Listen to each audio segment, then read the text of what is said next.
Sísọ̀rẹ́ mo kọ́ ní tì yín tó bá ń gba owó yẹn tán mo á pe èèyàn kan bí sísà mi lórí TikTok tó máa ràn mí lọ́wọ́ níbi ẹ̀ kámẹ́rà wípé ẹnì bá mi rí èsì owó ẹni yẹn wọ́n wá fún wọn ní láyọ̀n lọ́jọ́ yẹn ó fi ọbẹ̀ ṣe ti wọn ẹ jẹ́ pé láti ìgbà láti mẹ́sẹ̀jì ẹni yẹn ọbẹ̀ kù sí wọ́n mẹ́sẹ̀jì ẹni yẹn káyé fún mi pé oyin wáì náà kí ló dé tí yẹn náà ṣe lọ fa wèrè lọ́yìn hàn.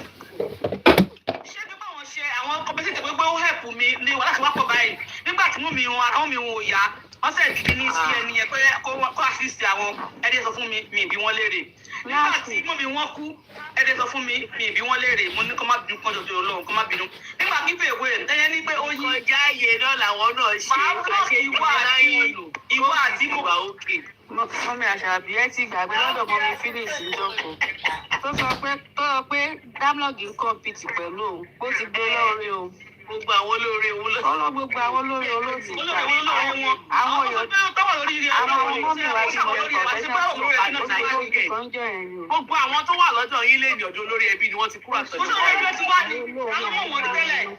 ó ní dámọ́gì ń kọ́ ọdún tó lórí ẹbí ẹ̀yìn fáwọn èèyàn wá láti family house. ó fòkùn bẹ́ni yẹn lò ó fòkùn bẹ́ni yẹn ṣe confam ó ń fi ògùn bá màmá yẹn ṣe.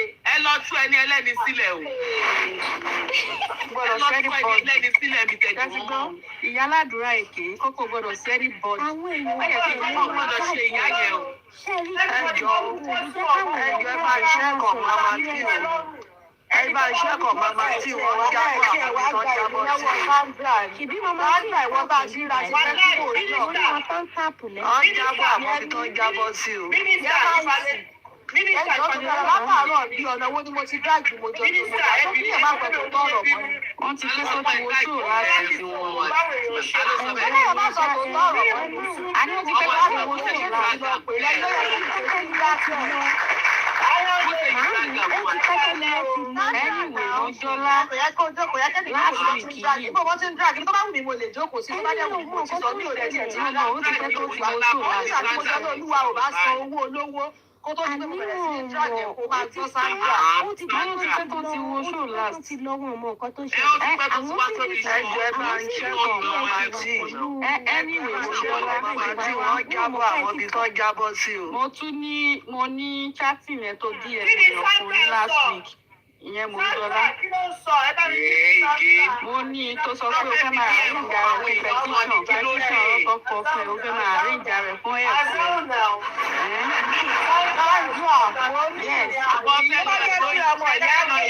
Jẹ́ kí n sọ èèyàn lọ́ba àti bàjẹ́ fún ẹ Sandra. Tó bá jẹ́ pé ọmọ ìyá mi ó wù àbúrúkú. Èmi ni nọ́mbà 1 tí màá kọ́kọ́ gbé jáde tí màá kọ́kọ́ drag. Èmi ò láìkí cheating o. So mi ò dẹ̀ rò pé látàrọ̀ tó ti dé bí orí mi tí mo sọ pé orí mi tí mo sọ pé orí ìfọ́ àti bí ọ̀rọ̀ fún orí. Bí ọ̀rọ̀ fún orí ni mo sọ pé ní mo jọ lólúwa dorí kodò mi ò tí ì sọ yẹn. Mo ní kí mo jọ lólúwa san gbèsè kó dánwó olówó padà ṣé mo jẹ̀bi ni ṣé mo ti sọ̀rọ̀ jù ní. Ọ̀rẹ́ kẹlẹ́ wà kí lẹ ní pé 1 by 1. Sáńdà ò tiẹ̀ mọ̀ Sáńdà ò mọ̀ pé ìgbà tó kúrò ẹgbẹ́ aláwòsàn àṣeyẹrẹ sẹ́tù pẹ̀lú wọn. Ibẹ̀ lórí kele wà tí wọ́n. Ní blọọkù Sandra wà lọ́gbọ́n fún mi. Ọmọ àtìbá ti kúrò lọ́jọ́ Moujola ti fẹ́ ti pẹ́ tó bá ti ń wo platform wọn bẹ́ẹ̀ lọ́wọ́ máa ṣàdúrà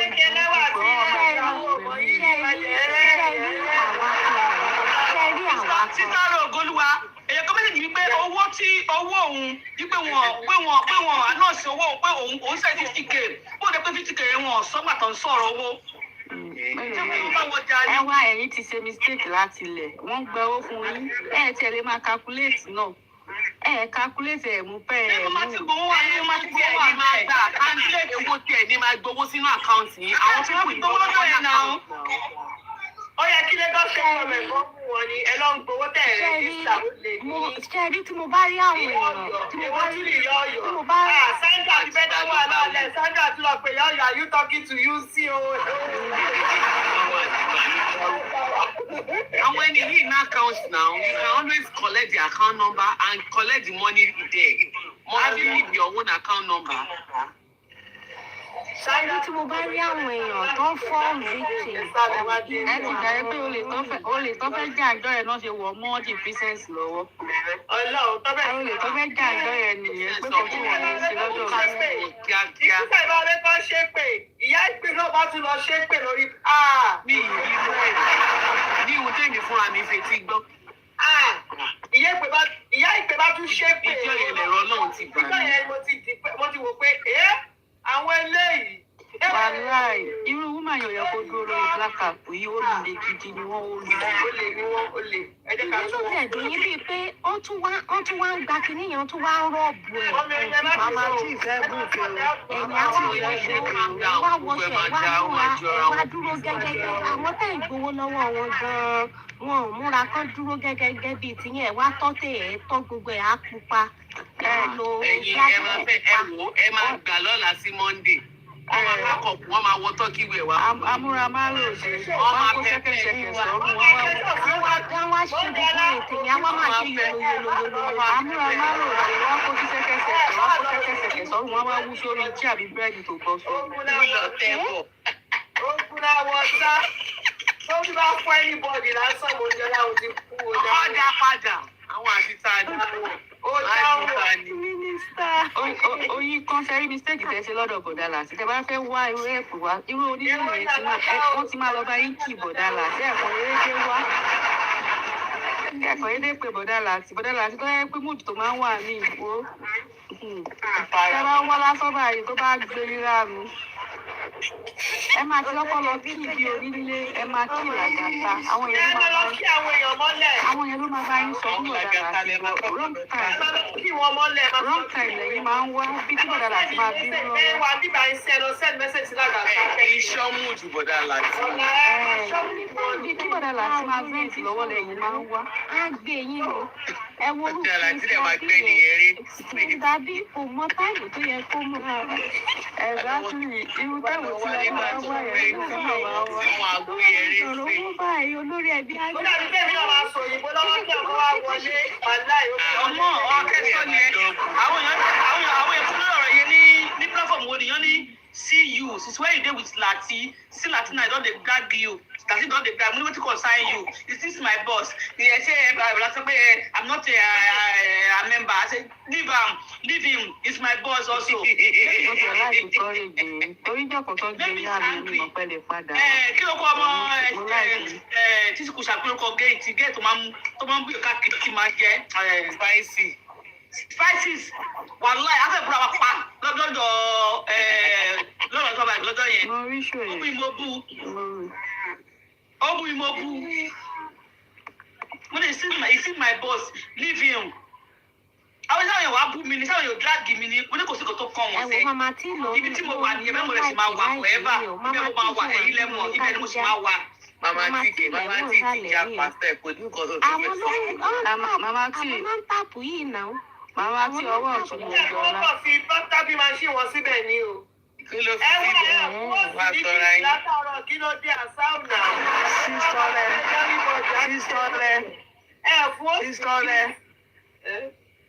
Sísọ́rẹ́. Mo mọ̀ pé ìgbọ̀n yín bá burú yín ni Mama T. Tí Mama T tí kò bá complete kéèsì wọn lálẹ́ yìí, a máa dráàgì wọn o. Mama T ti sá lọ. Wọ́n máa sá lọ o, a máa dráàgì wọn, wọ́n complete ẹ̀ lálẹ́ yìí o. Mama T ẹ máa bọ̀ lókè o. Mama T èmi ò sí níbẹ̀, orí mi ò sí níbẹ̀ o, mi ò sí. Mama T dápa lẹ́lẹ́ni. Azauna. Mama T olóyè apá ọ̀tún ìjọra ni wọ́n. Mama T ajá pa Mama T ẹlẹ́lẹ́ni. One thing about you. Àyè báwọn ṣe ń gbowó, wọ́n ṣe ń gba sharing formula, ọwọ́ awáwé lọ, padà bí ìwé mú jáde ọdẹ ìjàpọ̀. Ìpè fún mi fún ẹ. Ẹ jẹ́ drop ni wọ́n ní interest nínú yẹn drop ẹ bá mi jẹ́ wọn sókè dáa. Kí ni kò ní nǹkan tó fẹ́ sọ mọ́ fẹ́ order from above ni. Mo lè sọ kankan mọ́ wé ìwà yẹn. Mi ì sọ, mo sọ lẹ́ẹ̀kan lọ́dọ̀ bọ̀dá Lati kó lóye apá ọ̀tún ni màmá tí. Olóyè apá ọ̀tún Moujola ni màmá tí. Bá àròjọ náà tún là mẹ́wàá. Sísá àṣàbí sẹ́yìn náà mọ̀ ń pẹ̀lẹ́ ṣe ní kò sí Èmi ìfẹ́ ọmọ náà ọ̀rẹ́ rẹ̀ sọ sọ pẹ̀lú iye ìmẹ̀yẹ máa wò ó ti. sẹ́yìn lẹ́ni kọ́ máa ń sọ̀rọ̀ rẹ̀ ní tọ́rẹ̀ bá sọ̀rọ̀. Wọ́n máa sọ̀rọ̀. Tọ́rọ̀ bá tó aṣọ rẹ̀. Àti náà wá sókè kọ́ wá fún ìwà lọ́nà. Báwo asókè o máa máa ti ìrùn ló kọ́ ọmọ àlóde o. Àjọmọ̀ yín ni ṣórùkú lè ní wà ní ìwé tó kọ́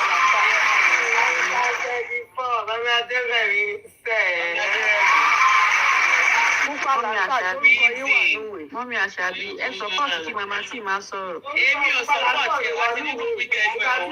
Nígbà tó lé ẹ̀ ti sá lọ báyìí kí ni ká ṣe. wọ́n wà bí wọ́n fẹ́ gùn kẹ́ ní kán máa wà. Torí gbogbo ẹ̀ láàmú, gbogbo ẹ̀ láàmú, gbogbo ẹ̀ máa ń kọ́ sí láàmú. Ìpè tápìn ni ẹ filẹ̀. Wọ́n ní wọ́n ti kọ́, wọ́n ní wọ́n lé list àwọn tó máa ń dí ẹ̀. Ẹjẹ́ lọ gbé ẹjẹ́ lọ́kọ́ máa ń yanjú ẹ̀ kó lọ ńlẹ̀ ìsìn. Ẹyẹ kan yanjú everything sí. Wọ́n mẹni tó kàn lẹ́sìn. Nobody go talk anymore. Moujola ó kì í lọ díẹ̀. Moujola lọ́wọ́ ọmọ. Má. Wọ́n ní pé ó yìí lọ sí DM èèyàn kan tó tún lọ. Yes, I have it with me. Yes. Ó sọ pé wọ́n petition. Ó ní wọ́n petition fún fẹ́ arrange ara òun. Petition killer. I have it with me. Kí ló dé sófẹ́ báyìí àwọn èèyàn jẹ́ ni? Àwọn ẹni yóò dẹ̀rẹ̀ sí máa support ẹ̀. Ìgbà kan tó lọ inquest tó láwọn fẹ́ lọ gba àwọn ọmọ ọ̀tá. Wọ́n sọ pé wọ́n máa gbé àwọn náà fẹ́ arrange ara wọn káwọn lọ gba àwọn boys táwọn èèyàn bẹ̀rẹ̀ sí ń dáwó lọ́jọ́ ẹ̀. Èmi náà kú fún wọn lówó lọ́jọ́. Thank you, Mọ́mí Adérẹ̀mí. Thank you.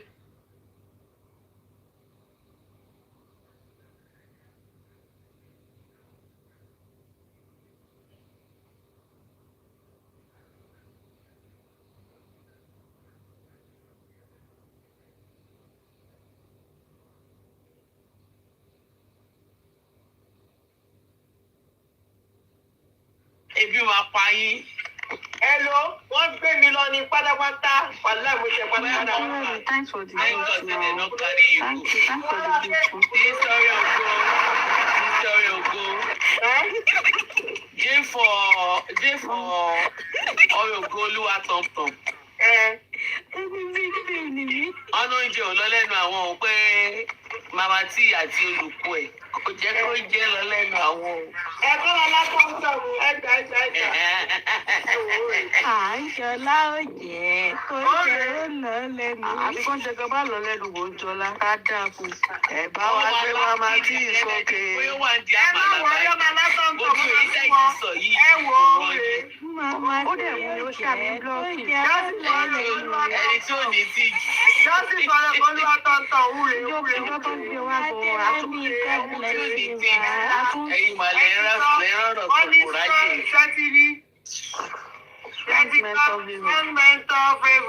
Ọjọ́ tó gbé wá gan-an a tún gáìdì ẹ̀ ni ó dẹ̀ dá mi pọ̀. Mo ṣe ẹ̀dẹ̀ bá wa gbé màmá tí ìsókè. Ẹ̀ẹ́dẹ̀ jọ. Àwọn tí ò ní nà. Bóyá ọ̀gá mi before wà ní ilẹ̀ mo gbígbóná. Ẹ̀jọ̀ ẹ bá wa gbé màmá tí ìsókè. Ẹ jẹ́ bọ́lẹ̀ fún màmá tí. Ẹ jẹ́ bọ́lẹ̀ fún màmá tí. Ẹ drop ẹ̀mí ẹ kí n lọ ga mi sí sáré. Ẹ ṣe ọmọ. Oya, Màmá tí climb up. Màmá tí climb up. Ọmọ ẹ̀ máa padà bẹ́ẹ̀ máa ga màmá tí lọ màmá tí alábòsí màmá tí. Alábòsíá ni màmá tí alábòsíá ni wọ́n. Ẹ bá mi fún màmá tí láti fún màmá tí. Ẹ bá mi fún màmá tí. Mọ́mí ọmọ ẹ jọ mú fọlọ́ọ̀ bá bẹ̀yìn. Ẹ lọ bá Lagata nínú inbox kí Lagata bá yín bá olórí ẹbí sọ̀rọ̀. Àbí mọ̀mí oyin kan. Wọ́n ló yín kọ ẹjọ́ nítorí ọlọ́run. Ẹ lọ bá Lagata kí Lagata bá yín bá olórí ẹbí sọ̀rọ̀ kọ́ba lè. Èmi àti Lagata máa ń sọ̀rọ̀ bẹ́ẹ̀ ni wọ́n máa ń sọ̀rọ̀. Sọ̀rọ̀ kọ́ba lè bring kìíní yẹn up lọ́la ẹ jọ̀wọ́ fọlọ́ọ̀ bá bẹ̀rẹ̀. Ó yẹ tètè lọ ní ìsìn, màmá tí fẹ́ gòkè. Ó yẹ ká lọ bá sọ̀rọ̀ nínú yín, ẹ bá Lagata sọ̀rọ̀ nínú yín. Lagata máa dùn méjì lè fún wọn ni wọ́n lè ti máa sọ ọkàn wọn máa ṣe ìpolówó. Bọ́lẹ̀ kí màmá tí sọ tí. Màmá tí ò sẹ́ǹdì Ìyẹn máa tọ́ra yín kí ọmọ tí fẹ́ sọ. Wàhálà ìsísọ́rí ògo ò ní lè gba màmá tí tàbá bẹ̀rẹ̀ pẹ̀lú wọn. Ẹ dàgbù wọn. ó bẹ́tà kí màmá tí ìfọ̀ nǹkan tó bá wà ní wọn báyìí. Màmá tí gan náà ò lẹ́bi kọ̀ọ̀kan. Màmá tí ìdẹ̀dẹ̀ máa dákẹ́ ẹsẹ̀ máa ní. Adọ́lá mínísítà. Ẹni ṣe kò sí, ẹ̀rí. Èyí tí ajá fi ń bá ọmọ ẹ̀ ṣeré ló fi ń gègé. Ó fi máa gé jẹ́. Dámlọ́ọ̀dù ló mọ bàbá tí mú. Thank you, Minister. Dámlọ́ọ̀dù ló mọ bàbá tí mú wà láì. Dámlọ́ọ̀dù mọ̀ wọ́n. Dámlọ́ọ̀dù. Ó mọ òun ló ní kí màmá tí lọ́wọ́. Dámlọ́ọ̀dù. God bless you, Dámlọ́ọ̀dù, my sister. I can't wait to see you back. Àpàdé mi máa dé London 4th. I'm coming to see you.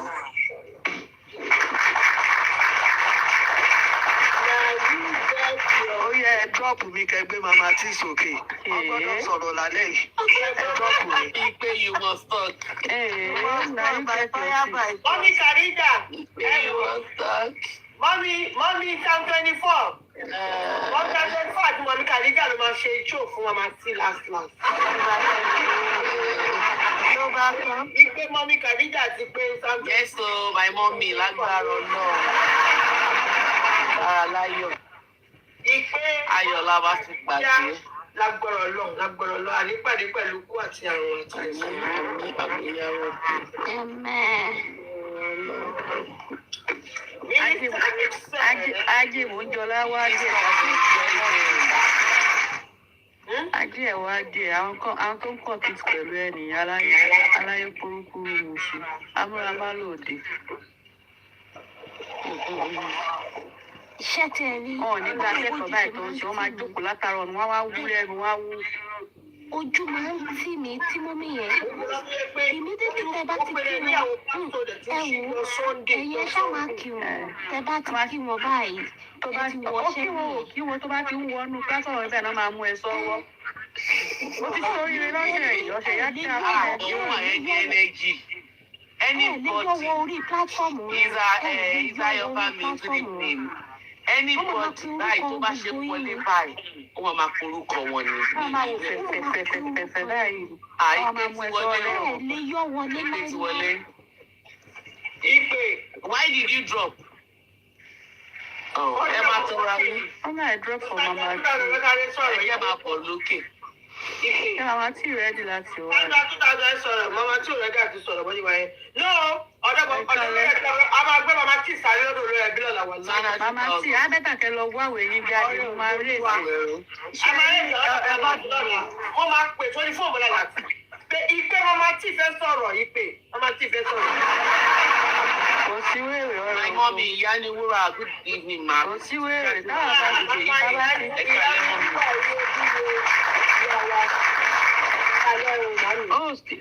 Bàbá ti tẹ́ńdà ẹ bá wa push ẹ̀ látọ̀dọ̀ yín. Ọ̀nà tí bá ti ẹjọ́ tí bọ́lá tí bá ti jáde jẹ́ kí n mọ̀ ẹjọ́ tí bọ́lá tí bá ti jáde lọ́la. Màmá tí ẹ rògò. Wàláì ọlá. Ipe mama tí ẹ gbọ́dọ̀ ṣáàjì fóònù yìí. Abẹ́tàkẹ́ lọ gbéwèé yín jáde, gbogbo ìtẹ́ bá ń fún wa òun ìtẹ́ bá ń wọ̀ yín kẹ́ lọ gbé bọ́ta. Mama tí ẹ máa sọ̀rọ̀ sókè. Ó yẹ kẹ́sì ẹ̀ mú. Sí ti gan fún lórí ẹbí wọn sùn. Ẹ jẹ́ ètò yanjú ẹ̀ because Ipe máa parọ́ mọ́ yín o, mama tí tẹ́bà yín ti sọ̀rọ̀ sókè. Mọ́mí ọ̀rẹ́ ògo olúwa. Ṣé bí mọ́mí Moujola olúwa? Ṣé bó ti bá màmá tí ìgànjà láti láti? Bẹ́ẹ̀ni. Kí ni wọ́n fẹ́ kí màmá tí sọ? Wọ́n ti tún parí ẹ̀ o, Ipe àti mọ́mí Moujola ó dà ké bẹ̀rẹ̀ sí ni wọ́n. Àwọn méjèèjì jọ wọnú ara wọn gan ti jọ ṣe nǹkan pọ̀. Àwọn ẹ̀rọ mi orí kò sùn àwọn méjèèjì ọ̀rẹ́ yìí wọ́n. Ipe mi. Àǹtí ṣe rí wọ́n jọ ṣe nǹkan papọ̀. Ipe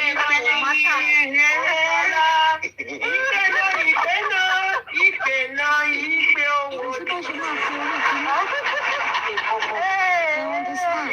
Ó máa difficult fún mama tí láti yọ ara wọn. Láti wúrà is freezing. Yemite. Mo sọ fún yín pé olóyè apá ọ̀tún Moujola ni Mama T. Àwọn jọ lẹ̀ ní o. alábàbí mi tí ó bá wọn mọ̀ Kódà wọ́n ní wọ́n jọ alábàbí mi tí ó bá wọn mọ̀ torí mi ò mọ̀ tiẹ̀ tí fẹ́ kọ̀ọ̀kan sọ̀rọ̀. torí pé ó lọ sọ́dọ̀ wọn torí pé àwọn èèyàn bìlífù pé bóyá nǹkan kan tó bá ń ṣe kó tètè yọ ara wọn lẹ́yìn ta ló máa bìlífù pé òun ṣe gbogbo wọn jọ wà so ó máa dín nípa fún Mama T àtàwọn èèyàn Èsì fẹ́ sọ̀rọ̀ o. several Wọ́n sàtọ̀ occasions. gbèsè ó ń gbèsè torí ọ̀rẹ́ sì ni wá. Ọ̀rẹ́ la ò mọ̀ ọ́n ṣe é tẹ̀. Ọ̀rẹ́ la ó mọ̀ Ó mọ̀ ọ́n ṣe é san 1.5 million. Ẹ̀jẹ̀ gbé ìwé ilẹ̀ onílẹ̀ ẹlẹ̀ o. Ọ̀rẹ́ la ó mọ̀ ọ́n ṣe é. Ẹjọ́ kó sanwó Owó owó tèmi ò tiẹ̀ fọ́ díjáfù. 185 owó Díjáfù. díjàbù ní Ẹjọ́ ẹ jẹ́ kó san o. Ó sọ pé kí Lagata má sanwó yẹn o. Lagata Làgàtà gbọ́dọ̀ ṣe máa sanwó sọ ṣé yẹn. Làgàtà ló bá Moujola Ẹ lọ́wọ́. gbọ́dọ̀ sọ o. Làgàtà ṣe máa sùn. A máa kóra wa dọ́dọ̀ ọ̀sán rárá o. Lagata ṣe máa san. Wọ́n máa sanwó ọmọ náà pé rẹ́jẹ̀ nìyẹn Ọlọ́run kò fẹ́ bẹ́ẹ̀ kọjá. Ta ló ń ṣe irú ẹ̀? Ọlọ́run kò fẹ́ bẹ́ẹ̀. Irọ́ o. Sọ ti jọ́ yẹn Lagata tún fẹ́ sọ ilé iṣẹ́ wọn Pé tó ń dákun ní bẹ́ẹ̀ ni wọ́n sọ pé ń kọ́ tó ju ẹ̀ wá. Ṣé Lagata ò láyé ìfẹ́ tó fẹ́ rí? wọ́n bá wọn sanwó yẹn bí kọ́ ẹ̀kọ́rẹ́jì wọn. Pé kó máa ṣe nǹkan burúkú sí i. Báwo lẹ ṣe máa irú owó bẹ́ẹ̀ yẹn? Bí ń ṣe irú owó ọmọ yẹn ló yẹ kẹ́ ẹ lọ inú bí mi ní sábà kí pé bóyá mò ń ṣe sọ̀rọ̀ ọjà. kí pé bóyá ọ̀rọ̀ ọjà ìwọ́n ní sáà kọ́dà lọ sí bí yín lówó ìtìpẹ́ tẹ́ ẹ̀ dá padà. Kì í ṣe irú owó ọmọ yẹn ló yẹ kẹ́ ẹ lọ́nà owó tàbí ṣàánú ọmọ lọ́mọ yóò láìtì rẹ̀ jẹ ni. wọ́n sọ pé kán fún wọn di fẹ́ẹ́rì wọ́n ní kán fún wọn di ẹ́pìrì àwọn aṣọ owó wo ló lè ní wọ́n fún yín di Kò lè ṣe ọmọ mi. Nǹkan kò ní ṣọmọ ọlọ́mọ kò ní Nǹkan ṣọmọ tó máa ṣe ẹ̀dùn. fún. Kò ṣẹ̀wọ̀n kò rò wọ́n. Kò sówó tí Moujola ò sá lè lò. Bẹ́ẹ̀ mọ̀ pé màmá ti dá ṣe sọ̀rọ̀ yìí. Dáhùn pé mi kì í fẹ́ wá fún yín torí wọ́n gbé yín wá sókè. Ẹ sọ̀rọ̀ díẹ̀ ẹ dákẹ́. Dáhùn pé mo gbá sórí ẹ̀yà tí mo jọ lóluwà. Ṣé àwọn pẹ́ sórí ẹ̀yà tí mo jọ lóluwà bẹ lọ́wọ́ òsì mi? Ẹ má yẹ kí n sọ ẹ̀yin méjèèjì o. Bọ̀ mi ò tiẹ̀ tí ìfẹ́ wá fẹ́ sí i. Ẹ̀jẹ̀ bá fi omi tí ì bẹ̀rù. Torí àìsàn ìta bá ṣe tán tá a fún ọmọ ẹ̀yìn àti mo jọ lóluwà tá a fún bíbí tá a fún sọ̀ọ̀sọ̀. Ẹ sọ gbogbo tó wà nínú yín jáde. Ẹ máa padà sí ẹ̀ Mama T ẹ̀ sí máa ọ̀fẹ́ Mama T ẹ̀ wò. Àwọn àti òun ṣàwàdà ní Mama T kò ní kóòtù Moujola. Mama tí ìjẹni tó ní Ẹ máa kọjá àyè yìí kan sọ́kàn jọ. Ẹ má dá. Ariwo nìkan ni Mama T lè kọ́. Ẹ máa bọ̀ wá Ni sókè Mama T lọ́bẹ̀ ní kí n kò sọ. ní fínísì. Ẹ máa bọ̀ wá sókè lọ́bẹ̀ kí n sọ Mama T. Mama tí Ó yẹ máa bọ̀ wá sókè. Ẹ máa bọ̀ wá sókè. Ó sí kòrò ẹ̀ kò sí kòrò jẹ. Mama tí ò ní fínísì rárá Mama tí báwo. Mama T. Mama tí lè ṣe wìrìwìrì fún Ẹ̀wọ̀n tí Moujola yìí ó ju ti Wálé Miriam lọ. Ìdààmú TikTok gọ́gọ́gọ́gọ́gọ́ rẹ̀. Mọ́mí Mama T ti dé o. Mama T Jẹ́ kí n gbé popcorn. Jẹ́ kí n lọ gbé popcorn.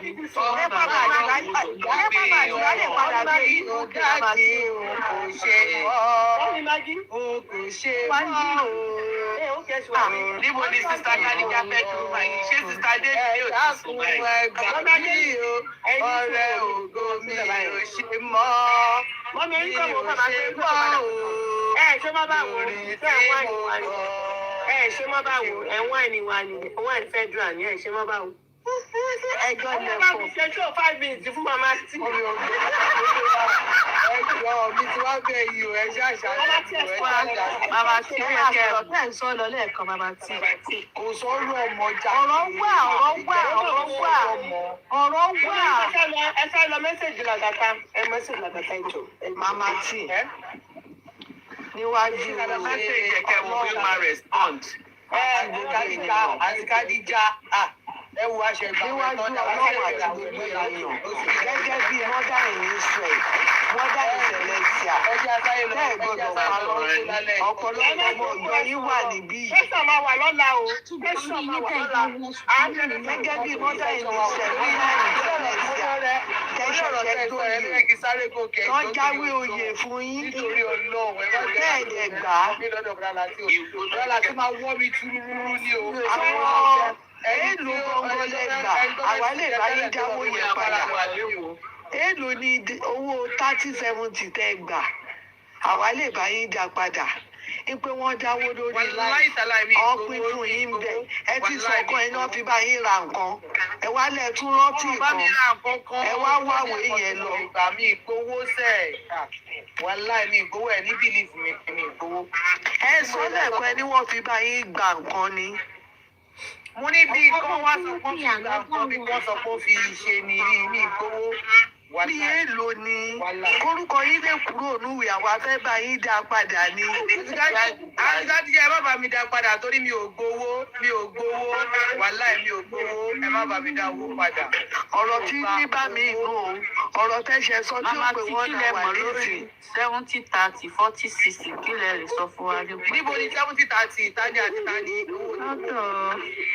ìjọba gbowó fún bí o èèlò lẹ gbà bẹ́ẹ̀. yàrá diaspora ẹ pẹ́. àṣàbí gba 10,000 mama tí wọ́n ní mama tí wọ́n gba 10,000. Àṣàbí wà bí o.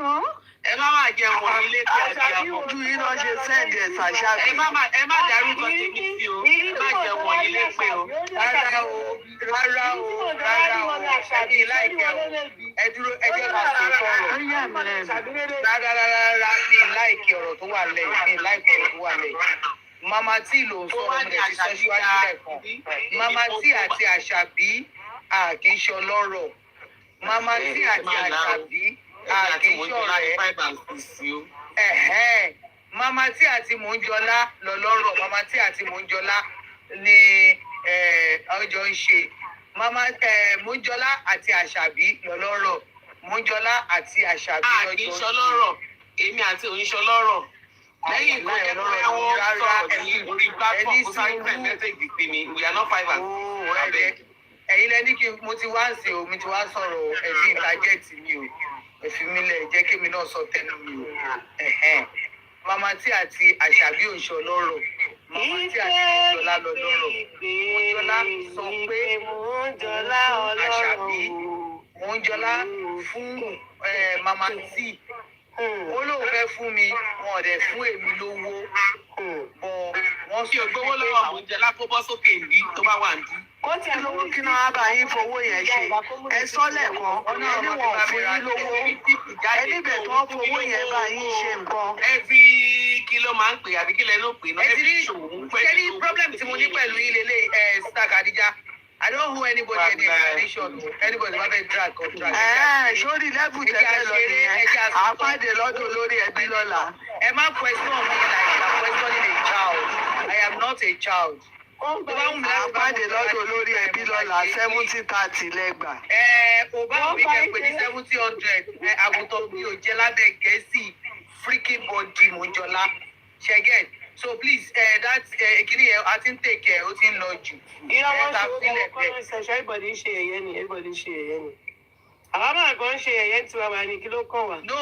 No, Sister Khadija ti ń bá mi fàágùn. Irọ́ lè wọ́n fàágùn nínú ìrànṣẹ́ máa. Ṣé ilẹ̀ ẹ̀ explain lọ fún mi lẹ́ẹ̀kan bó jẹ́ ẹ̀ enjoy explanation yín. Why the explanation is so good? Ilé ẹ̀ lọ máa yẹ education tẹ̀ kọ́ sí. Moujola fún wa náà ilé ẹ̀kọ́ yẹn ti ń fàágùn ẹ ti ń fàájú ẹ ti ń fẹ́ kó máa ṣe lọ. Khadija ló dá mi padà. Ẹ má jẹ ìbá yín jà. Ẹ má là dáadáa. Ẹ má sọ pé Moujola fún àṣàbí. Moujola ní òun fún àṣàbí. Ó sọ fún máa Ẹ fún sọ bẹ́ẹ̀ ni kó ṣe ojú ní. Allegedly, point of correction, mo ti correct ara mi. Ẹ má là dáadáa o. Ẹ má yẹ képe báyìí o. Oya, mo ti correct ara mi. Má wo èpè abiyamọ mo máa ń ní. Moujola ní àwọn fún àṣàbí Òun fẹ́ fún wọn. Àwọn máa fún àṣàbí most times tó bá ti fẹ́ bá mi sọ̀rọ̀ ọmọ náwọn ti fún wọn náà máa sọ fún èmi. orí mo ń jẹ láti orí ẹ̀ ti gbà. ọmọ náwọn ti fún wọn náà máa sọ fún èmi. So definitely ọ máa ṣàlàyé ọ̀rọ̀ owó yẹn ni pé ìgbà tí mo dẹ̀ gbowó yẹn mo dẹ̀ sọ pé mo dẹ̀ fún Àṣàbí mo dẹ̀ fún Àṣàbí màmá tí màá fẹ́ yín náà màá dẹ̀ fún Títò mo ti fún Títò tó ṣe máa sọ nìyẹn. So ẹ̀yin tẹ wá ń bá rìn. Títò náà wà ní sharing formula. Ẹ̀yin tẹjọ́ ń lọ tẹjọ́ ń bọ̀. jẹ́ Títò. Ẹ̀yin tẹjọ́ ń sùn tẹjọ́ Orphanage and ní she Ìjọba. comes to Lagos maybe every week ló fi wá sílé yín lẹ́fi jọ ń wà lẹ́fi jọ ń wà together. She didn't give you èmi ló máa wá fún clinic. Kò tí ì yé mi mama tí. Did you hear my statement? Mo ní pé. No, mo kàn ń ṣàlàyé nísìnyí ni. Èmi náà ti sọ náà lèmi náà ti ṣe before kẹ́yìn tó ṣàlàyé lèmi náà ti mọ̀. Before kẹ́yìn tó ṣàlàyé nígbà tí ìjà ṣẹlẹ̀ lèmi náà ṣe get to know pé ohun tó lè mú tó wáyé báyìí láàárín èmi àti wọn definitely she might not leave you. I cannot conclude. Did you understand? Nǹkan tí mo ní understanding lórí nìyẹn.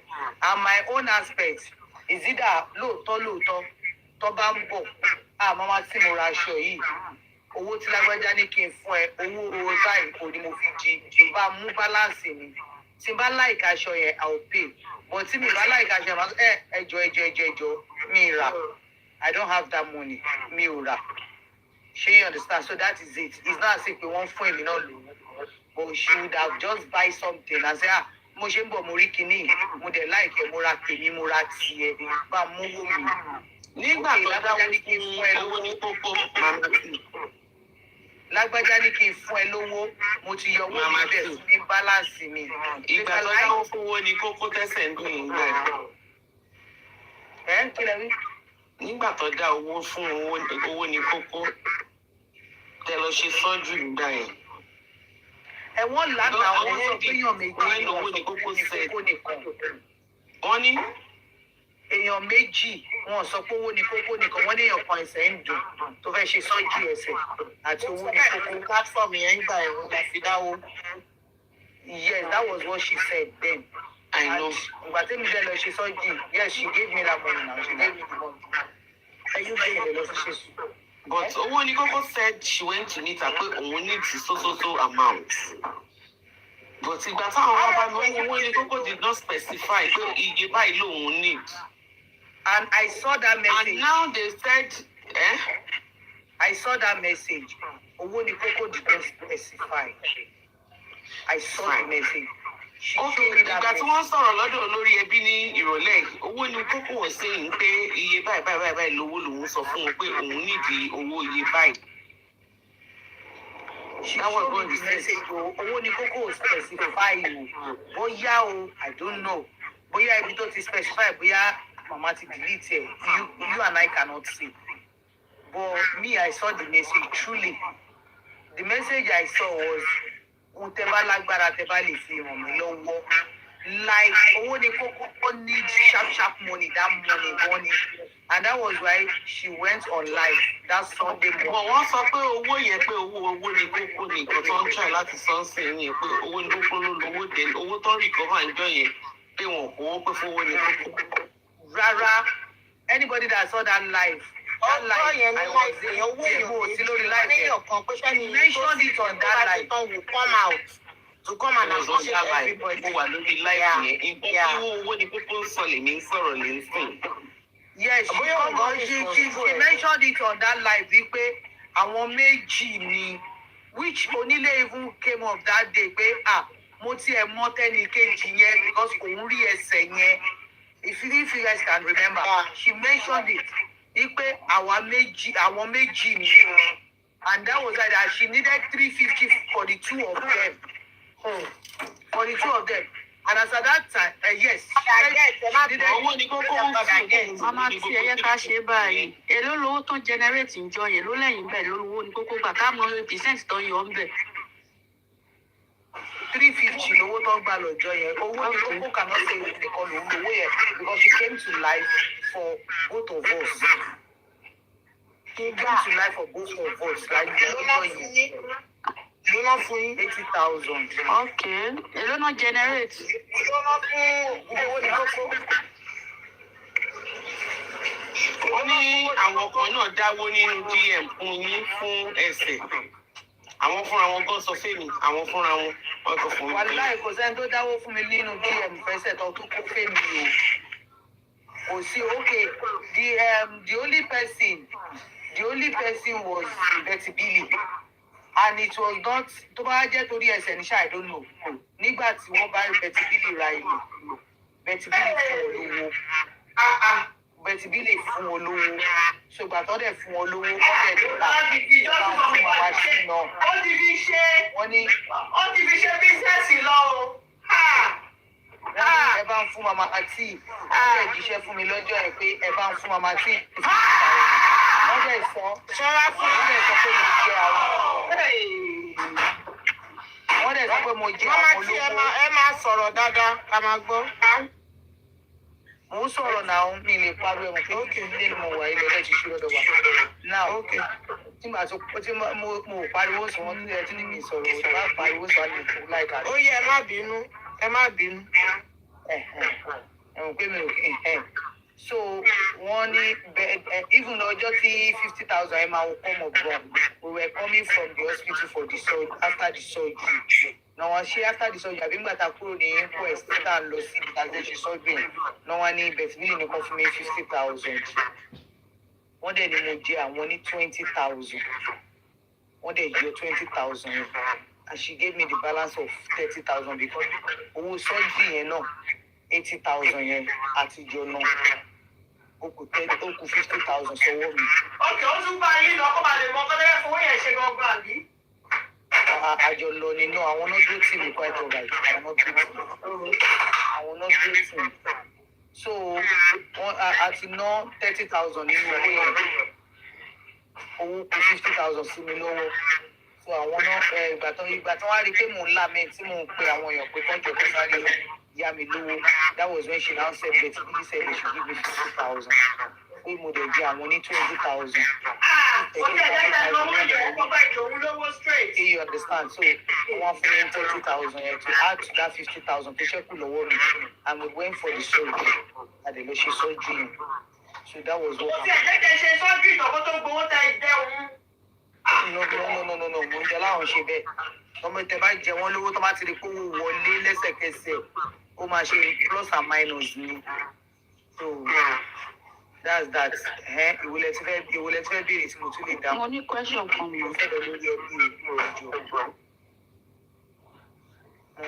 Mama T. Ẹ lọ sórí ọ́sì tí kílẹ̀ ní ìpẹ́ lọ sódò bẹ̀rẹ̀ bí jẹ́ òun ẹ̀dùn. Mo ti wá sókè o, mo ti wá sí ìbàdàn. A máa fi pèpè yín lọ́la kílẹ̀ ní. Mama T. Everybody wa la mọ̀ pé kórópìlẹ̀ ẹ máa ń drive ní. Ẹni tẹ́ wá jẹ́ ìjòyè apá ọ̀tún ẹ̀yìn ẹjọ́ iṣẹ́ kí ni ẹ mọ̀ mọ́ ohun tó ń ṣe.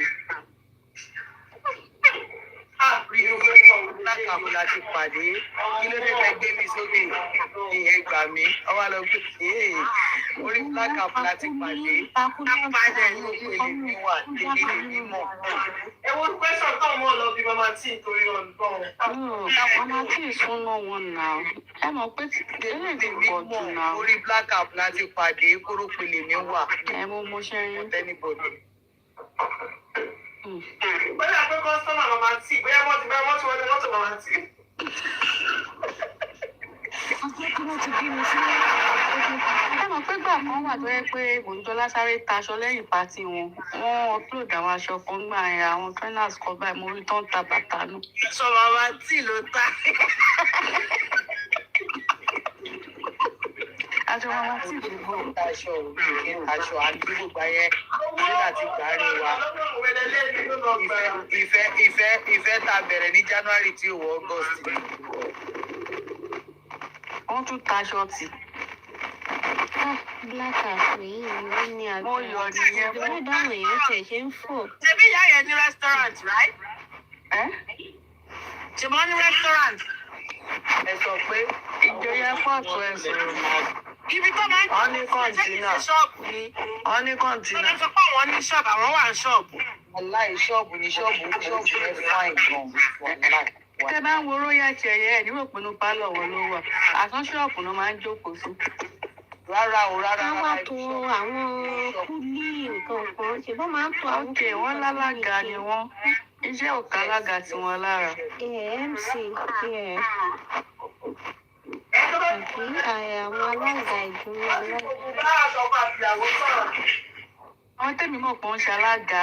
Àwọn tíṣà wọ́n máa ń níṣẹ́ míì bí kò máa teach kò máa pe engagement ní weekend irọ́ alága nìkan ò kì í sọ́ọ̀lù àwọn tó táàmù kan ṣe alága táwọn tó ṣe alága àwọn èèyàn àwọn iṣẹ́. Ṣèbí wọ́n host tíjì yín náà lórí ọ̀rọ̀ Mohbad ni. Wọ́n ọ̀dẹ̀ tí lọ chọ́ọ̀chì káàtẹ̀ ní kó ń lọ chọ́ọ̀chì ànímọ́ mi jí ò ní rántí nǹkan kò ń ṣe kó máa lọ wà ní church. TikTok wọ́n ti máa ń ṣe Sunday school service tiwọn. Wọ́n ní Sunday gan wọn ń lọ church. TikTok ló ti máa ń ṣe nà. Ṣé rí àwọn tó ń fall victim irú àwọn èèyàn báyìí ló rí bá rí o ọ̀nà mo ò rí wọn bá rí o àwọn tó máa ń fall victim yẹn mo rí bá rí. Ìgbà tí mo ti rí pọ́rọ̀ wọn ti fẹ́ máa yọ kínní ọjọ́ kan ló mú ibi tó jóná ilé tó jóná tó send pictures sí mi. Àwọn tí mo mọ̀ pé àwọn tí mo mọ̀ ẹ̀wọ́ àwọn tí mo mọ̀ pé wọ́n send èèyàn tí mo mọ̀ pé send kìíní mo ní mẹ́ta wàlúwà mo ní mẹ́ta àwọn èèyàn tí mo mọ̀ tí wọ́n send ẹ̀ sí kí ló dé. Kí wọ́n fèèyàn pè náà. Torí pé ọ̀gá ti wá ṣe wọ́n jẹ́ lẹ́yìn nílùú kan ẹ̀ẹ́dẹ̀ tí wá fẹ́ Àdúrà kan fẹ́ ṣí ṣọ́ọ̀bù lẹ́lẹ́ wọn gbọ́dọ̀ lórí. ní àgbà. Ẹ jẹ́ sáré sọ ọ̀pọ̀ ẹ̀ máa bínú. Ká bá jí láàárọ̀. Mọ́mí kan fẹ́ ṣe Ẹni tá máa bá rìn. Ẹja it's a prayer point o, it might be funny but ẹni tá máa bá rìn tó máa kó ẹrẹ̀ bá wa kọ́run má jẹ́ ká bá rìn. Ọjọ́ yẹn tó bá máa wà ń ta kọ́lọ́run ṣe wà mọ́lé tó bá máa wá bá wa nulẹ̀ ká ti jáde kó tó wọlé. Àníyàn àdúrà This is ni too much. Àlójú máa ń tì mí mọ́ mi ojú máa ń tì mí mo máa ń wò pé nǹkan tó múlò. Ibikíbi tó bá wà I bless God for your life. Ìbà ìyá mi ọmọ olóògùn. Tẹ́ni ọ̀dọ́ Tẹ́ni ni lady ti kọ́kọ́ bẹ̀rẹ̀ o. No, you don't get what I'm saying. Ọ̀rọ̀ owó yìí lèmi ń sọ. Ọ̀dọ́ sísá Tẹ́ni ni. Ọ̀dọ́ sísá Tẹ́ni ni. Àwọn ọlọ́pàá máa ń fún wọn lówó ẹ̀kan lọ. Ọ̀dọ́ Kàrímọ́ ló ti máa ń gbàdúrà. Mísíkì lọ ti wá. Ọ̀dọ́ bọ̀dá láti kọ́ ló ti bẹ̀rẹ̀ o. Mísíkì wọ́n lọ sọ́dọ̀ Kàrímọ́ wọ́n wá lọ sọ́dọ̀. No, kò tí ì lọ sọ́dọ̀ Lati sẹ́ sísá Tẹ́ni ni. Kàrímọ́ tó sísá Tẹ́ni. Gbogbo ìwà tó wù fún sísá Tẹ́ni gbà yẹn. Wọn kì í ṣe fáǹsì bọ̀dá láti ọ̀sán kan fáǹsì alẹ́ ni wọ́n alẹ́. Ọ̀run ṣé o. Ọ̀dọ́gọ́ protection wọ́n ti lọ sọ́dọ̀. Torí ẹ̀ka wọn tó bá gbàgbọ́dọ̀ Láti ló ti lọ sọ́dọ̀ Kàrímọ́ ẹ máa gbọ́ mi. Àjọ lọ ni ọjọ́ bọ̀dá Láti ló ti lọ sọ́dọ̀ God protection. Kò sẹ́ni tó dà mọ́ Ọjọ́ gbogbo God táìmù. protection ló ti wá lọ sọ́dọ̀ Kàrímọ́. Ó ti gé ní. Wọ́n mi ọrẹ ògo kò síyàn tó dà mọ́ táìmù Ṣé yẹn. ti nínú ogún wa ń gbà yẹn? Lọ́dọ̀ bọ̀dá Láti ń gbà yẹn wọ́n ń ṣe show. Kí ló máa ń porúkọ kínní? Wọ́n ní kó lọ ṣe kínní kan ẹgbẹ́. Ekuru elékuru. Ìyọ́yọ̀ elékuru. Elékuru òun ló fi ọwọ́ Ìgbà tí yẹn ṣe tiẹ̀ làwọn náà láwọn fẹ́ kí àdúrà wà. Ìgbà yẹn làwọn náà sọ pé àwọn fẹ́ ṣèsọjí ọlọ́jọ́ méje. Ọjọ́ di mísíkì láti bẹ̀rẹ̀ sílẹ̀. Ọjọ́ di mísíkì láti jọ Ọjọ́ di bẹ̀rẹ̀. mísíkì láti kọ́kọ́ bẹ̀rẹ̀. Ọjọ́ di mísíkì mo dán ìgbà yẹn mi ò tí máa lo ọmọ àti ìbáwó lórí mo máa ń lò gbà yẹn. Ìgbà yẹn wọ́n máa ń speak in tongue tẹ́lẹ̀ mi máa ń pè wọ́n lọ́kùnrin. Wọ́n máa send prayers everybody láràárọ̀. Wọ́n máa ṣe prayer. A máa wọnú àwẹ̀, a máa wọnú àdúrà lọ. àdúrà yẹn ló fi ẹ̀ ṣá everybody. Torí àti ṣe àmì ṣẹ́rí nígbà míì tẹ́lómi bá ń gbàdúrà ẹ máa sọ àṣẹ ẹ má sàmì mọ́. Because àṣẹ ẹnu ti ní àdúrà yẹn ló fi gbé àtọ̀lé náà mọ́ra. Àdúrà yẹn ló fi gbé àtọ̀lé mọ́ra. God protection máa pè wọ́n wá lára. Ẹ lọ́la máa ṣàmì lábẹ́ àdúrà kì í ṣe gbogbo àdúrà lèèyàn ṣàmì sí. Ẹ máa sọ pé àṣẹ Elédùmarè. Ó máa ń lọ pé àṣẹ làwọn máa sọ lórí Facebook fracas. Àṣẹ ni àdúrà.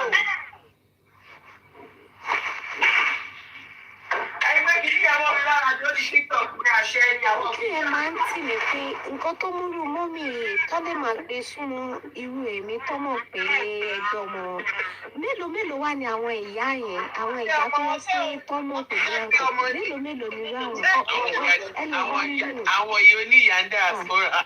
Ó ní bébì lọ́wọ́. Kéèyàn fẹ́ ṣí lẹ́kùn kéèyàn fẹ́ ṣí a máa ṣí lẹ́kùn ọjọ́ yẹn wọ́n ń lọ request o. Ẹjọ́ mo ń lọ fún yín, ẹ lọ bomi nílé bàbá yín, ẹni tẹ bá nífẹ̀ẹ́ ni kó bá yín bomi náà, ẹ wá lọ bomi nídìí. Èmi ò bí ní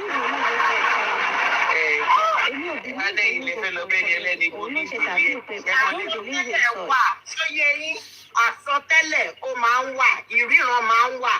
Even little kids, when you watch your kids, they see premonitions. Ó náwọn èèyàn kí ní pé wọ́n máa ń gbèjà fún. ìríkùrì náà ń rí. So tí visions or kéèyàn máa lè dúdú yẹn, gbogbo àwọn kìíní yẹn exist. But some people hide under that to misbehave. Ọjọ́ ló mú wa lọ́jọ́ kan lọ́dọ̀ jìnnì tó bá ṣàríran tí gbogbo wa. Ọjọ́ ló mú wa bá ní ọba ní kó bá ku ọmọ àtìgbà ó lórí ẹ máa ṣàdúrà gan ẹnu wọnú àbí ẹ ṣe péyàwó òkì ń dàgbà ní ilé ibi tó yẹ pé yàyà mi 120 ló kú. Wọ́n ẹ̀ dàgbà nílé wa kí arúgbó yapa lé wa mo ní kí ní odò fèrè òṣèlú. Àmọ́ ní ẹ̀jẹ̀ owó ń dàgbà nílé tiwọn ẹ̀mí adẹ́dàgbà máa dógbò. Ikú bẹ̀rẹ̀ sí dámọ́ lẹ́nu ẹ̀ ló sọ. Àánú àbọ̀ òun Ẹ̀sọ́ àmì ẹ̀dàgbà lé wa tẹ̀.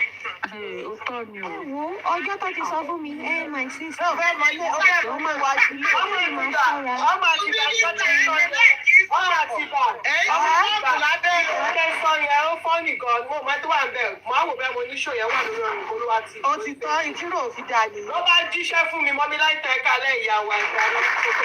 Ló bá jíṣẹ́ fún mi lọ́dọ̀ ìwọ́n kò tẹ̀sán láàárọ̀ ọjọ́ yẹn o. God protection bá ọmọ lọ jìnà. God protection bá ṣe go mo bá meet up gbogbo go God protection. God protection tí wàá ṣe mo ti meet up gbogbo go rẹ̀. Bó ṣe jíṣẹ́ nìyẹn.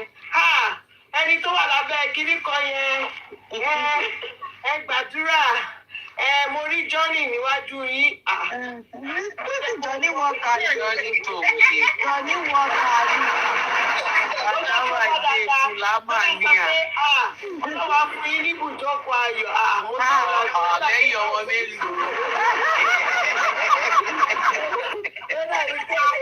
Ìwádìí ló kù tẹ́lá lọ sí bàbá tún parọ́ àdúrà ẹ̀tẹ̀ sàmì sí. Ó jà kọ́lá báyìí. Ó wá yá wá ó bá ṣàṣeyọrí pẹ̀lú ó bá fẹ́ lẹ́kẹ̀ẹ́ta ẹlẹ́kẹ̀ẹ́ni bá sọ báyìí. Ó fẹ́ sọ Níbo Princess Àrí Adé wà?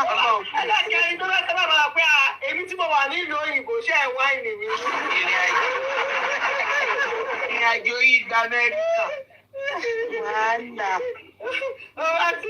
Ó bá ti rí ibùjókòó lẹ́yìn ṣé ní àbá lọ́kọ̀ èèyàn tó máa lọ́kọ̀ Bóyá ọkọ̀ ọ̀run àbọ̀ ọkọ̀ ọ̀run.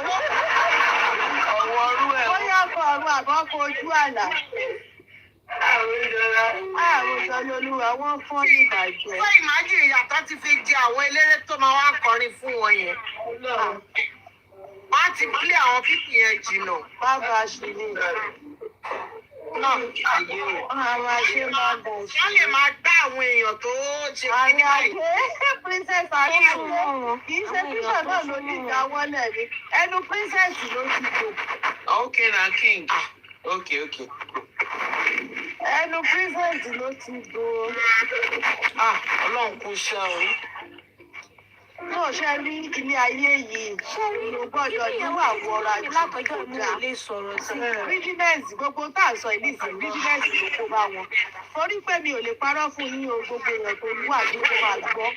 ìgbà tí àjọ tá a máa wà lórí platform wọn bí gbogbo owó ṣe máa ń wọlé tí gbogbo ẹ̀ máa ń ṣe a máa wò pé àwọn ará nàìjíríà tó wà ní kò nídìí kí àwọn pípù yìí sọ̀rọ̀ kẹ́ tó lè sẹ́ndì owó dáká sí wọn ó wá díjọ́ kan ó ká mi lára mo ní Àṣàbí ṣé mo jọ lóluwá máa ń fún mi lówó dáká orí dáká fúnra òun lòun ń ṣe dáká òun lówó dáká o wípé lẹ́yìn àná wọ́n béèrè pé kinní kan ó dẹ̀ sẹ́ẹ̀dì 5,000 pé káwọn fi ra dátà àwọn ò fẹ́ gbà gan àwọn káwọn tó ṣe kó bá dàbí káwọn nǹkan owó òkè yes ma ẹ ṣe mà mo ní 5,000 adúrú owó tó máa ń wọlé nígbà tẹ́rí greediness ló máa ń kó bẹ́ẹ̀ lórí gbogbo tá à ń sọ ní ìsìn kò wá sẹ́nì kankan tó ń jáde pé àgbà tá a wà ń bẹ́ẹ̀ a máa ń gbádùn ẹ̀ ṣe báyìí kápẹ́dẹ́ yìí náà ṣe ń jẹ ẹ̀dá kò kí ń jẹ kí mẹ́fẹ́ kápẹ́dẹ́ yìí náà ṣe ń jẹ àwọn tẹ́jọ wà ẹ̀ ń ṣe dáadáa pẹ̀lú wọn ẹ̀ ń ṣe gbogbo ẹ̀ wá ń ṣí ẹ kìíní kan gba owó ráìsì sẹ́yìn ògbówó kúlíkúlí àtòwé ẹ̀pà. ṣé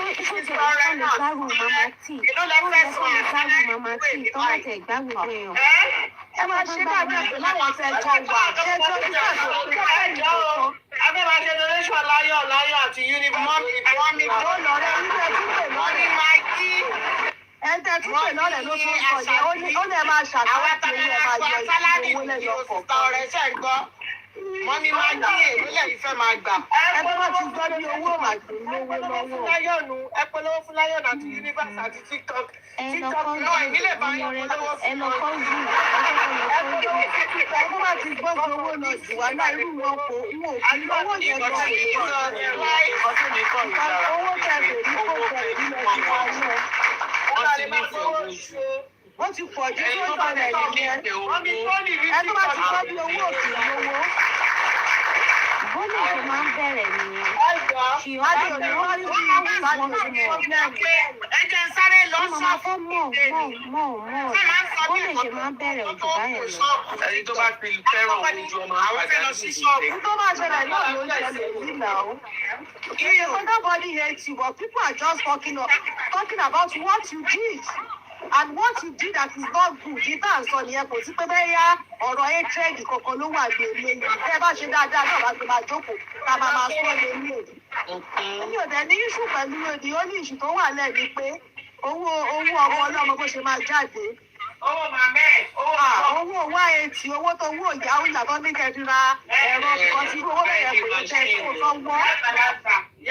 Owó ìyá àgbàlagbà. Èmi ẹ lọ bèrè mi dáadáa o ìrẹ́jẹ kí ló gbé mi lọ́dọ̀ Mohbad mi ò fẹ́rẹ̀ jẹ owó jẹ kó owó lọ́wọ́ yìí. àdúrà ní ti gbà. ọmọ àti wọ́n ti blọọkì bí sísí ẹ̀ 180 ló ń sọ̀rọ̀ nípa ẹ̀ tó bá jẹ́ 180 ló fẹ́. Èló lẹ pé ó ti yé yín kò yẹ kẹ̀kẹ́ lórí owó ọmọ yẹn. Mọ́mí láìsàn ṣẹ́wà o. Ẹjọ́ yẹ kí gbàdúrà fún mọ́mí láìsàn. Mọ́mí láìsàn orí jíwa gbọ̀n mẹ́fà níwájú yín ẹ̀jú láyọ̀ mẹ́wàá. Ẹ̀ẹ́mẹ̀ ló ìyàwó mi àgbẹ̀yọ̀ tó ń bẹ̀. Ọmọ àti bàbá jíṣẹ́ fún ìyọkọ ní o. Àrí owó jíṣẹ́ àrí àjọ wà náà ni ìyàwó mi ni. Jíwa gbọ̀n níwájú ìyàwó yín jàre ó yá ìyàwó ẹ̀jú láyọ̀. Ẹ wá ríran jíwa gan, mo jọ náà ríran jíwa gan sí mi. Mo jọ láti wọ ìdàgbà ilé wa tó ẹ pé wọ́n máa ń dàgbà kú ẹ nílé wa ni. Bàbá ìyá mi, bàbá mi, ìyá mi, ìyá. Mo gbójú gbogbo wọn darúgbó kan tó lọ. Ẹ jọ̀ọ́ o. Sẹ́yìn gan tí yóò bá rí tí yàn. Ọlọ́run kí ẹ máa wà àbọ̀ wà ó pé láì máa mú ẹ ṣáà fún ẹ dágbà lé wa pé. Ẹ rí tí mọ́mí láìtọ̀ bá ṣí kámẹ́rà kan ẹ rí pé mọ́mí láìtọ̀ ti tú àgbọ̀ níwájú ilé wọn. Àwọn Ṣáàlà wà ní o. ẹ wá lọ́lẹ̀ yìí. Ṣé ẹ gbọ́ mi o? Gbogbo lé tí mọ́mí láìtọ̀ bá máa ṣí kámẹ́rà wọn lọ́la. Ẹ rí pé jíwa gan wà wájú ilé wọn àwọn ẹ̀mí mímọ́ ló gbé wá lálẹ́ yìí. Àmì orí ojú jì ní. Mọ́mí láìtàn. Àníyá ìyá mi àbí bò ní ìyá tó bímọ sí i. Kọ́mọ́ ní ìyá yẹn 120 ni. Kí ló dé? Arúgbó wà ilé wa o. Ìyá báyìí. Nígbà tí mo fẹ́ wọ́n owó wọ̀ ẹ̀ nígbà tí mo fẹ́ wọ́n ìjọ dọ́là pọ̀. Nígbà tí mo fọ́yìnbó máa fi owó san. Ṣẹ́gẹ̀tì tí mò ń sọ. Sáwọn èèyàn máa ń wo ẹ̀yìn gbogbo tó ti ṣe for the whole day. And are you able to sleep? Because gbogbo kìíní tá à ń sọ yìí, bí ẹni pé ọ̀pọ̀ ọ̀rọ̀ gbogbo kò dá lórí alábàáhùn. I'm telling you, mi ní sọ̀rọ̀ o. Kágbé kì í ṣe pé tọrọ mo ní wáyétì ní gbogbo ìyókù. A ti mọ̀ pé ìwà ti ní nìyẹn mú gbogbo ẹ̀ ń jẹ́. Gbogbo tó yẹ kí gbogbo yín dá o. Pé everybody rẹ̀ dá.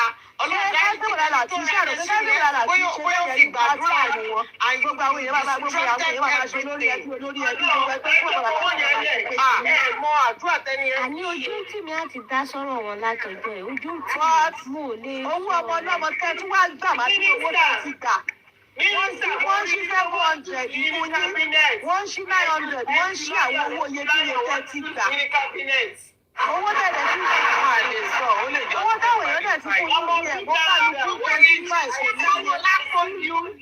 Gbówó lápò yín. Ẹ̀wá lórí owó ọmọ bẹ́ẹ̀. Kò sí bùkátà tó lè dé báyìí tẹ́ gbọ́dọ̀ tó owó bẹ́ẹ̀ yẹn láyé. Wọ́n lè máa kọ́lé lọ́wọ́. Ilé tá a ti kọ́ ọmọ èrì ní òwò. Ìyá mi ọmọ àtìbà. Jíṣẹ́ lọ́wọ́, mò ń jíṣẹ́ lọ́wọ́, mò ń jíṣẹ́ lọ́wọ́. Ó yá.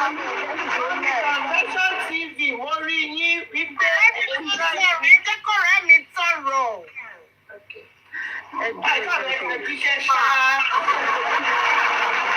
Iṣẹ́ tí ẹnu rán wa ẹ̀ ṣàbẹ̀rẹ̀ ká jẹ ẹ̀wò mọ́mí Convention TV wọ́n ti kọ̀ọ̀kan. Mo rí yín wípé ẹ dráìvù kí lórúkọ mọ́tò yìí náà.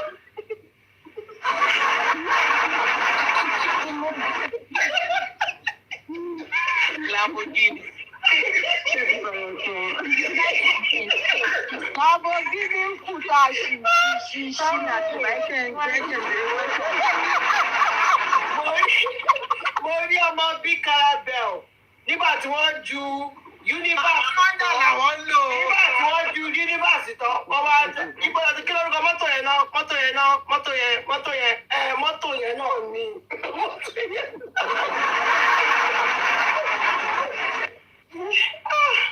Wàláì, wọ́n máa gba iná ìgbà. ẹ mọ̀ yí pé tí mo bá jẹ́ nìkan tó láìkì ògùn tó bá yẹ kó lọ ní ọ̀dà èyí pé ní sísá Kádíjà ṣe kò ìpè tí ń sùn. Ẹ máa parí iṣẹ́ tẹ̀ bẹ̀rẹ̀ kí o. Ẹ máa sùn. Ẹ̀yin lè bẹ̀rẹ̀ yìí náà ní kẹ́kí ní ìṣirò. ẹ rí wọn láàrin àwọn lọ́balọ́ba. Mọ́mí Convention TV owó tí ní Yorùbá tẹ̀ lọ gbé wá yìí. Àwọn ìránṣẹ́ rẹ̀ ń gbọ́. Ìránṣẹ́ rẹ̀ ọdún tó kọ́ póòtù gbé. Ìránṣẹ́ rẹ̀ ń gbọ́. Wọ́n ní tí wọ́n ṣe ọ̀rọ̀ yẹ máa sọ̀rọ̀ lọ́wọ́ pé gbogbo àmàgbà bébí láyọ̀ ọ̀rọ̀ òdóyáyá. Gẹ́gẹ́ bí ti Samagi sọ̀rọ̀, ní Samagi fẹ́ sọ̀rọ̀, ẹ̀kọ́ sọ̀rọ̀. Àti Magi ó yá látàrí wo ní Samagi. Mọ́mí Convention TV, Mọ́mí Convention TV. Samagi dẹ̀ kọ̀ fún mi síbẹ̀ látẹ̀kọ́ ni. Ẹ mọ iye bẹ́tù rẹ̀ gbénu ẹ̀yẹ, iye létẹ̀ gbénu ẹ̀yẹ. Máa wí màláìka ṣéèkù. Màláìka tẹ́kù bá. Wàhálà. Ó ti ríran tún àbẹ̀yẹ̀ ríran lọ. Ó ṣírí, ó ṣàràṣàrà.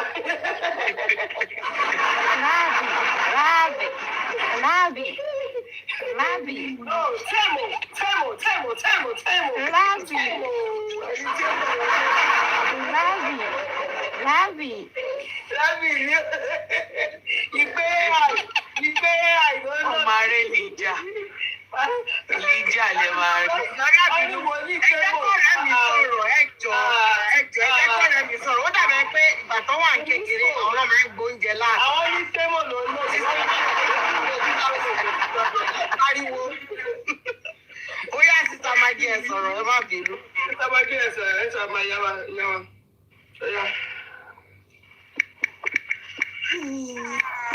Ẹ̀rí voice wọn bó ṣe ta.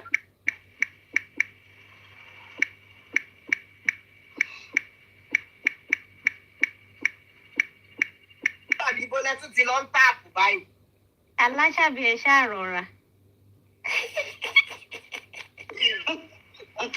Láti ẹ sọ̀rọ̀ náà, láti ṣe méjì fún yẹn sọ̀rọ̀ ẹ jọlọ. Ìpè sísá máa wọ́n ní máa wí pé àì tó bá tán. Fẹ́ǹsì mú ló máa sọ̀rọ̀ mọ́ o.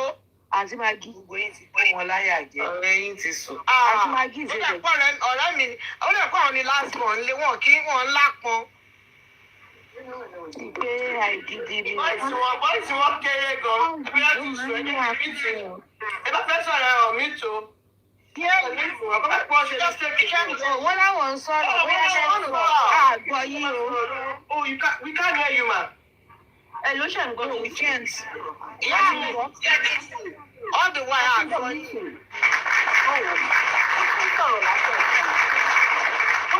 Everybody, mommy confession, good evening, long John Mesama.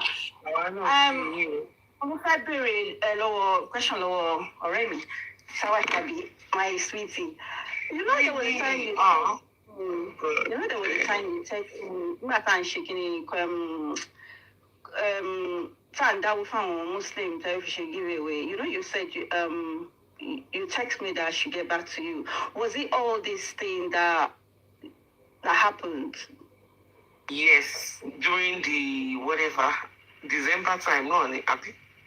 Yeah. Ìgbà December ni not the Muslim. December ni nǹkan tá à ń sọ yìí. Ìgbà tí mo ti notice mo fi nínú you should stop. You rather change it, you know. So, mo ṣe ní kẹ́ divert. Because I knew she will not tell me anymore nǹkan tó ń wọlé. So, nǹkan tó fẹ́ sọ ló ti sọ síta yẹn pé owó wà ta. So, the rest wa ń gbà àmọ́ anything mọ́. Lẹ́yìn ọjọ́ tí donation yẹn ti wáyé ta kọ́lẹ̀. So, àmọ́ anything tó ń wọlé after that. So, that was why I asked you to divert it. I don't know. You should have let me know again. Because me, I was like, I'm only for Moujola. You know, I mean, I'm always for J4M. Assuming like you go back to me because you know that's the first message I got, and me, I don't know how things work by texting. If not, you got to lose. I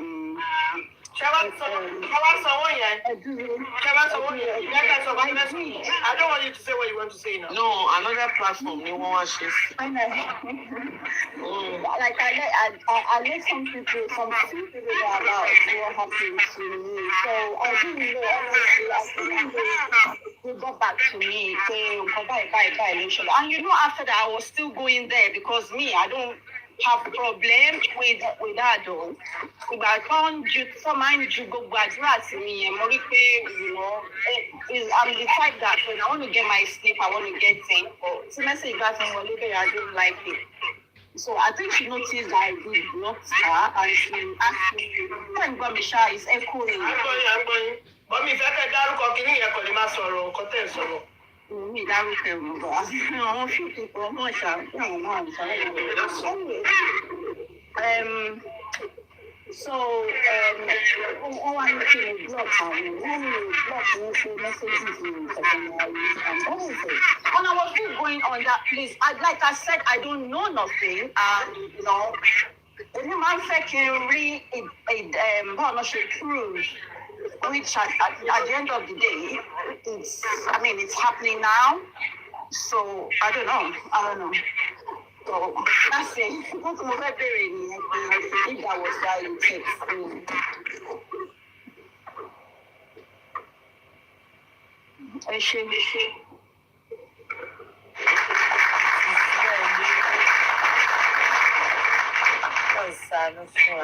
That was the reason. Yes. I don't wish you could divert it because you deliver. Ọ̀rẹ́ mi ìgbà tí mò ń sọ̀rọ̀ mo sọ ọ̀rọ̀ because I didn't want Mommy Maggie to feel bad. She understand. I was trying to bring her into the case to be called. We hate her. We're just trying to say everybody's adults. Ali make decision for our that nobody is going to force you to leave somebody else telling you you get what I'm saying. But until apparently when you see things for yourself and you're able to say, oh, this is the wrong step I am taking. Yeah. Not that when you're coming your color, no.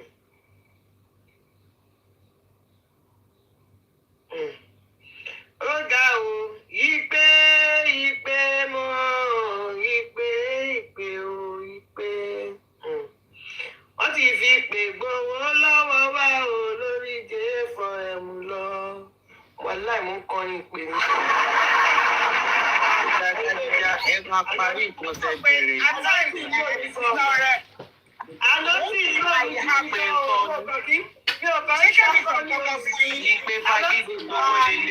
Tí nǹkan bá ṣe mí pé àìníkẹ́kù so, màmá tí kìkì bẹ nílé ìyá mi, oúnjẹ ò lọ lẹ́nu mi. Nǹkan bá ṣe mí, màmá tí níkẹ́kù so. Màmá tí dẹ̀ndẹ̀n bí ẹgbẹ́ wa màmá tí wà. Mo mi epo ní kẹ́kù. Ṣé ẹ mọ̀ pé Mohbad yìí? Owó ni Mohbad o. Ọlọ́run. Àbò ọmọ yẹn ajé burúkú ń sọ ní ara rẹ̀.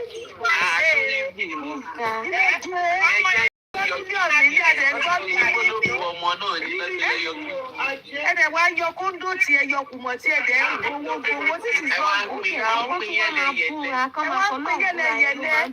Ẹ fọwọ́ Mohbad ayé àdìsí sọ́ọ̀ fún un. Justice for men. Justice for men. Disco ìlú tí ń bẹ̀.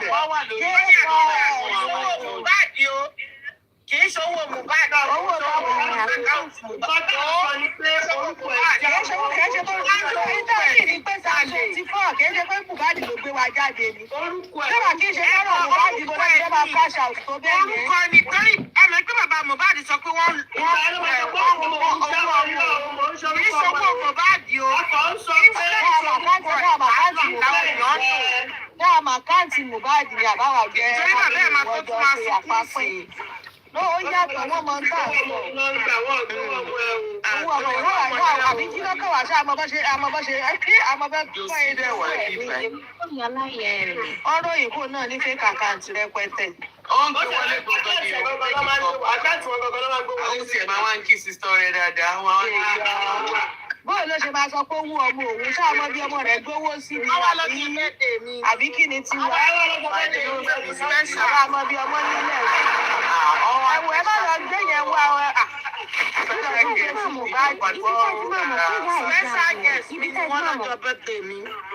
ayé yín ti dà. Ibi tá a ti máa mọ̀ pé ìyá ẹ̀ ya wèrè ni pé wọ́n tún gbé súnmọ́ bàbá Mohbad. Wọ́n lè ń pẹ́ ìsọ́ tún gbé súnmọ́ bàbá Mohbad tó kó fáwọn ọ̀gá mọ́tò. Níbo la fi dá sí owó mọ́tò? Ibo la tó wá sí irọ́ yẹn ní a ò dẹ̀ kí n kò kí ní ò kí sọ̀rọ̀ kí má bàa bẹ́ẹ̀ o. Olóhùn àwọn mọ́mí Àṣàbí ṣé mọ́mí mò ń jẹ́ àwọn sparkless of joy sparkless of joy ọlọ́mọdé àwọn ọkọ̀ mi ò yọ súnmọ́ bàbá Mohbad. Sparkles of joy. Sparkles of joy. Ṣé sparkles ni àbí LPS báyìí? Bá wọn ṣòro gbóró kan fẹ́ gba bàbá mò ń lọ wọn. Sparkles of joy. Wàláì. Ìpinnu lọ́lọ́ ni. Ìpè fún mi lówó mọ́tò. Ìpè transport. Àti Kádíjà ẹ̀gbọ́n bìnú torí mo mọ̀ yín gẹ́gẹ́ bí lọ́lọ́. Àti Kádíjà mi ò rí ẹ̀mọ́ ọlọ́ọ̀ kí ló ṣẹlẹ̀ láàrin ẹ̀yin méjèèjì lọ. Bíkọ́sẹ̀ ẹ̀ kí n tẹ̀lẹ̀ nínú báyìí ẹ̀ kì í ṣe báyìí. Ẹ lọ sí kíní ẹ̀rí ni. Tẹ bá kúrò ń bẹ ó máa ní kéèyàn wà nú AC. Ìpè lọ́lọ́. Ìpè yẹn máa ń pinnu lọ́lọ́. Èèyàn gbọ́dọ̀ lórí ìjọ méjì mẹ́ta lẹ́kọ̀ọ́. Tó padà sí Ìbàdàn. Àdàwé.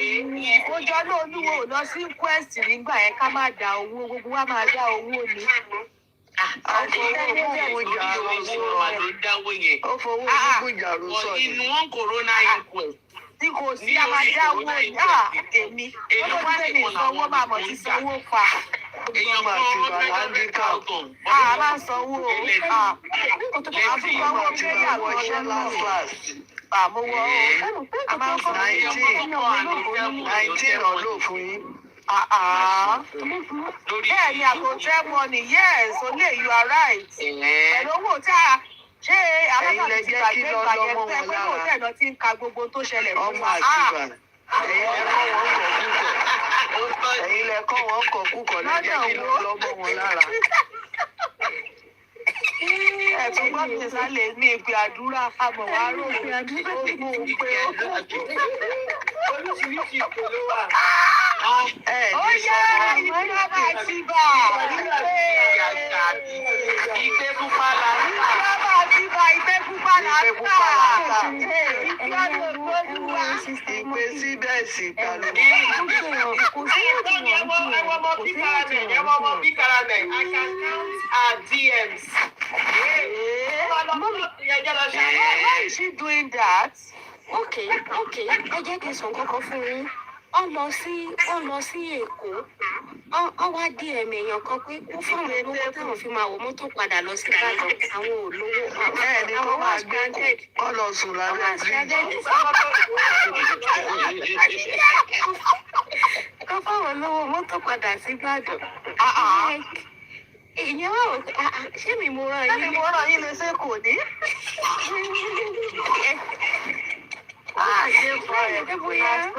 Láì pé bóyá ẹjọ́ plan. Ìwọ tára rẹ bá kọ́wọ̀ sí tó fẹ́ kan wú ẹ má kọjá àyè rẹ̀.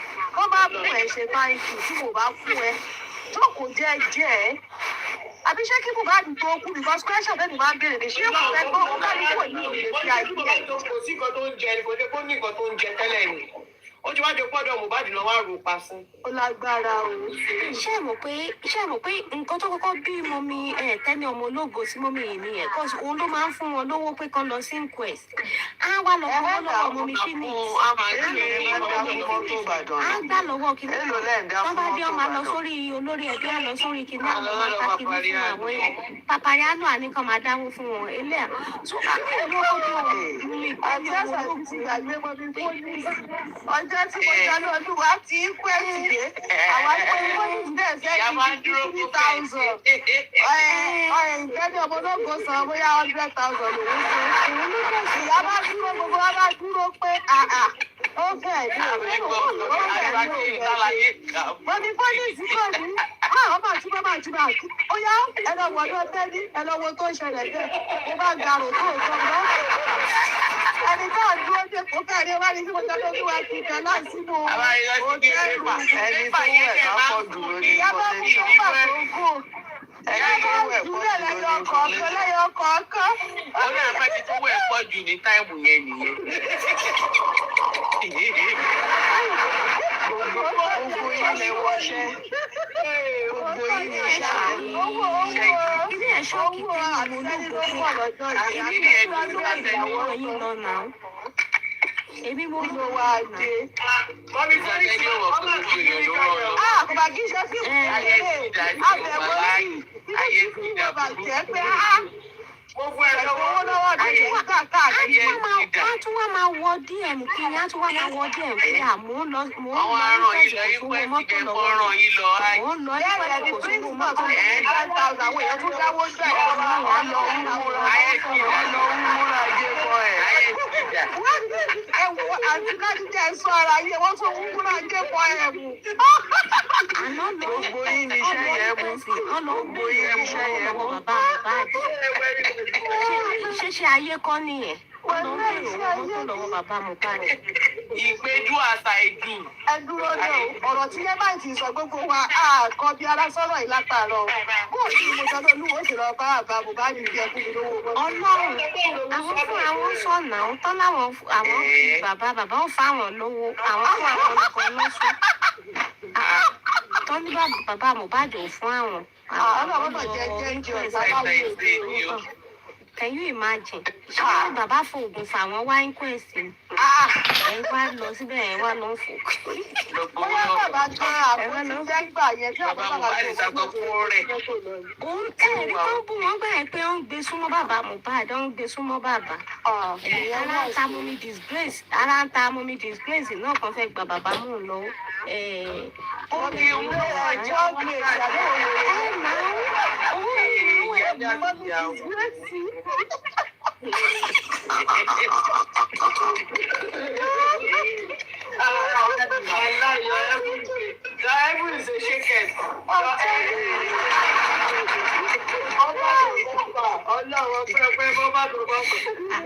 ẹ̀dẹ̀ mọ̀ pé àwọn dẹ̀ ní táwọn dábàá ṣe táwọn dábàá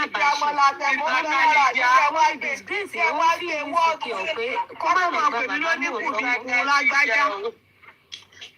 Ṣé ètè wá wọ́ọ̀kì? Kámọ́lá àtẹ̀kọ́ lè dàjẹ́ sí. Wàhálà. Kòrónà di mẹ́ka owó tí àìsàn ọ̀yàn lọ ìgbà tí wọ́n bá mi gba owó. Screenshot wà lọ́dọ̀ mi tí mo ṣe fún ìpamọ́ tó ní kí n wò tán bá parọ́. Pàtàwọn mi wọn ò yà ọ́ sẹ́ẹ̀dì sẹ́ni yẹ pé ara wọn mi àwọn ò yẹ ni wọ́n sọ pé oyin. Why woman do like this? Because as give woman compensant, I give a lion. Then come disturb me. You say me say, I even got go mo gan mi. Ìyẹn náà tọ́ wèrè. Ìyẹn náà tún padà tọ́ wèrè. Tún yá lọ́ba tún ní pé ìgbà tí àwọn mi wọn tó ṣòkò wọ́n tún sẹ́ni kíṣẹ́ ni yẹ pé nígbà tó yẹ kí àwọn fẹ́ sá. Wọ́n ní màmá tí ní bá manager. Wọ́n ní màmá tí ní bá manager. Gbogbo owó ọmọdé lójúwa owó bàbá tí ló wà ó yẹ kí ẹni á rí pé oyin wàhálà wo ni wàá kó fi sí báyìí lẹ́sùn ṣe oore làwọn ọdẹ ṣe òṣèlú náà wáyé tó bá ní gíftà ní ẹbí gíftà ní wọn pé àwọn gíftì wọn ní ọrí bẹ́ẹ̀ tó tún wá lọ ra búrẹ́dì lé lọ́wọ́. yóò tún wá gba gíftà ìwé yóò tẹ̀lé délé o. àwọn akẹ́kọ̀ọ́ ní pé àwọn ọmọ ìgbà wọn kú ẹni á sọ pé ọmọ orísun ẹ̀fọn fún tọ́mísẹ́ méjì ṣẹlẹ̀ ni pé àwọn láyọ̀nù tó ń tàn. ṣé ń gbọ́ mọ́ mi rẹ̀ tàbí ọjọ́ tó ń dúró tí ó fún mi ọmọ láyé pé lágbájá ìyá padà sí ètò yìí o ẹni á sọ pé àìrọ̀ ọmọ mi oyin ni ọmọ mi o so màá rí létà máa sọ pé ẹni yẹn máa tẹ kí mo kàn yé ní lójú wọn pé ẹni yẹn máa drive fún mi wípé ńgbà tí mo wà mẹ́tara mi ò yá ẹni yẹn máa ṣẹlẹ̀ ó sì mi láti UK kí lọ fi exchange owó kí lọ ṣe exchange rate owó ọbẹ̀ yẹn kí n fi lọ sí hospital kí n fi lọ kí n fi lọ. òun náà ti wá fẹ́ gbẹ nìyẹn ní pé ṣe fẹ́ ajá fún ọmọ kan láti ẹni yẹn ẹni yẹn ti sọ bí di sí ẹgbẹ́ ẹni máa ń fún gbẹ́ ẹni ló ń fún mi ní owó fún ìjáwọ̀ níbẹ̀ ẹ máa wọ̀ fún ọmọ fi ṣe clement tí mo lè sọ fún yín náà yóò gbígbọ́ nọ́màtì ni mo ní ẹni ẹgbẹ́ ní ìjọ ìfún mi gan o wípé wọ́n máa ń ṣẹ̀dí owó sí i láti UK síbẹ̀ yẹn mo ṣe máa ṣe exchange rate owó ni. ẹnu tí yín lè dúró not like that kò ń ṣe oh my god mi ìsọ ní kọ́nà orí blọọgì mo ti sọ lọ́jọ́ àwọn yẹn. burúkú ní pé àwọn kan sọ tiwọn pẹ̀lú inú mímọ́ ọ̀hún pé kínní ni. mo fi praise ẹni yẹn ni mo fi praise ẹni yẹn ni. wọ́n sọ̀rọ̀ pé ẹ̀mí ìdàgbọ́ wà lórí oṣù àwọn wà lórí nílùú àwọn oṣù. mo bá sọ bẹ́ẹ̀. Ibi tó ti ń gbọ́ káàdì tó ti ń gbọ́ lọ́wọ́ káàdì. àwọn ẹni tí wọ́n ń dá àmọ́ ẹni wọ́n ń bínú sí mi pé oyin why you like that now kí ló tí mo expose àwọn tó bá ṣe nǹkan fún mi ṣé gbogbo táwọn ṣe fún mi ṣé èèyàn kan gbọ́ ni. ìgbé olúwọlé. àtúbọ̀ pé wọ́n ti fún mi ní platform kan àwọn ẹgbẹ́ àwọn wá give tiẹ̀ àwọn kọ̀ọ̀bẹ sí oyin jẹ́ ẹ̀gan wọ́n bẹ fún ọ̀rọ̀ àwọn tán àwọn fẹ́ lọ́ra kejì ni mo ní ẹ mọ̀ fún wọn ẹ yá bí akẹ́ mọ̀ fún wọn ní kejì mọ́ o wàhálà ti fẹ́ pa ara èmi lọ o. díẹ̀ ní ìwọ̀n mọ̀pẹ́ ní ẹ sọ fún mi pé wọ́n sẹ́ẹ̀dì méjì sáwọn mi ìdẹ̀bí wọ́n lè di èmi. mi ò bí wọ́n ẹni má bínú kán má bínú kán má bínú kán má bínú. àlọ́ fọ́ọ̀nì gan bọ́dá Yomi rọra ń play game wọ́n dẹ̀ fún bọ́dá Yomi gift ńláńlá ó dẹ̀ ti sáré lọ sẹ́yìn lẹ́sẹ̀ sẹ́yìn yẹn. ó mọ fún wọn bá kí. ẹni òun ṣara J4M yín ẹni òun ṣara ọ̀rẹ́ ni ẹni J4M yín. ó ti sáré lọ ju mẹ́sẹ̀gì fẹ́lẹ́ lẹ́yìn. Òfin níyẹn bá mọ mi mo jọ ní olúwa jẹ lọ tá a bá wà lọ́dọ̀ wọn náà tó bá fún wa wọ́n máa fún àyẹ̀fọ́sì gift náà máa dárúkọ o. Hansley Ó kálukú ní ẹ̀ tó fẹ́ bóyá yẹn ti ó kálukú ní ẹ̀ tó fẹ́ brọ́dà mi tó ṣú ọ̀. Hansley ní sẹ́ẹ̀. Ok, ṣé bí àwọn ọ̀pá Hansley wà bí o? Ok.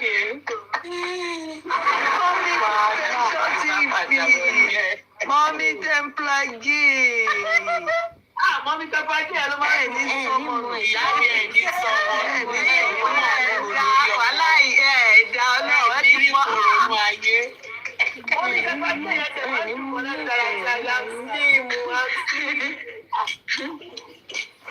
Mọ́mí Confession TV ìyá mi ní gbọ́mọ sí.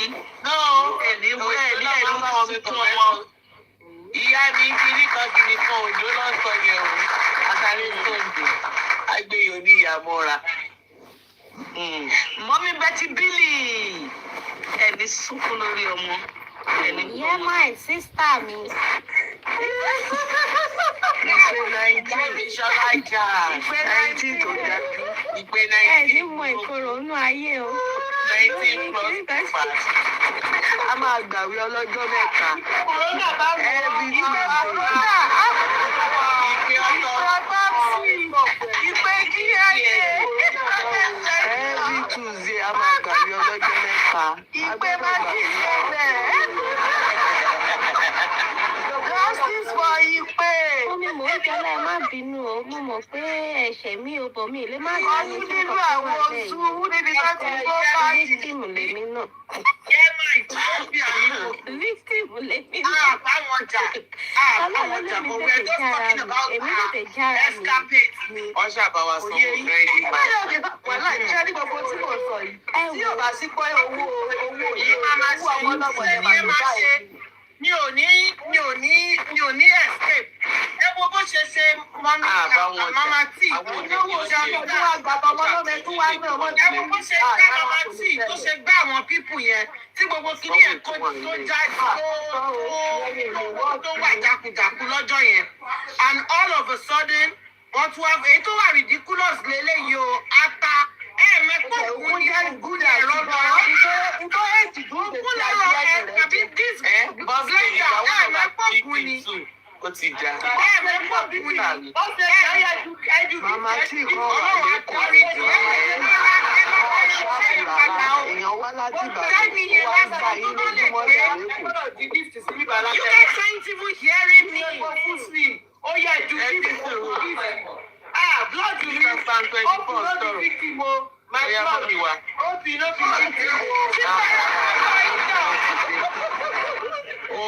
The point is, ẹ wá dúró owó tán ti gbá back to back.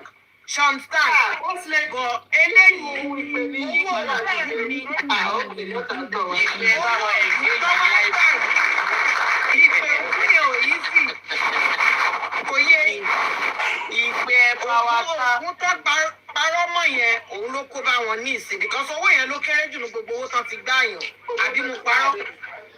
Owó yẹn ló kéré jù but owó ògùn lélẹ̀ kẹ́ni ẹ kó lọ bu epo sórí ògùn lásán fún yín gbogbo ìtẹ̀mọ́bọ̀ yẹn fògùn ṣépè yẹn àánú yín ṣe mí èyí ò lè rádaràda yìí. I hate you but we hate your behaviour we hate your attitude change. Ojú kòkòrò exactly ní tó ń ṣẹlẹ̀ gangan nìyẹn. Owó òdìjà fún yẹn máa ti tẹ̀ ká tó gba gífìwé àwọn ṣe. Mo boundaries. You are cashing out for your own money. You connect another person money. You still spend it. Owó olówó ẹ̀jẹ̀ fún gbogbo ọmọ ọlọ́mọ fẹ́ ṣe dáadáa. No. Àpè náà ni. Tó bá ní káwọn ṣe àwọn mu jẹ́ńbì bá òṣìwọ́ always want to do more. Ìpè kọ́ ní 27 náà wọ́n ṣògùn lóòótọ́ lábọ̀ òkú olówó yẹn tó bá mú ọ̀pọ̀ òkú. Kò dáa. Kẹ́kẹ́ lọ́rùn owó ọmọdé mi. Kò dáa o. Ṣé kí náà kan gbà wá lọ ní awu? Ẹ máa mú mọ́ ẹ má fi àtàmọ́ àtàmọ́ mọ́ o. Owó oníjà fún yẹn mà ti pẹ́. Ká tó ṣe é tó bá dìwé mà ní. Ká tó bá dìwé rárá mà ní oníjà fún yẹn. Owó yẹn mà A ó ti lò pẹ́. fún bẹ́ríà. Nùfẹ́mbà ní bẹ́ríà. Owó yẹn ti pẹ́. Láti ìdàgbé. Kí ló dé everybody wá A ó fi ṣe bẹ́ríà. Lẹ́yìn náà ṣé bítìmù lẹ́yìn Owó náà oníjà fún yẹn ti pẹ́ díẹ̀ o. Ilẹ̀ onílẹ̀ ṣe bẹ́ẹ̀rẹ̀ ẹni tán láwọn lọ́wọ́ onílẹ̀. àbẹ̀wò ni. Mọ́mí yẹn dẹ́ sọ Ṣọwọ́ ni wọ́n grinding dẹ̀ jẹ́ fún machine mi lọ́jọ́ àbẹ̀wò. yẹn. Grinding Báwo náà máa sọ wọn lówó ní kọ́kọ́ Ẹ̀wọ̀n wọn grinding machine December yìí ni. Okay, Ó ti pé December. fún Ti bá bẹ́ríà lọ. December náà ti pẹ́ oṣù mẹ́rin. Kí ló dé? Yes na ó ti pẹ́ náà. Ọlọ́dẹ ń ká mi lára bíi pé kó jẹ́ pé jọ̀yẹ̀ lélẹ́yìí. Owó làbí lọ transfer owó sí. Olówó gbowó tó bá wù ọ̀kan pẹ̀lú wọn sọ. Bẹ́ẹ̀ ni mọ́mí. Láti December. Mọ́mí early December yes. A ti ṣàlàyé nǹkan tí àwọn fámìlì yìí ní Ká tó ìdúró. gba giveaway ni. I made that decision pé okay Ìṣe let's owó olówó. for them. Eh? Ọlọ́run àdá fún ọ̀dọ́. Ah, ó ga. ìkàlẹ̀ ṣe o. ó ń ṣe ọ̀rọ̀ pé ọlọ́run máa alásàbí ẹ wá bẹ ṣe máa gbowó yẹn padà ẹ wá bẹ ṣe máa gbowó yẹn padà o. ìkàlẹ̀ ṣe tẹ bá wà bí kẹ máa gbọ́. Èpè lọ́ máa gbà ó. Wọ́n náà dẹ́wà tí wọ́n ń gbọ́ gbogbo ẹ̀ máa lọ tún díẹ̀ mú wọn kó sọjọ́ kó fẹ́ sọ owó ọmọ lọ́mọ. ẹni ìdílé yẹn ni wọ́n lára ni. Wọ́n ti máa sọ pé kí wọ́n ṣe àwọn owó wọ́n ṣe àwọn ìṣẹ́bà sí ìdáwó. ẹ fún wọn lọ́dún mẹ́rin kó fi dá padà. ìkàlẹ̀ ṣe fún ìdílé yẹn. Àti káríjà ní àfún wọn lọ́dún mẹ́rin ìkàgídí ni o kò dá o. ẹ mọ̀ pọ́n nídìí láti ṣiṣẹ́ fún wọn lọ́dún mẹ́rin. Ẹ̀jẹ̀ ń gba ti ní owó wà nílẹ̀ ọlọ́pàá wọn ní gbogbo January yẹn mọ́ February late January fún wọn kọ́ máa lọ bá wọn ẹni yẹn gbogbo wọn tẹ ìgbà yẹn lọ ń dragi wọn kọ́ táwọn go through márùn tó nílẹ̀ ń gùtù lórí owó olówó.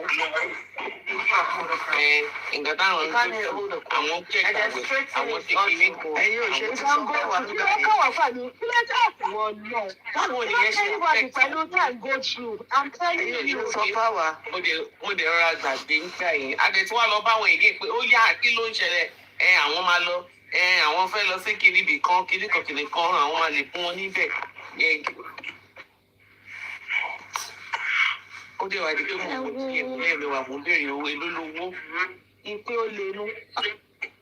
ọjọ́ tí mo wà disappointed jù ọjọ́ àwọn tó ń owó ilé sọ̀rọ̀ ẹ fi ń ṣe ara rin dínà ẹ máa ra ọbẹ̀ látẹ̀kọ́ lọ sí àmì láti Ìbàdàn lọ sí Èkó ẹ̀rọ aṣọ ẹ̀ṣẹ̀ gbogbo ẹ̀ àwọn owó tó ti ẹ fi ń ṣe ta ló jẹ bẹ̀? Ta ló jọ bẹ̀? ọ̀dọ̀ máa ti lọ lé Èkó. àgbàlá jẹ́ àwọn jọ bẹ̀.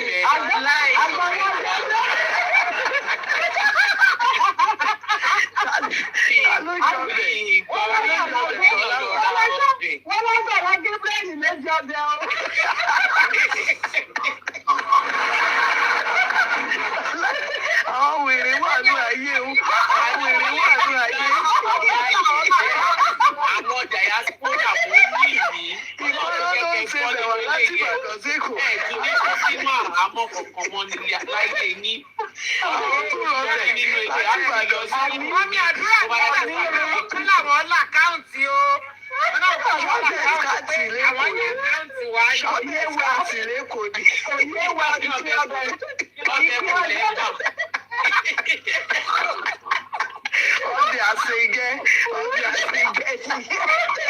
Ibi àṣegẹ́. àgbàlagbà ìyàwó lè ra ọbẹ̀ ó dàbí pé bí Ta náà rọ bẹ̀ fún? Ẹ má máa ṣọ́ọ̀rọ̀. ọba lọ jẹ Ṣẹ́ni àti àṣà bí ọ̀rọ̀ burúkú bẹ̀rẹ̀ á máa lọ ayé lẹ́nu lọ́lọ́. a ní mi ò lọ nílé ọmọ àsìbá ìjọ tí mo máa gbọ́ kí ẹ̀pọ̀ àwọn ra ọbẹ̀ mo ní ẹ̀rọ Ibi ọlọ́bẹ̀ lọ́lọ́. àbí ra kan ọbẹ̀ àwọn leave Kí n tó ra oúnjẹ jẹ àìkọ̀ òun yà ó yàtọ̀ sí bó ṣe rí ìlú ọbẹ̀ ká lọ́bẹ̀ wèrè. ọkàn ìyàwó balẹ̀ ni màámi ọkàn yìí bá balẹ̀ dáadáa ẹ̀ ra Ọbẹ̀ àṣegẹ́. Ọmọ máa ń gbádùn nǹkan ọmọ tó jẹ́ sí ìwọ ni ọmọ tí ìyá ní kò òsì tó bẹ́ẹ̀ sì ta tó lè bí kìbí. ọkàn màámi ti balẹ̀ ni. owó àwọ̀ Ilé ìṣẹ̀lẹ̀ nìyẹn owó tó lò sí ká. owó yẹ ká sáré lọ ilé yìí bí ti máa wọlé títí ìrọ̀lẹ́ tó ń sùn cash out every Wọ́n káṣá tó wà láì wọ́n lówó wọn lówó day every seconds. gbogbo Ọ̀tọ̀ lówó ọ́fíìsì tó tẹ̀lé Mr. Yomi wá lórí ẹ̀jẹ̀. kí àwọn èèyàn fún wọn owó táwọn èèyàn fún wọn lójú kó máa lọ sí oko kìíní yẹn gbogbo DM oní DM náà máa wà àwọn ń lọ sábùjá àwọn ní ìdánwò mọ́tò kìíní kan àwọn èèyàn ló ń tọ́jú owó àwọn àbújá yẹn lásán ẹ bá mọ iye tí Àlàyé wo ni Limsik àti Gold wọ́n fẹ́ sọ ní ẹ ìsìn? bá mọ iye tí wọ́n cash out pẹ̀lú owó àbújá. àwọn ọmọ pẹ́ mo tètè jára mi. tàbí kán má wà ó ní kán má wà wọn tó fa gidi lọ tàbí kán dúró kán má wà pé ọmọ yẹn jìn kán má wà wọn wọ́n sọ sọ pé pé wọ́n wọ́n bá máa káṣà bẹ tún ní náà ni. ilé wọ́n débẹ̀ owó ní dé epo.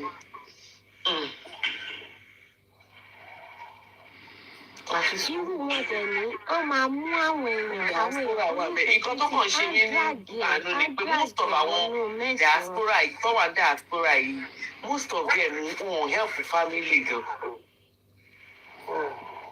iṣẹ́ ló mú wọn 19 ló mú wọn nígbà téèyàn bá rọbẹ̀ láti Ìbàdàn wá sẹ́kọ̀ọ́ wá sálẹ̀ pé ni. àìmọye àwọn ẹlòmíì tó ti bá mi táwọn àwọn ọmọ báwọn ṣe ń fún wọn lówó ìgbà. lipstick yẹn gan iṣẹ́ máa wà wọn nínú ẹ̀. lówó tó kí àwọn tó sọ. àwọn èèyàn tó lọ ń jókòó sórí pílátọ́ọ̀mù tá a di omi mú tí gbogbo wọn á mú omi ká máa gbàdúrà orí burúkú ń bẹ̀ orí TikTok lọ́ ti fẹ́ rí wòsàn wàhálà ogun ayé tó ń bá wọn tó ń bọ̀. ó sì àní àwọn èèyàn ó sì àní mo fẹ́ lọ lọ. ṣé torí ti olómi yẹn tó bá yẹ pé inú wọn mọ kò sí nǹkan tó bá I do it too. àwọn èèyàn gbọ́ ní bùjàre èmi bá àwọn àṣẹ wá sórí TikTok tí wọ́n á máa di omi ní iṣẹ́ yẹn mú sísá àṣàbí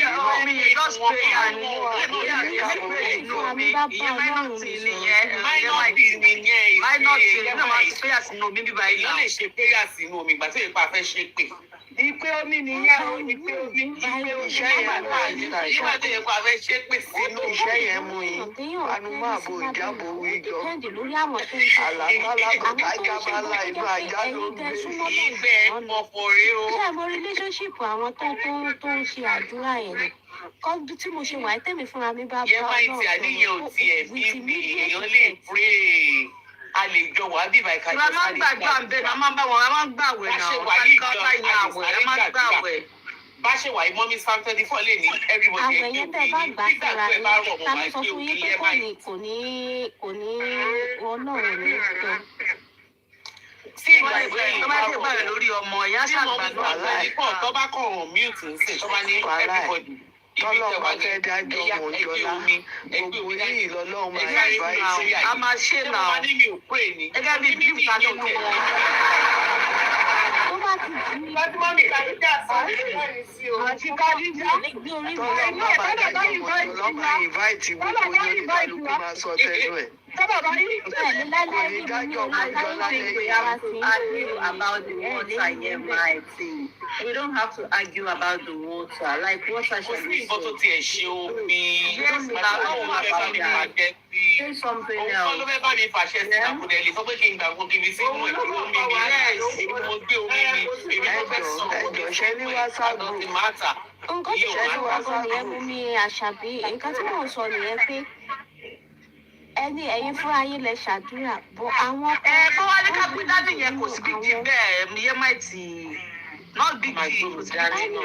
anyways okay Yema, are you telling me now pé ẹni sọ̀rọ̀ sísá kájẹ má bínú mà are you telling me now pé tí bá sọ pé ó yá Yema àbí bá ṣe wà lórí bàbá pé everybody jọ torí ọlọ́ ẹ jẹ́ ká sáré gbé omi ibi táwa yẹn ká fi ṣe prayer a máa accept now. ẹ máa rí pé mo máa fẹ́ràn bí báyìí. You will do irọ́ ni you will do it. Sister Àṣàbí ṣe ní You WhatsApp group. must be ẹni tó pé ọ ẹni tó pé you will do it. àmọ́ break ẹlẹ́ o ọlá ń pé ẹ ti rí àríṣà ẹ ti rí àwọn nǹkan tó yẹ pé àṣírí ti mọ̀ sí yín lẹ́ẹ̀ ṣe ní dẹ́ni yẹn lóhùn. But tó bá yẹ pé ẹni fẹ́ pé yóò trust ẹ wò pé àánú ẹ ti rí náà wò ní. mo jẹ́ lórí ọ̀rọ̀ máa ń pè gan máa jẹ́ kí gbàgbé mi. Genesis Sister ọ̀rọ̀ máa ń pè gan. Ká máa pray gidi. máa ń pè gan. ọ̀rọ̀ máa ń pè Sísá Àṣàbí gan tún máa wọnú mi sí. yes. Sister Àṣàbí máa ń pè gan. tẹ̀síà sínú pé Genesis. ìyá mo jẹ́ lórí ọmọ ìyá pé Genesis fún wa ní àwọn ọmọ náà gbà lọ. Ẹbí ọmọ alága ti wọnú. Ìpè revelation ni tiwọn. Ọmọ ìlú náà ní amúfọ̀nù kúrò lórí ìpè o. tó ṣe wà ọjọ́ tí mo stop láti máa sẹ́ǹdì owó sí wọn ní ọjọ́ tó my sister. 19 yẹn ti ẹ̀ mú Yema ti gan. 19 yẹn mú àwọn tó wà lábúròdù ní 19 yẹn mú. àwọn tó wà kò bẹ́ẹ̀ mú ni mi o kò mú mi. Wọ́n ti mọ̀ pé àwa alábàámọ̀sá ni. tó bá sọ pé àwọn tó kọ́kọ́ jára wọn èmi ni because I hate it when you want to make it look as if bóyá oògùn ẹ mú mi àbí nǹkankan I hate it. ṣé ẹ sọ owó ṣé ẹ sọ owó àbòkò ó dára ẹ Wọ́n ní ṣé ẹ sọ owó àbòkò ó dára ẹ. ìwọ̀n ẹbí ẹ̀ mẹ́ta. victim ni wọ́n Ọ̀sẹ̀ náà. èmi náà sọ fún everybody sọ owó. ẹni máa ń Ẹ sọ owó ẹ sọ owó. never it who you help be victim. Oh my God, care for more brothers, stop it. kẹ́kọ̀ọ́ mọ́ bàjẹ́ yìí náà sọ owó ìpè. ìpè mi ló bẹ́ẹ̀ ni àìwó tí adé àìwó tí lẹ́yìn tó sọ. Ìdálẹ́bi ológo. Ọlọ́run fi bẹ́ẹ̀. Sísá rẹ̀ ìgbọ̀rú ẹ̀ kákádíjà rẹ̀ jẹ́ máìtì nínú ìgbìkẹ́ ṣe jẹ́ máìtì ẹ̀jẹ̀ sọ̀kan fún ilé ẹ̀jẹ̀ sọ̀kan fún ilé ó máa surprise yín. Nígbà tí wọ́n bá mi gba owó tán, wọ́n máa sọ fún mi pé sísá ike máa fi ẹ̀pù mi bẹ́rẹ̀ àmọ́ mi. ẹ̀ẹ́pù àwọn. Ẹ̀yin náà tún sanwó bẹ́ẹ̀ Ẹ máa gbọ́ ẹ nítorí bí ẹ máa gbọ́ mo ní mo wá 3.7 million naira. Àgbàlá Gabriel Mo rí nìkan ti 600,000.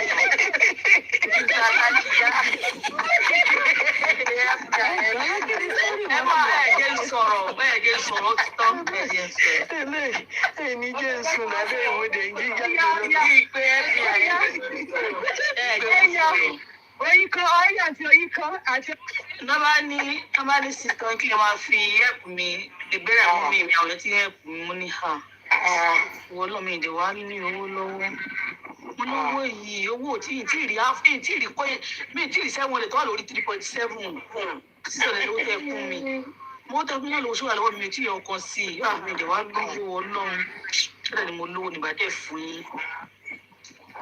Kí ló mí ṣé kí tí wọ́n yẹ 600,000 naira yẹn ni àbí ìpè FBI.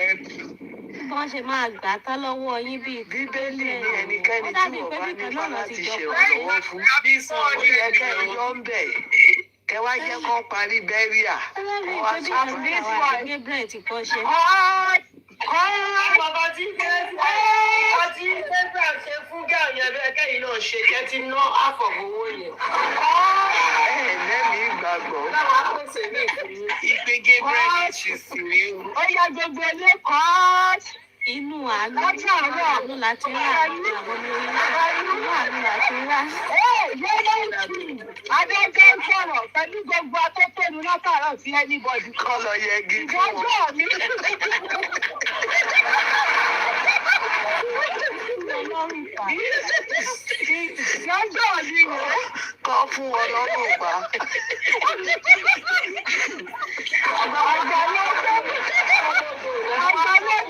wọ́n á sọ fún sísá Oyin, you are going through a lot. But if they gba 600 no 3.7. Justice for lipstick.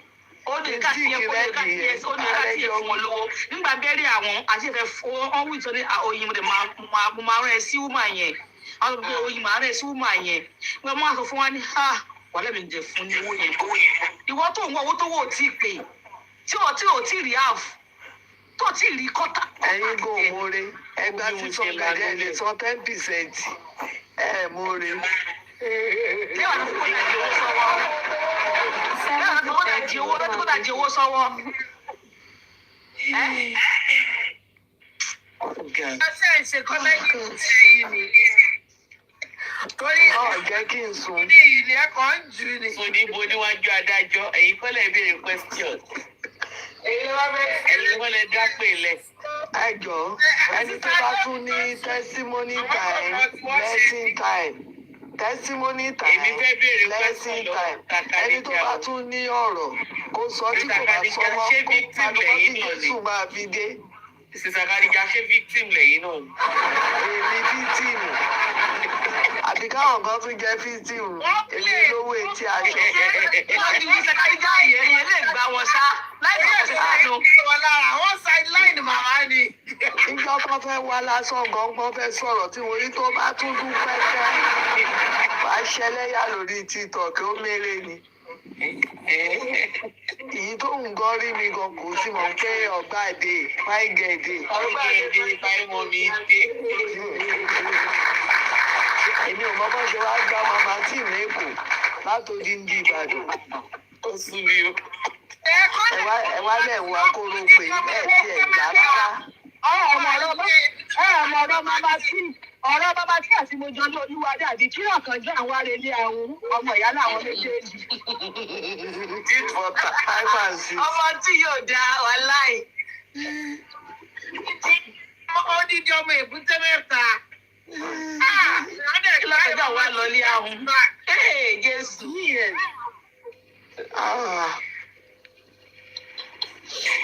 Ó ga o. Ó yẹ bí ẹ̀rọ ìgbà. Lè gbà ni o. Bí kò sẹ́ni tó lọ́rọ̀ mọ̀, ẹni tí ó bá ti sọ̀rọ̀ ní ti kó panumọ́ tí Jésù máa bí Ní àtẹ̀gbá ẹ̀sùn property lọ́wọ́ èèyàn kan ẹ fi ẹ̀sùn dá property yìí oníyà padà nǹkan kan ò lè gbọdọ̀ ṣe wọn. Tomorrow is another day for that.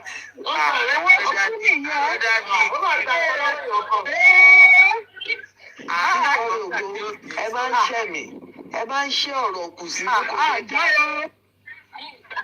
Wọ́n ní kó tún ṣùdé sálẹ̀ ìgbà tó lè tún kọ́ wọ́n ní kéèyàn máa ń ṣùdé sálẹ̀ kòkò. 1.5 lọ́wọ́ èèyàn kan.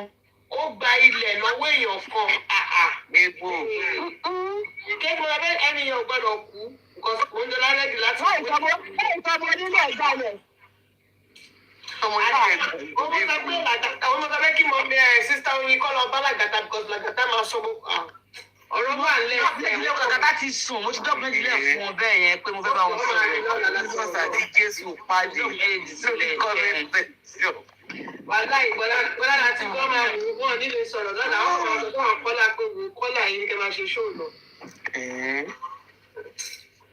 Kò ṣàkóso bá ṣàti wà láìfù ẹjọ́ ẹ ṣí àmì. Mo ní interest inú kéèsì yẹn. Ìkọ̀ọ̀sẹ̀ bá pẹ́ kí mọ mi mọ̀ kọ́ bá kí mọ̀ ní àwọn ọmọ èèyàn lọ. Mo ń jára máa kọ̀ntínú láti máa ṣe fáwọn èèyàn tí ké Ọlọ́run. Lẹ́yìn tẹ wà lábúrọ̀dù, ó gbọ́dọ̀ rìpọ̀nù. Àwọn tó wà lábúrọ̀dù ni. Ṣé wà fáwọn tó wà ní Nàìjíríà? Ògùn ní sáré mú. Alábàámu sálà wa. Ẹni sùúrù o. Gbogbo ọ̀rọ̀ tó à ń sọ ìdùn. Ṣé mo dáná ní aṣọ onílẹ̀ ìgbàlẹ̀ ni? Bóò ló ṣe ṣẹlẹ̀? Kí ló dé? Ọ̀gá ọ̀gáwó tí bàtà àti ọmọ onílẹ̀.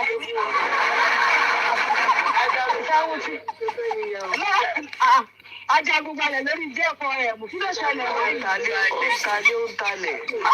Ó tiẹ̀ ti Ó ra ilé, ó ta ilé. Ó tún tata bẹ́ẹ̀. Gbogbo ẹ̀ àtàkù. Nǹkan tó fi lè dá ọmọ tí ìlú lọ́rọ̀ ilẹ̀. Tí ọmọ tí ìlú fẹ́ talẹ̀ ní kiri táwọn gbé tiwọn ni. Ẹ̀yin ti mọ̀ pé mọ́mí yẹn náà gbágbá. Èèyàn tó lè gbowó olè lọ́wọ́ èèyàn méjì. Àpèkò. Ìwọ tó jẹ nílẹ̀ ó bá 200 nínú ẹ̀. 60-120. Fìdí ọ̀dà nǹkan ló fún mama tí lówó ẹ̀. Yẹ́ èèyàn méjì àtẹ̀kọ́ ló balẹ̀ lọ́wọ́ wọn. Èèyàn méjì. Ó lẹ̀ lẹ́ẹ̀kan Ẹ̀kọ́ tíjọ́ tó ń sọ ọ̀rọ̀ yẹn fi sọ̀rọ̀ ògo kí ló tẹ̀lé yẹn ò ṣe pọ́tà náà. Exactly. Iṣẹ́ yẹn ṣì mú ni.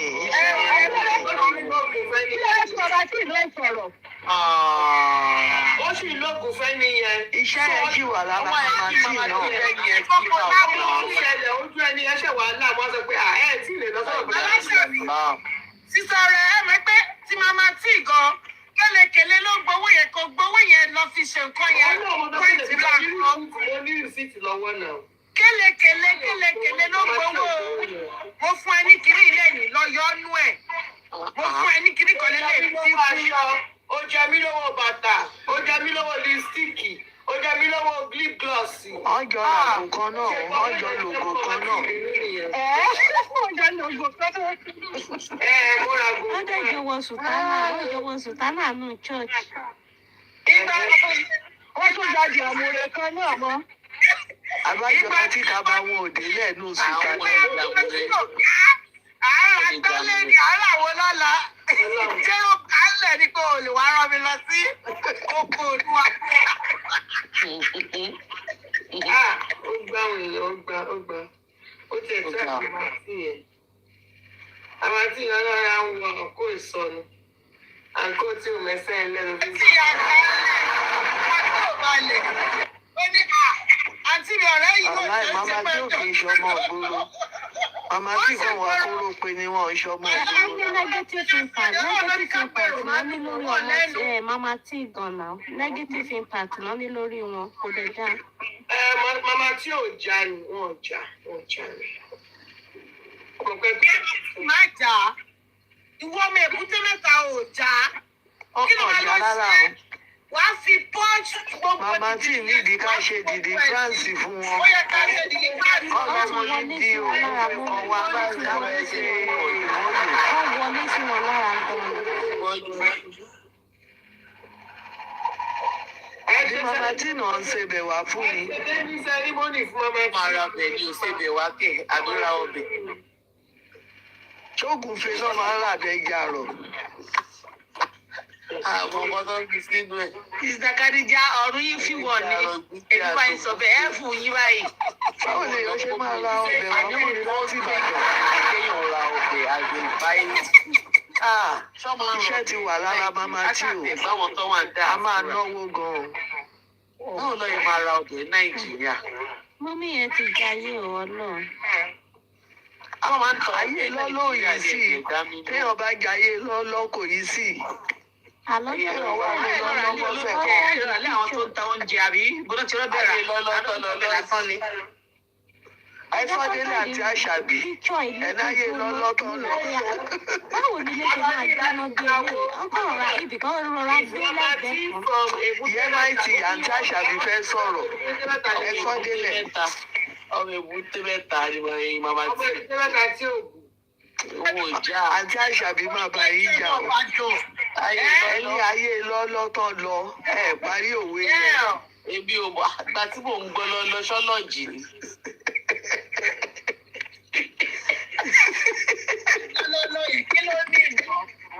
Lọ́ọ̀jì ni. Ọ̀sẹ̀ mélòó lọ máa ń lò? Ìgbéjáde lọ́dún òun lọ́dún. Iye náà lọ. Ó yẹ kán ti gbàgbà àbáṣẹ́dọ̀ lọ́lọ́. Lásán ní pa wá bí. Ó yẹ kán ti gbàgbà àbáṣẹ́dọ̀ lọ́lọ́. Àìlọ́lá àìlọ́jí akẹ́fọ̀ọ́ mo bá gbé lọ́mọ. Kẹ̀fọ́ mi ó bẹ̀rẹ̀. Ìyẹn ni ìpè lọ́jì.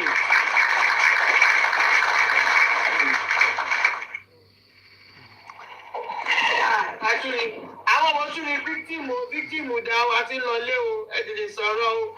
You talk now. Wọ́n ní during ayé dẹ̀. Fítìmù ni mọ́mí Àtìbà náà. Àtìbá wọn kò tẹ̀lé àdìbà rẹ̀ máa ń polówó báyìí máa ń. Fítìmù ráńpẹ́. During ayé rí. Ayé mo fíktìmù ọ̀yọ́ náà fíktìmù. The point is, I used to, but all of a sudden, ìgbà tí ọjọ́ bá ti wọ́n DM tèmi lèmi ti lọ́kọ̀, kò yé yín. I will give you money if I want to give you, but tó bá rò pé lóògùn lélẹ̀, I no be na ṣe o. Ada fún yín Fún ọ́fíìsì mi, ọjọ́ tó bá ti wọ, tó ti patronize mi, ọjọ́ ẹ̀ máa ṣì wáyọ̀. Ìfẹ́ ìṣẹ̀lẹ̀ gangan nìyẹn. That's Ìdí mi gangan ṣe nìyẹn. Wọ́n kí ló wá dé tí wọ́n wá tí ìfọkọ̀. èmi gangan Ọmọ Àtìbà wọn tó jẹ́ ọmọ Ọ̀yọ́ ó já. my heart. Kọ́ lọ sí la ohun mi George ni màmá ka ẹni bọ̀dì ẹ máa gbowó orí Wọ́n wọn. wá lé mi kiri gbogbo. Ẹ bá lọ kéde George ọmọ Tó Àtìbà. bá ti pè mí gbà yẹn, ṣé mi ìgbàgbé, next week ní bẹ́rẹ̀ àwọn o, ṣé mi ìgbàgbé Àti ìgbàgbé owó. pé àlàyé wa èmi kọ́ mo pàyà yìí náà. Kí ló dé? After burial,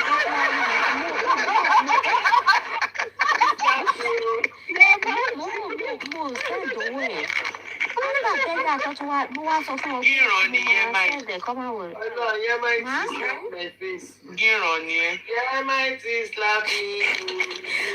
Honestly, mo rí ìtẹ̀ẹ̀kẹ́ láti pé bóyá torí pé oògùn tó ṣe fún mi ló jẹ́ kí n sẹ́ǹdì owó sí ẹ̀. Mo rí ìtẹ̀. Ó wá pàdé mi after burial tó ti ṣe burial tán. wọ́n tún wá sọ fún mi pé ṣé mo ò gbàgbé promise mi.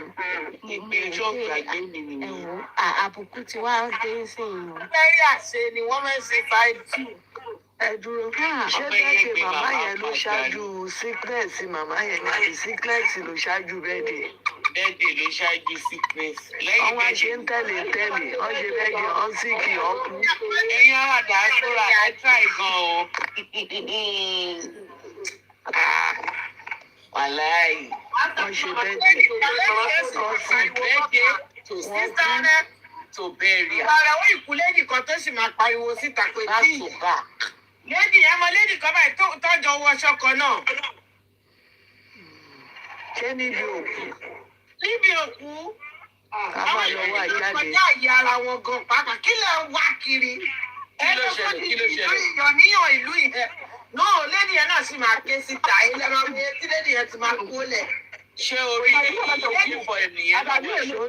ṣé lẹ́yìn yẹn náà tó mílíọ̀nù ni. Bóyá mílíọ̀nù yẹn mọ́ ẹni tí kèsì ò bá ti wọ mílíọ̀nù kò wọṣẹ́. ẹni tí kèsì ò bá ti wọ mílíọ̀nù kò wọṣẹ́. Owó oníyọ̀ ẹ mọ̀ pé wọ́n nàbí gbogbo wọn yẹn Ọlọ́run dárí jì mí. Wọ́n nàbí ọwọ́ mi ò tó máa fi gọ̀ǹgọ̀ fà á. Kò yé òun ní gbogbo wọn yẹn. Ìmọ̀gẹ̀ wèrè tẹ̀ ń ṣe mi mẹ́ńtórí yín. Ẹlòmíràn tí ìjẹun ẹ lọ máa sanwó make-up ẹ tún jókòó ìdí á máa ròyìn. make-up artist. Ẹ wá èmi ò lẹ́mìí irú ẹ̀ Ọlọ́run dárí jì mí. lipstick yẹn dẹ̀ máa ń tíìkì. Ọlọ́run máa 3 days lẹ́nu. Ètè yẹn máa pín ní bí àjẹsẹ́nu.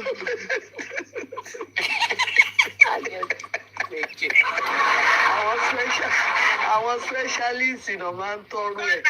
eléyìí ẹni tó bá sì ní ìpẹ́sọ̀ kó bọ́ta kó wá kọ́ fẹ́ẹ́ kó bá gbé gbogbo wa ìlànà ìfúnra máa péjú pọ̀ fẹ́ẹ́rí ẹ ṣe yẹ̀yẹ́ tó bọ́ta kó wá kọ́ fi ẹ̀ka rún mọ́ra wọn láti fi ẹ̀fọ́ ti fi dìbò. Ọmọ mi karabẹ̀ nǹkan tí máa ń rò nìyẹn pé láti Ìbàdàn wá sí Ìpínlẹ̀ ẹ máa lọ pọ̀ tí ẹ̀bẹ̀rù bá dé sí. Kásídà tí ẹ̀bẹ̀rù kọ́ má ṣe yín lọ. Kí mọ́tò má tiẹ̀ lọ kọlu yàn wá ní kí ló wá ìrì ẹ̀rọ yẹn rárá ẹ̀ ń fẹ̀mí ara yín wé pọ̀. Àwọn ẹ̀mọ́ ẹ̀pá wa ń pìtì wọn ìgbà mi à máa ń dáwọ́ títẹ́ nígbà tí ní owó báyìí máa sáré fò ní máa sáré tap ní òun pẹ́ mi. Tó bá ti mẹ́rẹ́ bá but at the end of the day máa wò pé these people are trying o. Má tún máa fàdúrà ràn wọ́n lọ́wọ́ àṣẹ ẹ ní ọ̀tún. Àdúrà yín náà ló ń gbà lórí wọn. Ẹ má dákẹ́ àdúrà o. Àdúrà yìí ń gbà ó. Àdìjọ kí ló dé tí wàá sọ fún yín lọ́dẹ̀ náà? Àsìkò tán nídìí pírẹ́yà yìí gangan rè. Àsìkò tán nídìí àdúrà yìí rè. Ìgbà tó wá di ìjọba yẹn DM mi wá fún àwọn èèyàn wá bẹ̀rẹ̀ sí ni wá fẹjọ́ sùn mí. Sẹ́rí ẹ̀ ti ta lọ́sọ̀dí ó ní ká ìkan lára àwọn ìta máa ń fún lówó. Wọ́n láyé ti ń pọ̀ jù ó sí wọ́n DM àwọn tẹ̀lé. Ló bá tán. So gáàyè káṣá máa ń fún lówó. Ìjọ tó wá ká mi lára ni wọ́n wá bẹ́ǹtì lọ́dọ̀ mi kò ní gbogbo èyí tẹ́ wá wọn DM àwọn tó wà ní diaspora tún ṣoríire mọ́. Kí ló dé yẹ fẹ́ pa wọn? Ogun kì dem. Ṣé fẹ́ pa wọ́n ni? Ó fẹ́ mi pé àwọn òṣìṣẹ́ táwọn máa fi tan jẹnẹrétọ̀ pé lẹ́yìn tí mo ṣe fún ẹ lówó kan ní wíìkì yìí ó wá bá mi pé ní gáàsì wà táwọn ẹgbẹ́ sọ. Ẹ̀yin nìkan kọ́ lọ́wọ́ pé Ọlọ́run ló mú yín wà. ìpè broadcast message ni o. Nọ́mbà 7 ló ní Ìwọ́n sì Psalm ní fún náà 24 ó wà. wá bá mi lára àwọn gáàsì yẹn sóye yín. Ìpè tó mi ni o. Tí ọ̀rẹ́ ògbólú bá ti lọ lé, I was like, what's wrong with this one? a máa lọ sọ́dọ̀ good hands. A máa jẹ́ kí good hands pé mo jọ lóluwà. Bá a ṣe yẹ máa yanjú owó ọmọ yìí. Lẹ́yìn ni kò ní Àwọn dọ̀la gbọ́dọ̀ san o. Wọ́n gbọ́dọ̀ san o. Ìwọ̀n owó ẹ̀ wà fún Nǹkan tèmi bá wọn lẹ́jọ́ ní ìkọ́jà san owó yẹn. Ó máa ń wá síbẹ̀ yẹn o, ó máa ń wá bẹ̀ yẹn o. Mo wà pẹ̀lú yí àwọn tó máa wá síbẹ̀. Tọ́ba tẹ́yìn láti ọ̀rẹ́ bá ti lọ lé. Wọ́n máa pè wọ́n. Wọ́n mọ̀ báyìí fẹ́ yanjú owó ọmọ lọ́mọ. Èyí ò kì í sọ̀rọ̀ ọjà. owó yẹn gbọ́dọ̀ Ọ̀rọ̀ lọ́jọ́ Ṣé Kóbì ò ń ṣe fítìm ní ọ̀run ó gbà lọ́wọ́ Kóbì? Tàbí kí Kóbì gan gbowó. Kóbì kẹ̀. Kóbì. Ẹni kí Kóbì gọ́ra wọn mú látẹ̀yìn. lẹ́yìn káwọn gan fọ́ victim COVID. Ọkọ victim COVID. Aláṣàbí mo gbọ́ kọ̀tọ́lẹ̀ yìí náà tún fọ́ victim mo ṣẹ́ bọ̀. Wọ́n dẹ̀ kọ̀ kówó yẹn lẹ́ẹ̀kìsì nígbà Àbújá Yusuf ẹ̀yìn tiẹ̀ tún fọ́ parade àwọn akọ́jọ́. Nọ́mbà 2 lórúkọ Aláṣàbí wà. Aláṣàbí mi ẹ̀pọ̀ òun ló máa ń sọ pé mo fara ṣe mo fowó ṣe mo fọmú ṣe òun lọ̀rọ̀ yìí. Ọlọ́run àgbà wa. Jésù gbà wá, Ọlọ́run gbà wá o. It's a big thing o. Ọlọ́run bá ṣe tí Adémídé ó sì mú fítìm. Mo fowó ṣe lélẹ̀.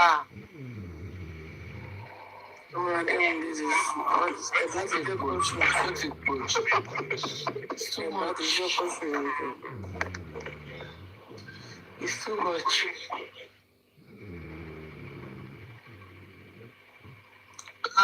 Ìgbé mo fẹ́ lọ sùn rí o, oorun ti dé. Alájà.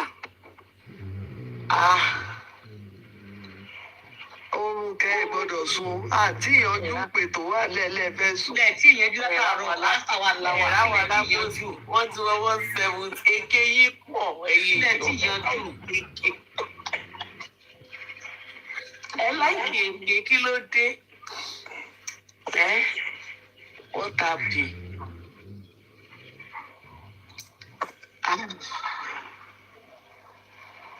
Ọlọ́run bá wọn ṣe tí èké ò sínú fítìmù wọn. Á dráàgì wọn wá wọ kómà.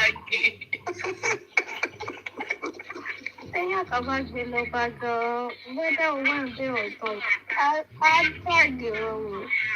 Gbogbo ilé ìtọ́jú ìṣèkìtì ó fẹ́ wò ní ipò wọn á fà.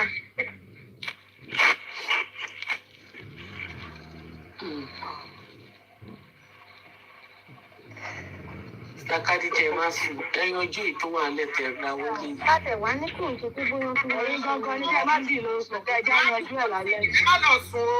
Àǹtí Àṣàbí máa wówó jáde. Ẹ gbọ́dọ̀ fún aládírẹ́sì bẹ̀sí. Ìjẹ̀sùn ó dà ẹ̀jẹ̀sùn. Àǹtí Àṣàbí fún aládírẹ́sì bẹ̀sí. Èmi ìyá ọmọ tí ìlú mọ̀ bẹ̀, màmá tí ìlú mọ̀ Ẹ bẹ̀. bá lọ fíjìtì pè ní. Màmá tí ìlú mọ̀ bẹ̀, 5 and 6. Èmi bá ti lọ tọ́ ilé. Irú àwọn èèyàn báyẹn, àwọn èèyàn báyẹn wọ̀n ní jẹ́ káwọn èèyàn mọ̀. Ẹ̀jẹ̀ ṣàánú ẹ̀yẹ èèyàn, at least aláwọ̀ bíi 160, 170. Ẹ bá wa wọnú DM wọn, kẹ bá wa bẹ̀ wọ́n pé kọ́ fowó ọwọ́ wọn lẹ̀ ṣàánú wa. Èwo nù ẹ̀ ní kọ́kọ́ lẹ̀. Ó yà lè rí gbogbo ẹ̀ ní ìsìn. 150. Ẹ máa ṣáà láti place àkáǹtì kẹjà náà ni ẹ̀yin náà lè máa dà. Ẹ bá wa sọ fún Tọ́ bá wọn bí kó wọ́n fowó ọwọ́ wọn tọ́ bá lẹ̀ bí jù. wọ́n máa jà.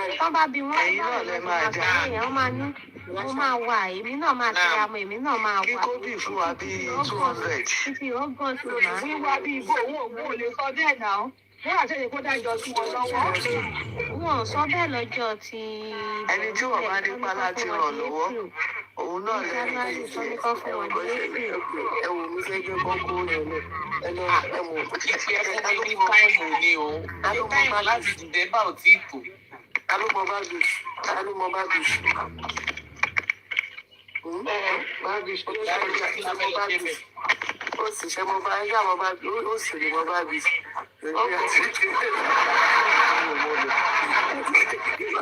Báàgì ṣàwà níbì kan ibẹ̀ náà lọ sí ẹ̀rọ mọ́. Ẹ bá lọ báàgì. Ẹ ṣàdúró síbi etí òkun náà. Ẹ náwó yín méjèèjì láàrin.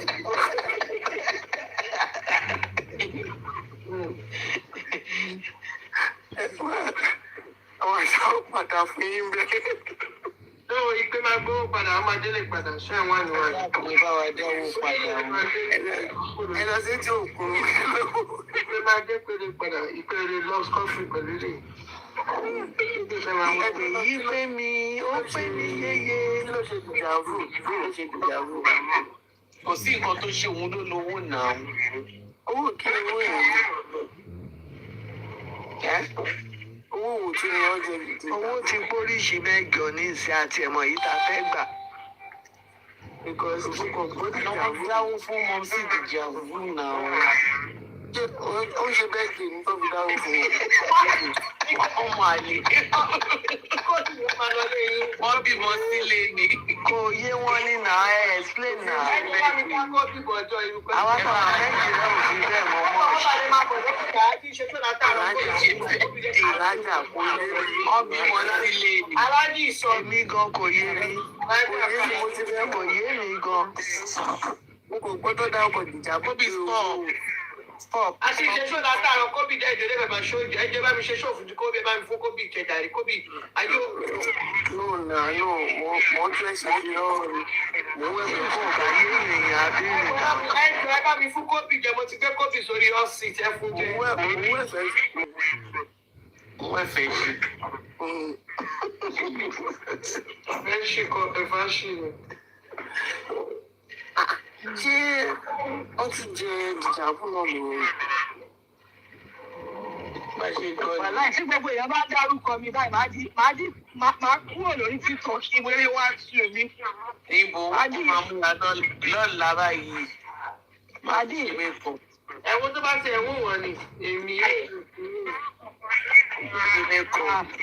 Ẹ bá ń gbọ́dì àti pẹ́ẹ́tà àkáǹtì lórí eré. Èmi ò tí ì lè di activate wọn. Mo gbọ́dọ̀ gba owó eléyìí ná. Àti àṣàbí ohun yóò kí tó. Ẹ fẹ́ gbowó ẹ̀rọ rá ń sọ̀rọ̀ wẹ̀rẹ́wẹ̀rẹ́ báyìí. Ṣówó yìí sì láti dá ẹ̀kọ́ tó ní irun mú lówó yìí. Ìyẹn kí kí wọ́n para nílẹ̀ ìdòwú. Ẹ máa fara ya, ẹ máa ṣó swaga. Ó sì o. Tó bá yẹ pé ẹ ti ń pariwo ni kóbì àti mọ nǹkan tó ṣẹlẹ̀. Ó máa san. kóbì ń play ni àwọn ń jókè tí Máa san.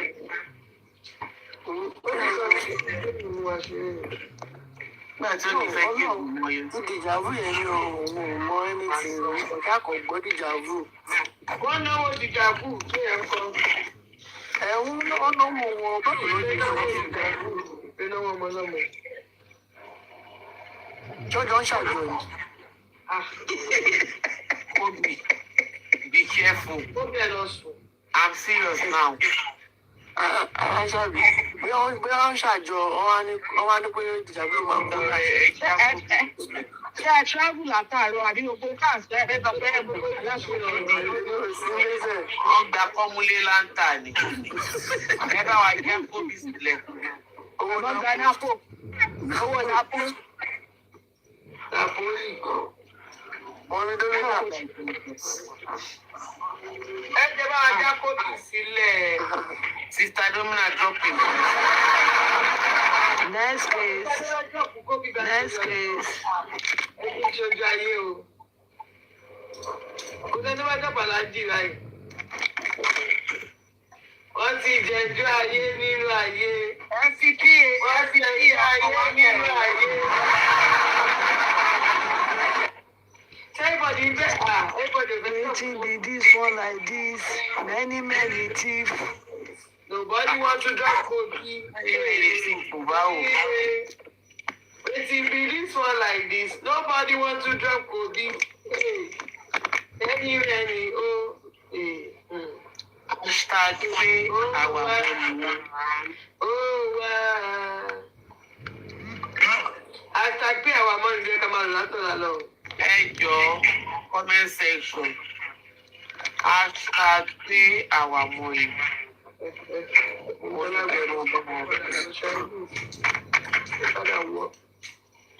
Hashtag Moujola pay the money. Now, Pay the money. Ana wash ya. Níbo ẹ̀dá kó má wọ́ọ̀ṣì mi o.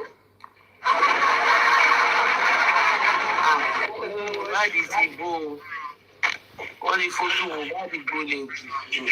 Ojú mo bá di rí lọ́sàn-án àwẹ̀ pẹ̀láì ẹ̀jẹ̀. Ojú mo bá di rí, ojú wọn di rí tó lọ́sàn-án àwẹ̀ ó gẹ́gẹ́ báwọn ṣe kọ́ ni ẹ̀.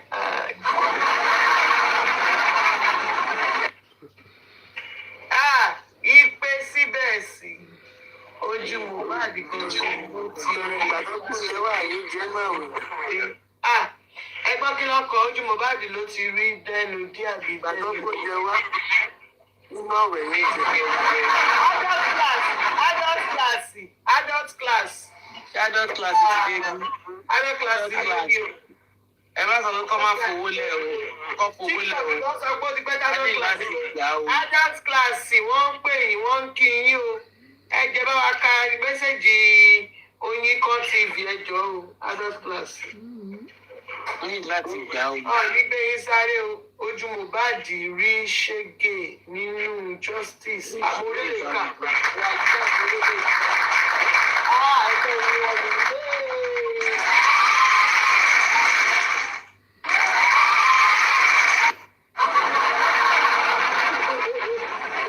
Ìyàwó ẹ̀dẹ̀ gbójú sókè kéne mo rí ká mo ní inú mi dẹ̀ dùn ẹ̀dẹ̀ ẹ̀stọ́ ṣe mẹ́rin ìdàgbéwò ní. Lagata. Ẹ̀kalẹ̀ mo kí Ẹ̀kalẹ̀ pọ̀. Lagata ní sẹ́ẹ̀. Ìlànà kí Lagata ní àtàbò. ẹ̀yin pé o. Ìkà pé síbẹ̀ sí pé gbogbo ẹ̀. Lagata abẹ́gi ẹ̀kọ́ sùn Oyinkọ́ TV abẹ́gi. Okay, mo. Please go. Ẹ̀yin Lagata, ẹ má ní pé kọ́ máa san owó grinding machine. She must pay. She must pay that money.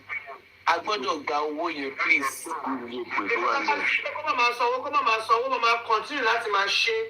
Ó máa pẹ́ sí. Tó wá sọ ọmọ kan wò pé irú àwọn èdè táwọn àjọ ní bá náwó yìí.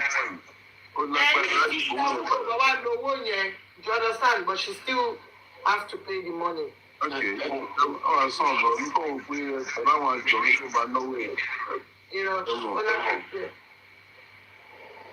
tó bá gba àjọ̀dún kọ̀ọ̀kan sí àjọ̀dún kan ó máa jọ lóhùn gan nínú ilé ẹ̀kọ́ náà. Ó máa jọ wọn nígbà. Àjọ. Sísọ̀rọ̀ ẹ ti gbé mi wá ìṣẹ̀ṣẹ̀ rántí. Kí ni? Ìṣẹ̀ṣẹ̀ rántí owó yẹn. Ìṣẹ̀ṣẹ̀ rántí owó yẹn ìṣẹ̀ṣẹ̀ rántí mi. Àtẹni grinding machine. Bọ̀dá Kúnlé. Bọ́lá Kúnlé ẹ wá sọ̀rọ̀. Bọ̀dá Kúnlé ẹ máa bọ̀. Bọ́lá Kúnlé ẹ wá sọ̀rọ̀ o. Ìpè ti gbowó lọ o. Bọ́lá Kúnlé ẹ wá sọ̀gọ̀ ẹ wá sọ̀gọ̀. Ẹ wá sọ̀gọ̀ láti máa lọ lé o. Adult class ẹni tó mẹ́sẹ̀ ní ìyẹn Oyinkọ́ TV ẹ máa sunkún lẹ́ẹ̀kan màá ní. Kí ló ṣẹlẹ̀? Wọ́n ti ṣó yẹn out ni o. Wọ́n jọ máa ọdún ẹ̀ náà mọ̀ láti sọ náà. Wọ́n fún ẹni lówó tán. Wọ́n jọ máa ń fàdé ìbàdí. Wọ́n fún lówó yẹn. Wọ́n kàn kí ní bẹ̀rẹ̀ láti She ẹ̀kọ́. was friends with you, she was crying no. Èyí tí mo bá ti ṣe fún wọn náà ní ìtọ́jú àwọn sọ yìí tí mo bá ti She said she wanted to talk but àwọn èèyàn fáwọn ní listening here mo wá nínú next time she needs to. ọmọ tó ti sọ ọgbọ̀n mo mọ̀ pé láti gbé ọmọ láti ẹbí ó máa ní kí ẹ wá bá wọn ní wá bá wọn. No, she didn't talk to you. She said she wanted to say to people but wọn fáwọn ní listening here. Okay. But that's because she's not voicing out loud. Okay. For example, because mo ní gbọ́ voice out loud ni pé nígbà tó fẹ́ bá tẹ́lẹ̀ pé ẹni yẹn ò tí ì fẹ́ gbọ́ yín ẹ máa wọnú àwọn èèyàn tó close mọ́ wọn lọ. Ó ti yé yín. So true àwọn ẹni yẹn ó lè jẹ́ pé mood tẹ bẹ́ẹ̀ ni tẹ̀ fẹ́. Ẹ wọ́n tẹ̀ násẹ̀sì wọ́n mọ yín kan máa ń bá mi sọ. Ìjọba mi náà. Ẹ mọ̀ pé no she said ìdá pé èèyàn wọn ní Lagata. A máa ń sọ̀rọ̀ dáadáa wọ́n máa ń bá mi sọ̀rọ̀. Ọmọ kan bẹ́ẹ̀ sọ̀rọ̀. Wọ́n fi kojú sí wọn. But she needs to stick out now. So.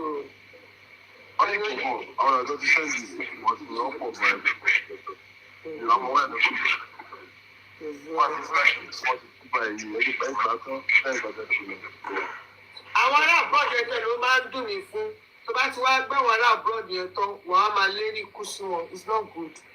Ẹni tó Tó bá yẹ máa sọ pé àwa ti UK aláwọ̀ àní láwùn. Ẹjọ́ sí tọrẹ ògo. Ẹ̀mí pé ó ń lérí ìfúsí ẹni yẹn. Ló máa lé sọ pé kò sí nǹkan tó fẹ́ ṣe ìgbà tó ń bẹ̀ fún. Kí ló fẹ́ ṣe? Kò Á dáa. lọ bẹ́ẹ̀ fún wọn. Amẹ́ríkà ẹ̀sẹ̀ ń ṣá ìwé. ọmọ lọ Ọ̀gá máa lọ bá wà sí UK àwọn aláwọ̀ ń tiwa. ọmọ ní pásọ̀ lọ́pọ̀ àwọn ọjọ́ ń gbé padà lọ́dẹ̀ yìí. Á lọkọ ìkọkọ wù ọkọ lọ́nà ṣe pé inú òtẹ́ẹ̀lì. Àwọn àti ìlérí àdé má bínú ó sì ti wà fún mi. Àwọn ní gbogbo platform ọmọ máa sọ pé ànígbọ́pọ̀ ọmọ adélẹ́gbọ́pọ̀ ọmọ tẹ́lẹ̀ tó ní kàmí. Kàní ọmọ yẹn wọṣẹ́ Lagata ẹlẹ́wà mi bomi wá ní family house yín tó wà ní UK. Ẹni tó bá nífẹ̀ẹ́ ní kẹ́kẹ́ bá yín bù ú. Ìyá kẹrán mi kí n bá lè pa yín ẹjẹ́ ẹ̀fún mi lówó. Sọ kíákíá ń rẹ̀ pé yìí máa lọ bá wọn bomi. Ẹ̀yà ìwà lọ forí kókò kókò. Ẹ̀yà máa lọ forí ògbó. Nǹkan tí ò rí ù ìtí ìwé ló rí ù iṣẹ́ tí ò rí ù.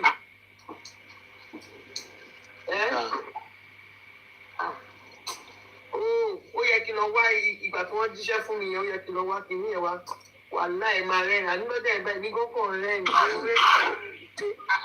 irú iṣẹ́ wèrèwé lédi yìí mo sọ pé competition kan fẹ́ sọ fún ọ lọ́dẹ̀ yẹn pé àti tẹ́ máa bá sọ̀rọ̀ ará abroad mà àǹtí ò mà sí Nàìjíríà.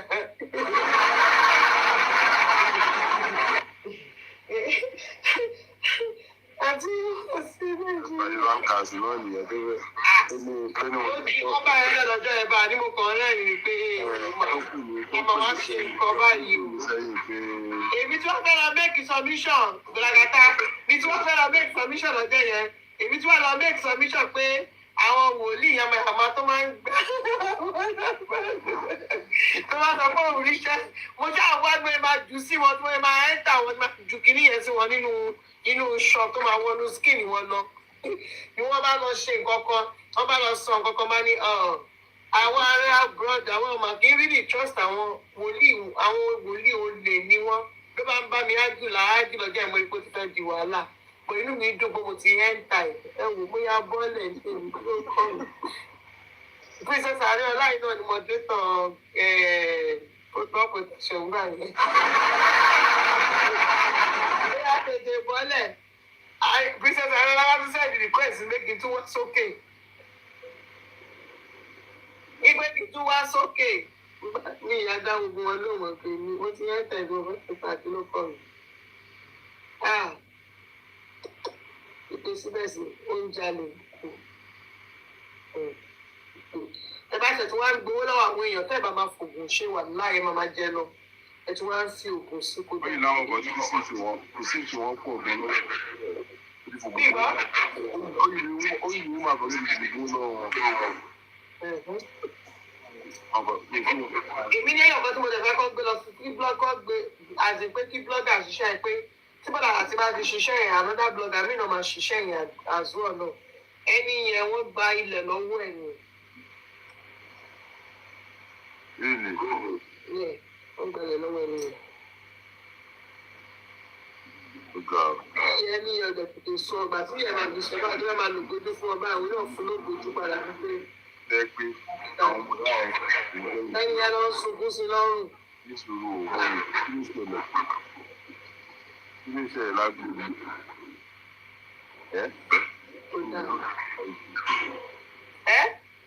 Lálàgà tó ń bá sọ̀rọ̀. Àgbọ̀ yìí kan. Ìpè ní. Ìpè náwó lọ́kùnrin. Wọ́n sọra wọn di pé lavish. Lọ sí import gbogbo àwọn èèyàn. Alẹ́ yìí ń sìn àwọn tó ti send message ní bẹ́ẹ̀ tó 35. Wáwù. Àtọmọ kékeré àtàgbàlagbà ló kọ̀ ló ń tọrọ owó lọ́wọ́ wọn. Àlọ́ ń tọrọ owó wọn lórí bọ́ọ̀sì àwọn èèyàn lọ́dún. Tó bá rí ìjọba yẹn báyìí ojú mi rí ó máa sáré hàdí ni ó máa sáré hàdí as friend. Wà lọ sọ pé tó bá ti rí ìtẹ́jú ju ẹni sí ìwọ́pọ̀ ojú ní mo bá ilé ìlú. ó máa sẹ́yìn tó ẹni ìpè Lagata ẹ dira o ìpè sísọ rẹ ẹ dira o gbogbo ilé iṣẹ́ ń tún ẹ dira o. kò sí kankan ewúrẹ́ bá fojú ẹ̀yìn á fèèfé Èmi àpò. Mo bá lọ wá lásán. Ó ti lọ gbọ́n ọmọ ìyá mi bàbá mi kò tí táwọn ilé ẹjẹ justice for Mohbad ó ti lọ tọrọ lọ́wọ́ wọn ní. Àyẹ́ni tó lọ áàdì inú kì í ṣe justice for Mohbad sẹ́ẹ̀. Lẹ́yìn kẹ́ni ẹ kàn ẹ̀ kù bọ̀dá ayọ̀ mi pé àyẹ̀wò ẹ̀ má yẹ kójú tiwa. Ayọ̀ mi dey play game abeg make come help me. Kò lórúkọ ẹni yẹn ní inú justice ẹni yẹn ó ṣára justice sẹ́ẹ̀. Any can't enter that place, can't they do bro, pa. You never be in set. Immediately buy ye. Báwo ló ṣe ṣàlàyé rí? Má ṣàlàyé rí mọ́dé lọ tó sùn ló fọ́lù. Àgàtà báwo ìyá ẹ Lagata. How you take know your sister or your brother? Any other kò mọ̀ pé ẹ̀gbọ́n mi lòun náà. ló bá tán ó kàn lọ sí platform ó kàn lọ ó gùn pè sílẹ̀ ó wá bẹ̀rẹ̀ sí ṣáàdúrà oṣù tó máa ń ṣe ẹ̀ ẹni gbọ́ pọ̀ mọ́ tó ọ̀rọ̀ ṣe yìí wọ́n ló ṣe kíní kan ìránṣẹ́ ìgbìmọ̀ ṣáàdúrà ṣáàdúrà tán inbox ló wọ̀ lọ. ó ti máa ń rìn káàkiri gbogbo platform tó bá ti lọ́sí party close lálẹ́ àwa lọ káàkiri platform àwọn ọ̀rọ̀ màá lọ lẹ́yìn màá lọ pa ẹ̀rọ jẹ ẹ̀jẹ̀ máa tọrọ owó lọ́wọ́ wọn. ẹni mo máa bá àwọn èèyàn nínú àwọn ẹni mo máa bá àwọn èèyàn. ọlọ́pàá ní sí pé èmi mọ biologist èmi ṣe kíní kan àti justice lèmi sí ló mọ ìjọba yẹn máa sọ bẹ́ẹ̀. Àwọn tó ń gbé Moujola kan wá báyìí káwọn tó ń gbé Moujola báyìí ṣe justice kò wá báyìí ṣe justice Moujola gbowó ni. Wọ́n lọ́dọ̀ àti justice ló ti wá nù. Ó sọ ní àpọ́dà àti justice lòun ti wá nù. Ìgbà tó ń bá ìrànjẹ lẹ́yìn wà lóṣù wọn tọrọ owó lọ́wọ́. Because ó láti bẹ̀rẹ̀ yẹ́ ó sọ ó lọ́tà yọ wọn àti justice lòun ti wá nù. Wà lóṣù wọn tọrọ owó lọ́wọ́ ẹni tó ń bàjẹ́. Ẹ máa tọrọ owó because ó ti fi pé you no hear her now. Wọ́n pè ní jìbù mọ́yán. Ó ṣe bẹ́ẹ̀ dé afọ ẹlówó afọ ẹlówó. Ẹyin gba ẹdínwó yín mú ẹdínwó yín mú. Wá àwọn nǹkan lónìí ṣé owó ìdílé àpò èèyàn báyìí. Ẹjọ́ gbogbo ẹ̀yin tẹ̀ sọ pé Moujola mo ní gómìnà ẹjọ́ sẹ́yìn náà sì wọ bẹ̀. Ẹjọ́ àti ẹ̀wọ́ bí TikTok shop ṣe rí ẹ sáré ju àbíkẹ́ ju. Ó ní ọkọ̀ tí mo mọ̀. Yunifásitì ẹ̀kọ́ sanwó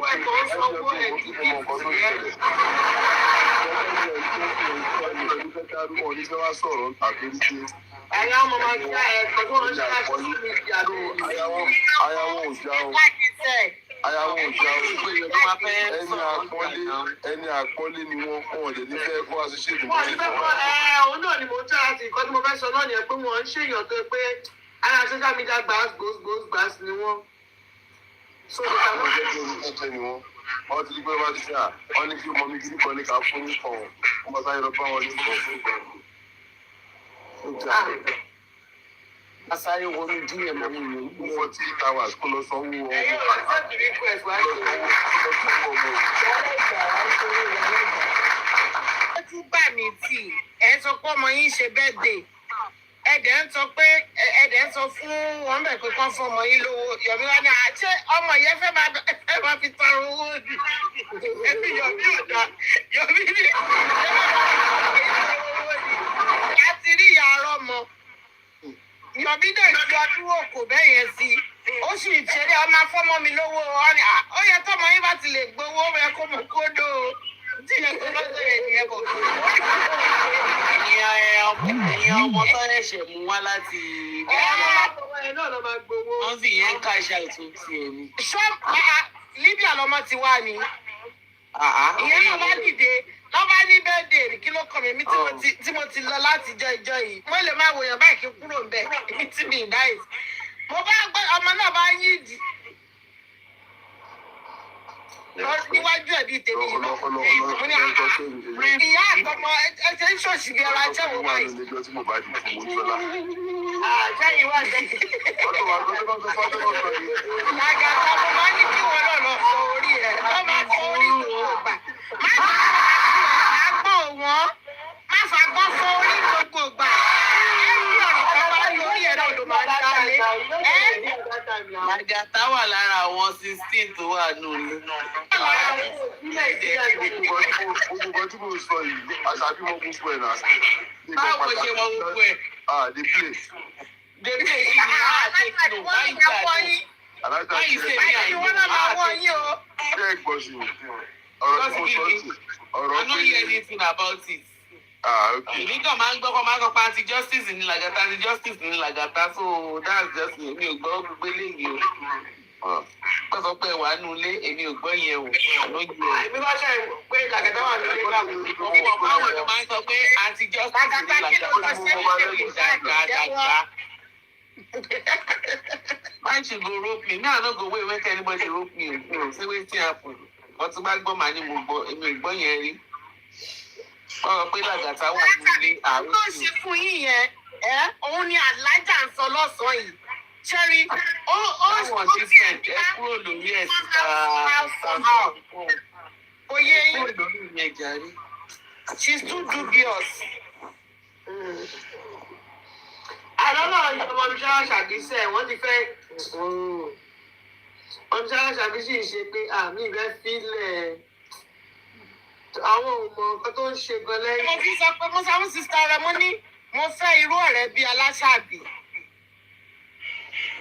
Ọjọ́ ìgbà tó mi aláṣàbí ọjọ́ kejì wọ́n kàn lọ pé olórin wá ní ọjọ́ táwọn abúyàn bíbà ẹ̀ tí mo introduce ọkùnrin Chinedu ṣẹ́rántí ọjọ́ kejì mo kọ̀ ní sista aláṣàbí àti gbogbo wọn tọkàn lọ ń ṣorin ni. Ẹ bá wa gbọ́ lórí wa bá ní báwọn ń pe ògo kíní kan ó ṣàtọ̀ gbogbo mi ní sista ọ̀rẹ́ kí ló ṣẹlẹ̀? Mo ní wáò. Ọ̀rẹ́ bí àṣàbí ni mò ń wá ẹ bá mi wá ọ̀rẹ́ bí àṣàbí nígbà òjò nígbà ẹ̀rùn àfìgbà tó rẹ̀ mi kálẹ̀. Nígbà kúlíkúlí làgán. Ẹ̀ma ẹ ló yẹ kí n kálẹ̀ because of that. Mọ́ọ̀mí ìdè dráìgì mi àlóde ń bẹ̀ máa ra deactivate account mi for a while. Ìpè ti lọ ń jábọ̀ o, ìpè ti di síbẹ̀sì o, ó ti di mẹ́mẹ́sì o, ó ti di mámàsì o. Àwọn àìmáìtẹ̀ sí hangout. Pàtí mo kọ́ tí ọtí nǹkan mi lè gbọ́ tí mo bẹ̀. Ẹ má kó bàtà o, ẹ tètè sàárọ̀. But seriously, Lagata, me I no hear say she talk say you dey inside house. So time tó sọ pé mo mọ ọba ẹlẹ́bìsí ẹ náà ni ẹ mọ̀ ń pa yẹn là ẹgbẹ́ ẹ̀. Lọ́dọ̀ sọ ní Honestly, me, no way we mo ìgbàlẹ́gùn. But me, I just know say they talk say you know Davido. That was when Early 2024 ló ti ń sọ yẹn. Moujola yìí ni mo sọ ọ́, mo ṣe ti general talk o. Tí Moujola yìí oníkà kọ́ọ̀ṣì wọn. Ti general talk yẹn mo mọ̀ yẹn dáadáa. Wọ́n ní pé Lagata wà ní ilé o, mi ò gbọ́ o. Mi ò dẹ̀ gbọ́ pé wọ́n sọ pé bóyá yìí yọ tó sí. Àwọn obìnrin tó sọ́gbà ẹ̀ àwọn ẹlẹ́gùn. Me, I know people used to say Lagata is anti-justice. ẹ má ti bàbá wọn láti Like, lọ́sùn. Píkọ̀ kìíní jáde lẹ́nu. Ajé lẹ́kùn wà bí báwo ni máa ń sọ Yorùbá yẹn. Láti bàbá wọn láti Láì tó máa ń lọ́sùn. kúyọ̀ yẹn. Kí lẹ wí? Mo ní láti bàbá wọn láti justice. Ọlọ́run. Gáì yẹn wọ́n ti gbé píkọ̀ ẹ̀ jáde, mo ti sẹ́ǹdì ẹ̀ sí sísọ rẹ̀. Akígbe márùn-ún. Vigilance àbí kí ni wọ́n pè é? Píkọ̀ ti wà ń ta láti gbà wò. Píkọ̀ kan tó gbé tẹ́lẹ̀ yẹn kọ́ o. Eléyìí tó wà pé òwe ẹ̀kú báyìí o. Píkọ̀ ti wà ń ta ti fẹ́. Eléyìí ni mo ń sọ o. Àdírẹ́sẹ̀ kan wà lọ́wọ́ mi.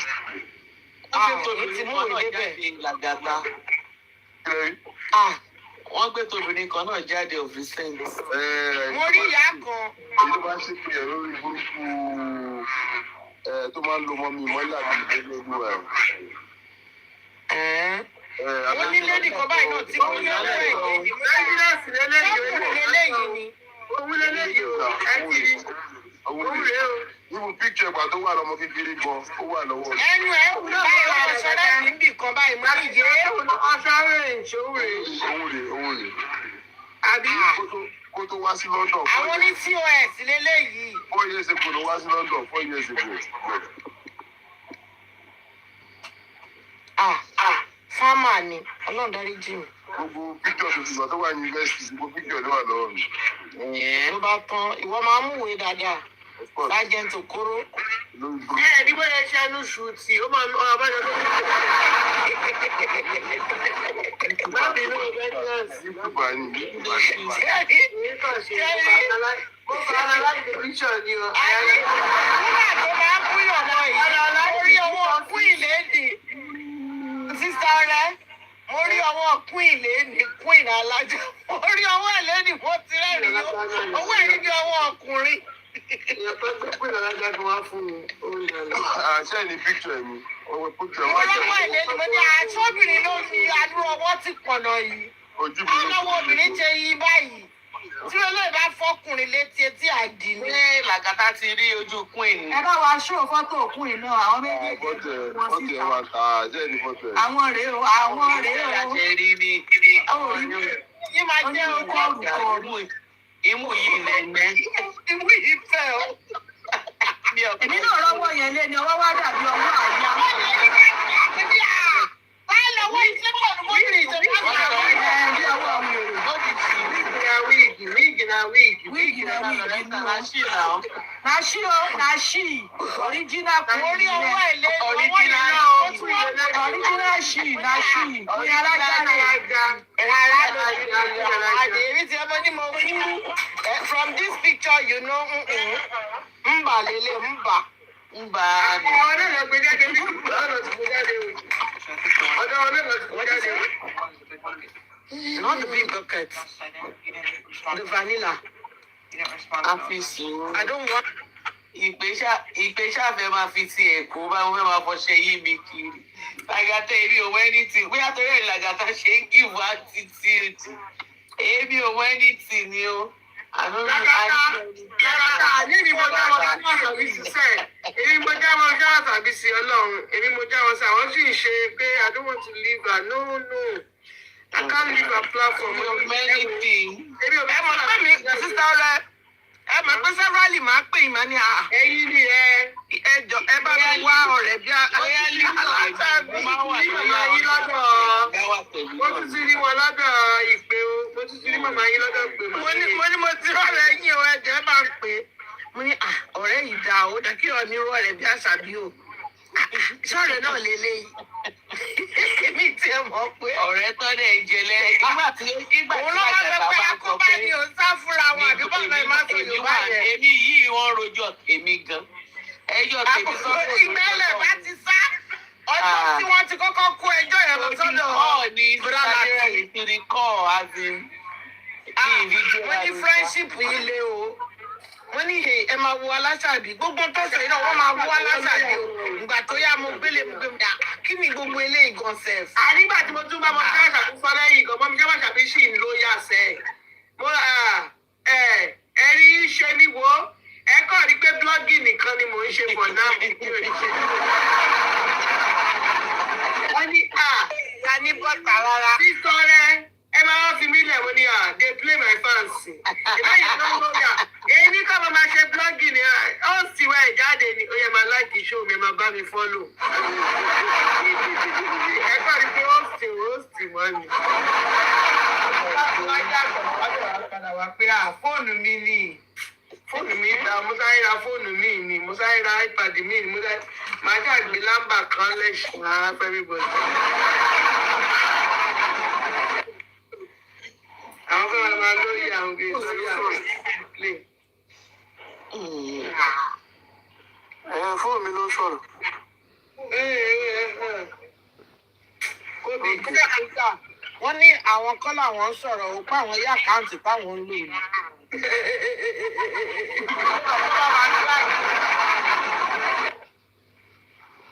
Iye oníyà àwọn kan ti dé gbogbo ẹja kò sí tẹ́ẹ̀fì wá ṣe. Ẹ bá gbọ́wọ́ òsì àwọn ọmọ yín lè máa kọ́kọ́ fi lò ó. Ajé ni. Àfi tẹ bá lè ṣíwọ́ lu omi. Ẹ lè ṣíwọ́ lu omi. Àbí kẹyà gbẹ́ǹdì kẹdẹ̀ síwọ́ọ̀dù.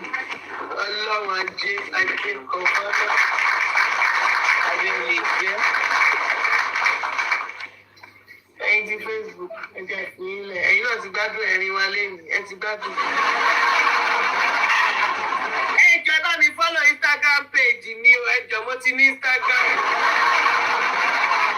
Ẹ jẹ́ fi Instagram page mi. Ẹgbẹ́ mi ti kọ́ ẹgbẹ́ mi ti kọ́. Ẹgbẹ́ mi. Kóbi mo la tún já síbẹ̀. Kóbi. Ẹ jẹ́ fi Instagram page mi wọ̀nyí. Ẹ bá mi follow. Ó yẹ bá mi follow ẹ wo Instagram page mi. Ẹ follow.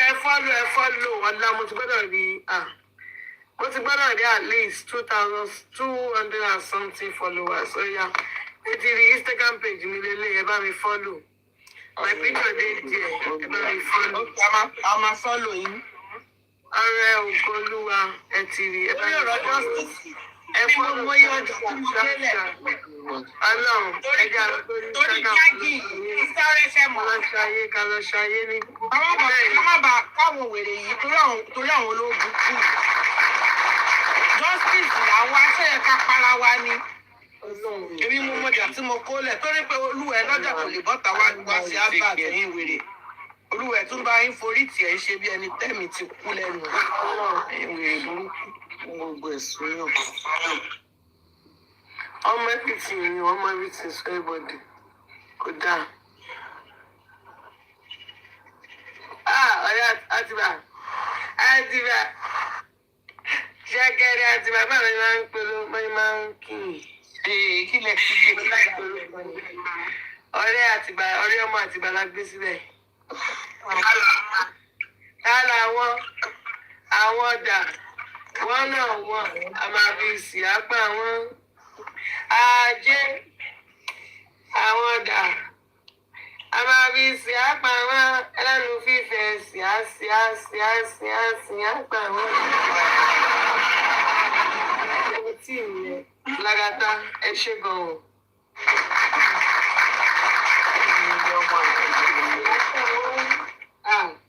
Ọmọ tí mi tíra yí ẹ wò ó onígbà tí wọ́n fẹ́ ṣe fọ́ní blọ́ọ̀gì màá wá gbé píṣọ ẹ̀ síbẹ̀ tí ẹ máa gbọ́. First to do no dey pain. First to do no dey pain. Òun lọ rẹ. First to do no dey pain. Nàìjíríà ní sókè ẹ̀rọ àgbọ̀n ọ̀sán àfẹ́ síbi àlàfo. Pẹ̀lú Yomi, ẹ jẹ́ bá a fọ́lọ̀ pẹ̀lú Yomi náà lórí Instagram o. Kóbì mọ́mí ẹ bá ń gbé wọn mi adérẹ́mì ní àlàfo síbi àlàfo. Èní yìí mo dẹ̀ ń béèrè lọ́wọ́ ra mi pé kí mo wá dókè gbọ̀ngàn tí mo fi ń rojọ́. Ìgbà táyà ń ta nílé mi. Mo ní kí mo wá dókè gbọ̀ngàn tí mo fi wá ní ọ̀tún sọ̀rọ̀ báyìí má ti rọra mẹ́tẹ́ champion mi. Ní comment section jẹ́jẹ́ ní sísọ̀rọ̀ ogolóko mi débi kìíní yìí. Ìgbà tọ́rọ̀ yẹn gbóná lọ́sàn-án yìí.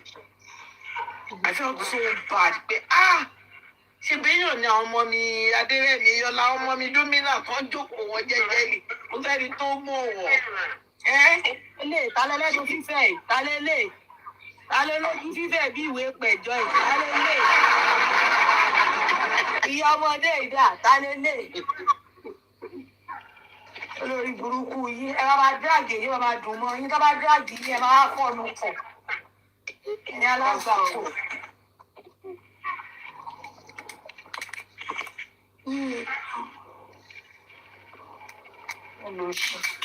Ó dẹ̀ wá ń kígbe ọmọ àtìgbò olórogún ọmọ àtìgbà olórogún ó fẹ́ fọ́kọ mi ní ọkọ mi ò fi ẹ̀ lè fẹ́ rú ẹ̀. Mùsùlùmù dẹ̀ lọ́kọ mi mẹ́lọ náà ń wí. Bí ó bá tiẹ̀ fẹ́ yàwó lé mi kì í sarúgbó ọjọ́ Ọlọ́run àgbàlagbà oyè bíi sí yín. Tẹ́ ẹ ti rà tán, tẹ́ ẹ ti tà tán. Tẹ́ ẹ̀ wá bí tẹ́ fẹ́ sọ owó lórí burúkú yín kà. Ẹ̀yin alágbàkó. Olùsì wàhálà ló lè fi dé. Ìgbẹ́ ìkọ́dá àdó kì í wú lè. Ìta fẹ́ fi kẹ́sẹ̀ ẹjọ́ ilẹ̀ náà dá. Sàkàtì àlùdà gbogbo ẹlẹ́ wọ́n ti ń sùn. Ẹ̀rẹ̀ fún ìbàdí ẹni ní ìbá mi sí gbogbo ilé ìgúdù àti tí ó tètè jáde ní orí ìrímọ̀ kó ń lọ. It dey sweet me. Ìtàkàdì yá ti padà sùn. Àwọn ìgbé padà sùn at last. Ìpè ti sùn. Ìpè ẹ wá wojú ológun àbí. Mo rántí pé ọjọ́ tí ó rẹ̀ pa àwọn ọlọ́run tàbí amọ́ ní ọjọ́ tí Yomi àti àwọn kíní lọ sí police station yẹn. Ó dẹ̀ pé mọ́mí Kádígá náà represent àwọn abiyamọ. Mo rántí wọ́n dẹ̀ pé wọ́n wá sí Amẹ́ríkà àbí UK kò pẹ́. Wọ́n wá padà sílé. Mo ti rántí ojú wọn sùn.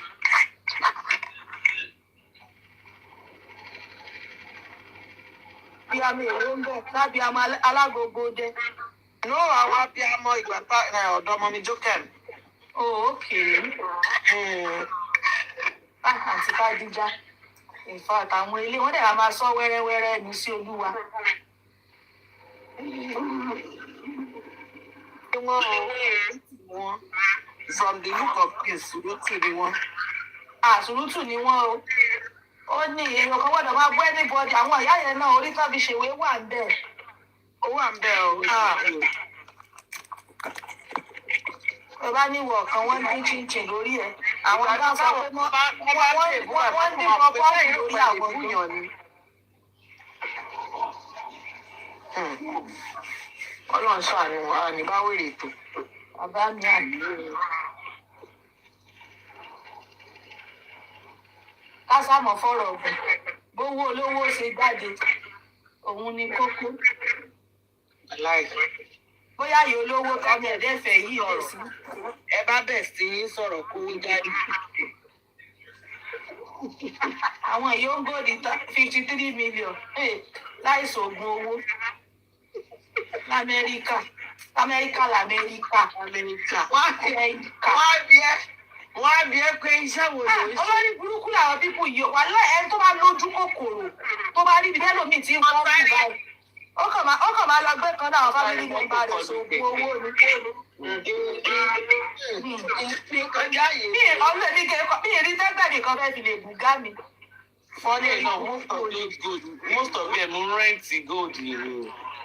Ntẹ́mi tiẹ̀ máa ń sọ. Àìmọye atẹ́gòdì, àìmọye àsábárí ológun dúdú. See, because ó máa ń sọnù, mo ti ta gold rí, ó máa ń sọnù, kò yé yín. Tó bá wá sọnù, ń kọ́ àkáǹtì wo ni kì í ṣí sí? Ẹ ti ẹ̀ dúró náà. Láì ṣe ṣàdí ọkọ ìyá. Ṣé bí o ti láì ṣe ìyàwó Tinubu. Àwọn yẹn tiẹ̀ máa ń ṣọ́ àwọn ọkọ wọn, kò yé yín. Ẹwà gangan ò fẹ́ níláárí inú ayé ni investment wo ló ti ní kọ́bìrà gold 53 million sọ́run. Àwọn olóyìnbó tó rẹ́ mi kan, ọ̀rẹ́ mi yẹn ní jẹ́ ká ṣe lè jẹ́ ká ṣe ẹ̀yìn màlẹ́kà tẹ̀ ẹ̀ka wákàtí sí ẹ̀ka ìṣẹ̀dá wọn sí wákàtí gbogbo wa sí rere gbogbo àwọn olólùfẹ́ wa. Aráàlú gbà ó. Gbogbo tá a bá náwó oore sí káríire gbà ó kẹfìrè ṣe títí wa tọmọtọmọ. Ọlọ́run àbòbó láì dàbòbò wa ó tọmọtọmọ. Èyí ká máa sọ tó máa lù mọ́ ẹ̀ṣẹ̀ ọ̀rọ̀ ẹ̀ dáríjì wa ó. Àmín. Ọlọ́run ti ẹ̀rọ ayé ọlọ́run ní ká lọ jà fúnra wa ní. Ẹ jẹ́ ká ọ̀rẹ́ mi yìí ó ṣe ìbẹ̀rẹ̀ gold ni ó ní tó bá ti ṣe kí nǹkan kẹ́ máa dáwó sí òun lọ sọ díẹ̀díẹ̀. Mo lówó èwo mo ní tó bá lọ kúlé nǹkan là ń kan. Tomorrow is not promise. Tomorrow is not promise yo. Ó ní no you collect it ó ní níbo. I rather give my money. When the money is ready, I'll give her and collect it. That you want to máa dáwó. Láíláí. Tí nǹkan kan bá lọ ṣe ń kọ́. Torí èmi ilé ìdájọ́ o. Ẹni gbò ṣe rí o ti má bẹ̀rẹ̀ nǹkan mi. Kan pé báńkì. Màá dájọ́ mi dájọ́ mi bá pé ara tí mo bá fẹ́ rà lágbára ní ká. Mi ò tí ì ní. Lọ́wọ́ èèyàn bíi kọ́mi máa lọ kó wọ́n mi lẹ̀. Kọ́pílẹ̀sì lámì ìmọ̀ ta mọ́tò. Màá wá gbòdì 53 million láì kó fẹ́ ní lárí inú ayé. Kéèyàn tiẹ̀ lọ kọlù kó lọ ṣubú. Ìgbà yẹn ló máa sọ pé màá fún ẹ lọ́la títí fún irú èèyàn láti máa sáré kádàrá lórí èèyàn pé kó má rówó yẹn gbà kó má rówó ṣé wọ́n stand. Bẹ́ẹ̀ mi ò ṣerú ẹ̀ o ìgbà tó dẹ̀ yá ó ṣe tiẹ̀ wọ́n kó fún un èmi mọ̀ pé kò lè work. Ó lè jẹ́ pé ìgbà tí tèmi yẹn nǹkan kan ṣàmà ṣẹlẹ̀ ṣá àbí kẹ wá dájọ́ ẹ̀ tán ọjọ́ tẹ̀yìn bá gbẹ̀gbẹ́ náà máa rántí tó máa pè yín lé pé àǹtí yìí máa kú o ẹ̀jẹ̀ ní máa wò pé ṣé kéèyàn má fún ọ lówó ni. Ẹ bá rántí kéèsì lédi ara làbàbù tí wọ́n gbé òun ẹ̀ jáde ńgbà yẹn kí lorúkọ woman yìí Taida bí woman kan ṣe jáde sórí Instagram yẹn ipe woman yẹn ṣàjáde pé góòdì yẹn wọ́n gbóta góòdì yẹn fún ipe wọ́n mísẹ̀ ó lọ bá a ṣe ni àpáwọn olówó yẹn wọ́n lọ bá woman yẹn kọ́ ṣe design tó fẹ́ ni wọ́n wá mísẹ̀ kì í ṣe pure one ní gbogbo ẹ̀ pẹ̀lú sẹ́ẹ̀tì wọ́n mísẹ̀ mọ́ra wọn ìyẹn jáde ńgbà yẹn tó sọ̀rọ̀ ó ní kó wá gba òun máa gba gbogbo owó òun. Wọ́n sáré ṣe lọ dájú. Àrọ́kùnrin náà tó náà yá àrà ní góòlù nígbà yẹn náà. Àwọn erékeré, I can't do such. Ṣẹ́rí tí bá wá sí patí ẹ̀ tí bá wọn tí mo ní, if you are not okay, ẹ má fún mi lóúnjẹ because I won't even eat. Tí mo tó bá pe patí tí bá wò pé n bá wá síbẹ̀ pẹ̀lú tí mo ní, you will diss me. Alága náà kọ̀ because coming back is a big deal to me. Kí n ṣe èmi tí mi lè wégèlè 30 minutes torí màá ta mí ni. Àwọn èèyàn tún máa wá tún á máa jó pẹ̀lú ẹ̀ máa wọ pé is this not stress on its own? Mo ní kọ́sọ́mà kan ní Instagram. Woman yẹn táìmù tó bá ti ń ṣe sales àwọn aṣọ ńláńlá yẹn ló máa DM mú. Ní láti ẹ̀ tí ní kó ti ń polówó kíní kan promo iléyà promo. Tó bá ń tà ní wọ́n ní ìdíbò bẹ́ẹ̀ ni. Sáìzì táwọn yẹn náà lè rà nígbà tó wọ́n ní màá rà á. Tágbára mi bá ká. Ìṣúra dẹ̀ ká màá. Ìṣúra mi yóò wá ilé ayé láti ìtẹ́gbẹ́ ìbọ̀dì náà. Kéèyàn máa lọ kẹ́gbẹ́. Ọlọ́run má jẹ́. Kéèyàn máa lọ kẹ́gbẹ́ o. Iṣẹ́ tó ń gbò kò wá promise. Iṣẹ́ tí ò wá promise. Kò dẹ̀ sí bí oṣù máa ní òun mò ń ṣiṣẹ́ bó tẹ̀ ń ṣiṣẹ́ méjì. Ṣèbára ẹ gbé ló ṣe ń ṣe. Ọjọ́ tààrẹ ò bá gbé ńkọ́. Òòrò yẹn lọ fi gbogbo ẹ̀mí ẹ̀ ti lọ kó lé gbèsè. Tó bá yà wá máa ní BP unnecessarily. A ní ó dáa kéèyàn máa fi de owó mọ́lẹ̀. Ó fi de owó mọ́lẹ̀ tó bá yá ò lè rí ta for that price mọ́. Gbogbo ìta máa ń gbé lọ sí tẹ́jú oṣóńgbà yẹn kan. Wuse market kan ti máa ń lọ kó góòdù tẹ́lẹ̀ máa ń distribute máa ń tà tẹ́lẹ̀. Ìgbà tí gbogbo ẹ máa sọ nígbà tí máa bí first born mi gbogbo ẹ máa rò pé wọ́n kó gbogbo ẹ̀ kúrò nínú ibi tí mo kó sí ni. Àwọn èyí tí ò tó nǹkan kan kò yé yín ni mo wá rí mo ní ṣọ́njí kínní yìí ni wọ́n ló máa ń sọnù pé kí n depo sílé. Kò síbi tí mi depo sí mi ò máa rí de ní ọlọ́la o. Àtijọ́ mo ti wò pé I can't waste so much on this. Ntí kékeré. She understand tí n bá lè rà tí ò ní ní lára too much I'll buy it than to go and use like $20,000 owó olè mo skúrì o ẹ̀yìn ṣerú ẹ̀. Èèyàn lórí Instagram náà ó gbọ́dọ̀ pé 1,000 kó tó lè ṣe live. Gbogbo ẹ̀ mà ló sán lórí wáyé. Ṣètò ìgbà pé 1,000. Ṣé kí èèyàn lè ra fọ́lọ́wà náà? Wọ́n á máa bẹ̀rẹ̀ fún àwọn èèyàn láti follow. Ẹ jẹ́ bá follow Instagram page wa o. I will do that later. Ẹ bára follow. Ó fẹ́ pé ibẹ̀ yẹn àṣírí òbò ṣẹ̀mọ̀ṣá. Àrí bíbẹ̀ láti lè hide ojú wa. Instagram àgbàmí máa ń fẹ́ join lórí Facebook bọ̀ àṣírí òbò tó yẹ. Ẹ máa ṣí àkáǹtì lórí orúkọ yẹn ni.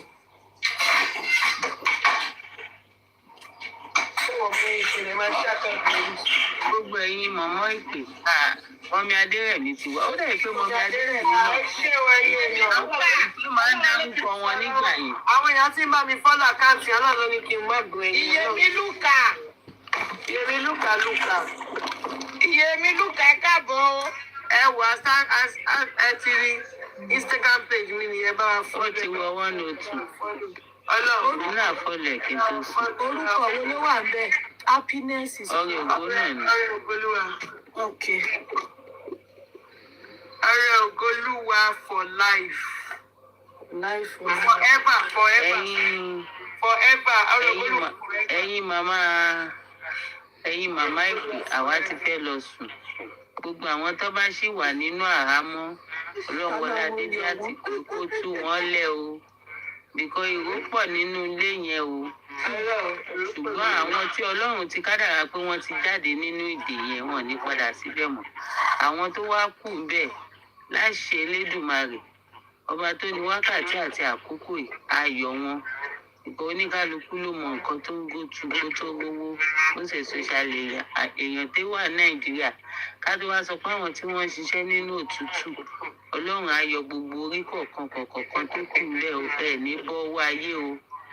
Ìpá ọ̀tá ò ní ká gbogbo wa láṣẹ Èdùmàrè. Orí bí ò ṣe bí àṣẹ ọ̀run gùn.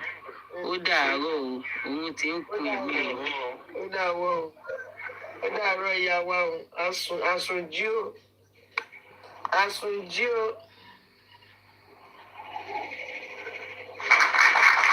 Aládé wúrà àgbà. Aládé wúrà àgbà. Àárí aládé wúrà. Aládé wúrà. Ó dà ọ̀rọ̀ olúwa ó dọ̀la mọ́ lọ́jọ́ gúdàt ó dàárọ̀. Gúdàt tó wà ń ta ó yá. Gúdàt ó dàárọ̀ o. Ókè ó yá ìyá wa o, bàbá wa gbogbo ilé ẹja mọ ilé o. Ókè mọ́ sáńtánì fún ọ̀gọ̀gọ̀ padà. Ẹ jẹ́ káwé ilé. Ilé là ń lọ. Àgbẹ̀ kan òwò koroko kó gbàgbé. Ẹgbẹ́ àkáǹtì náà lè lórí TikTok yìí. Ẹ lè lọ fi ṣí Instagram page kan. Àkáǹtì ẹ̀ lóyún. Instagram page náà gba fake profile náà. Àkáǹtì ẹ̀ lóyún. So that ẹ ní lo main account yín. Ó ti yé yín. Ọ̀rẹ́. Yes ma'am. Mo gbọ́ yín mà. Okay, mo rò pé mi gbà ókè Bluetooth mi ló kú. Mo ṣàrí pé mi ìgbà kankan mọ́. What happened to you, anybody? À ń gbọ́ yín. Yeah, I'm telling you, mo ṣe change Bluetooth mi. So you see my page, Ọ̀rẹ́ Ògbólúwà forever. You see my picture there. A follow page why she go. Ẹ ṣé gan ni o, àmọ́ lóore o, ẹ ṣé o. Àìwò orúkọ wọ̀nyí. Orúkọ ayé. Ẹ fẹ́ lọ jẹjú wọn ní. Èmi kan ti snack báyìí, mo ti fẹ́ nà pẹlẹbẹ. Mo ti wẹ̀ lọ́sùn. Wọ́n fẹ́ làwọn yóò nínú ayé gẹ́gẹ́gẹ́gẹ́.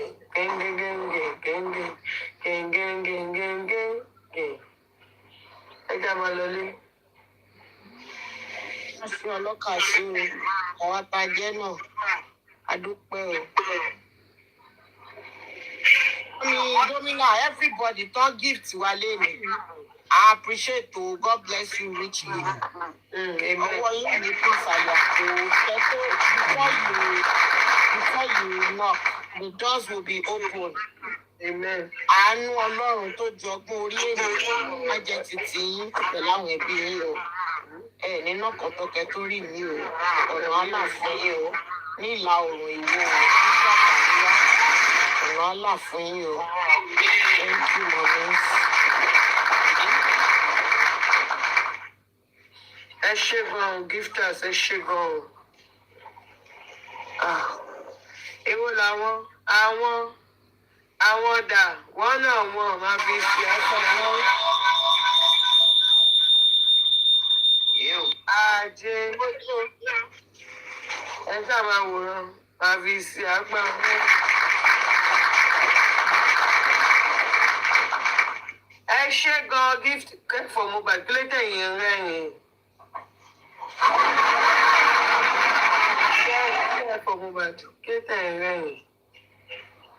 Ẹ ṣé o gifters you will never lack. Ọlọ́run abáwa bùkún yín o, àbùdí ni tolóko àbùdí ni tọlọ́sà o. Ajé ògúngúnú sọ, onísọ̀ bòjì kò ní sá fún yín o, a máa yà lọ́dọ̀ yín o. Àní tọrọ jẹ o. Thank you so much gifters. Thank you. Ẹ̀yin tẹ̀jẹ̀ ju láyọ̀ náà tẹ̀ ju gbogbo láyọ̀ lẹ́ ṣe gan-an. Ẹni tí ìpè náà dẹ̀ ti gbá Ọlọ́run abayín ìjọba tó ń fún ìpè náà kíkan abayín gba owó yín pẹ̀lú kíkan lọ́wọ́ ìpè. Ìpè onípadà gbé owó yín lọ gbé mọ́ o. Àti ní ìpè máa tún ní o ìpè oníjẹ. Ìpè oníjẹ lọ́mọ àṣírí máa tún ní gbogbo ọ̀nà. Tí pé bá fẹ́ ṣe anything fún yín tó fẹ́ ṣàbúrú sí aburú máa padà sórí ìpè ní o lágbára náà. Mọ́mọ́ yín kọ̀ Lagata wá bíbálẹ̀ ẹ̀kọ́ o.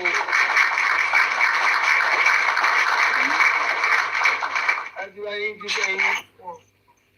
Ẹ̀yẹ kan ló pè mí gbàtà lórí tí mo lọ́dọ̀ lórí ṣóò ló bá pè mí pé ṣé lẹ́yìn ìgbà yẹn ṣé wọ́n jíṣẹ́ fún mi pé àwọn kan fún mi lówó mo ní wọ́n jíṣẹ́ fún mi o wọ́n yẹn ní pé ò sẹ́ndì owó sí mi ojú kan fún mi wọ́n ní wọ́n fún mi lówó lẹ́yìn owó tó ti kó fún mi lójú gbogbo èèyàn o wọ́n fún mi ọ̀kan lẹ́ṣọ́ra o wọ́n yẹn ní wọ́n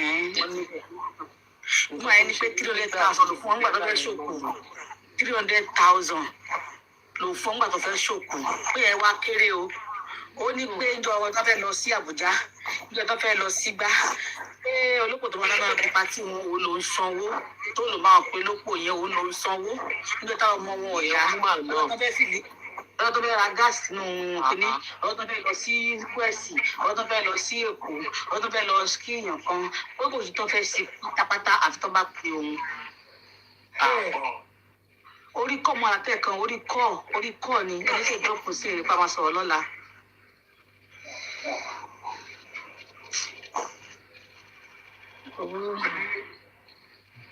Lówó ilé ẹ má bínú mi ò tó ń pè é. Ìsàkóso nǹkan ẹ̀yìn náà tún sọ ọ́ ní wọn ò gbọ́ nǹkan tẹ̀ sí. kílẹ̀ sọ. Oní ìgbọ́ pẹ̀lú. bá a ṣe bí mo ṣe wà bíbá yìí kọ̀ọ̀kan disturb mi mo ṣàn kọ́ ti kọ́ ẹ̀ mo ń kọ́ ti kọ́ yìí ẹ wá sọ pé why dropping my call now wọ́n á ní kí n lọ́wọ́ àwọn ìpínlẹ̀ báyìí kì í náà bá Nàìjíríà ẹ wá bá wọn ní I don't want to talk anything behind camera on this matter ẹ tọ́lá ìṣọ̀kan bọ̀ sórí láìfù ó wá sọ̀rọ̀ ẹ wá ní pé òun ti wá síbi ìbọn sọ pé bọ̀ tí wọ́n drop òun pé kí n lísìtì kí n bọ̀ òun ní ẹni tó wá síbi. Irọ́ wa drop wọn o. Ká drop èèyàn níwọ̀n. Kálẹ́ni náà. Bóyá network. Olúwa Táyọ̀ àbíkí náà pé kí á ń dùn wọn. Ṣé kò ń ṣe Ọlánírètí? Yes. Wọ́n ti sọ òyìnbó ní ìmọ̀lẹ́. Wọ́n jọ ń ṣe yẹ̀yẹ́ bíbá ń tà ṣe. Sáwọn náà sọ òyìnbó lẹ́ẹ̀kan yẹn ni. Tí mo fi ní wọ́n sọ Yorùbá. Èmi ò lísì tí wọ́n ń gbà yẹn ni wọ́n kọ́kọ́ sọ. Wọ́n sì wà sọ kọ́kọ́ wọ́n sì wà sọ. Ẹ̀bọ̀ kí ló tún wá ń pè yín fún? No, wọ́n ní pé owó lẹ̀. Ọlọ́run Ọlánírètí ni ẹ má wọrí ẹ kúrò lórí ẹjọ́. Okay. Ló bá tán.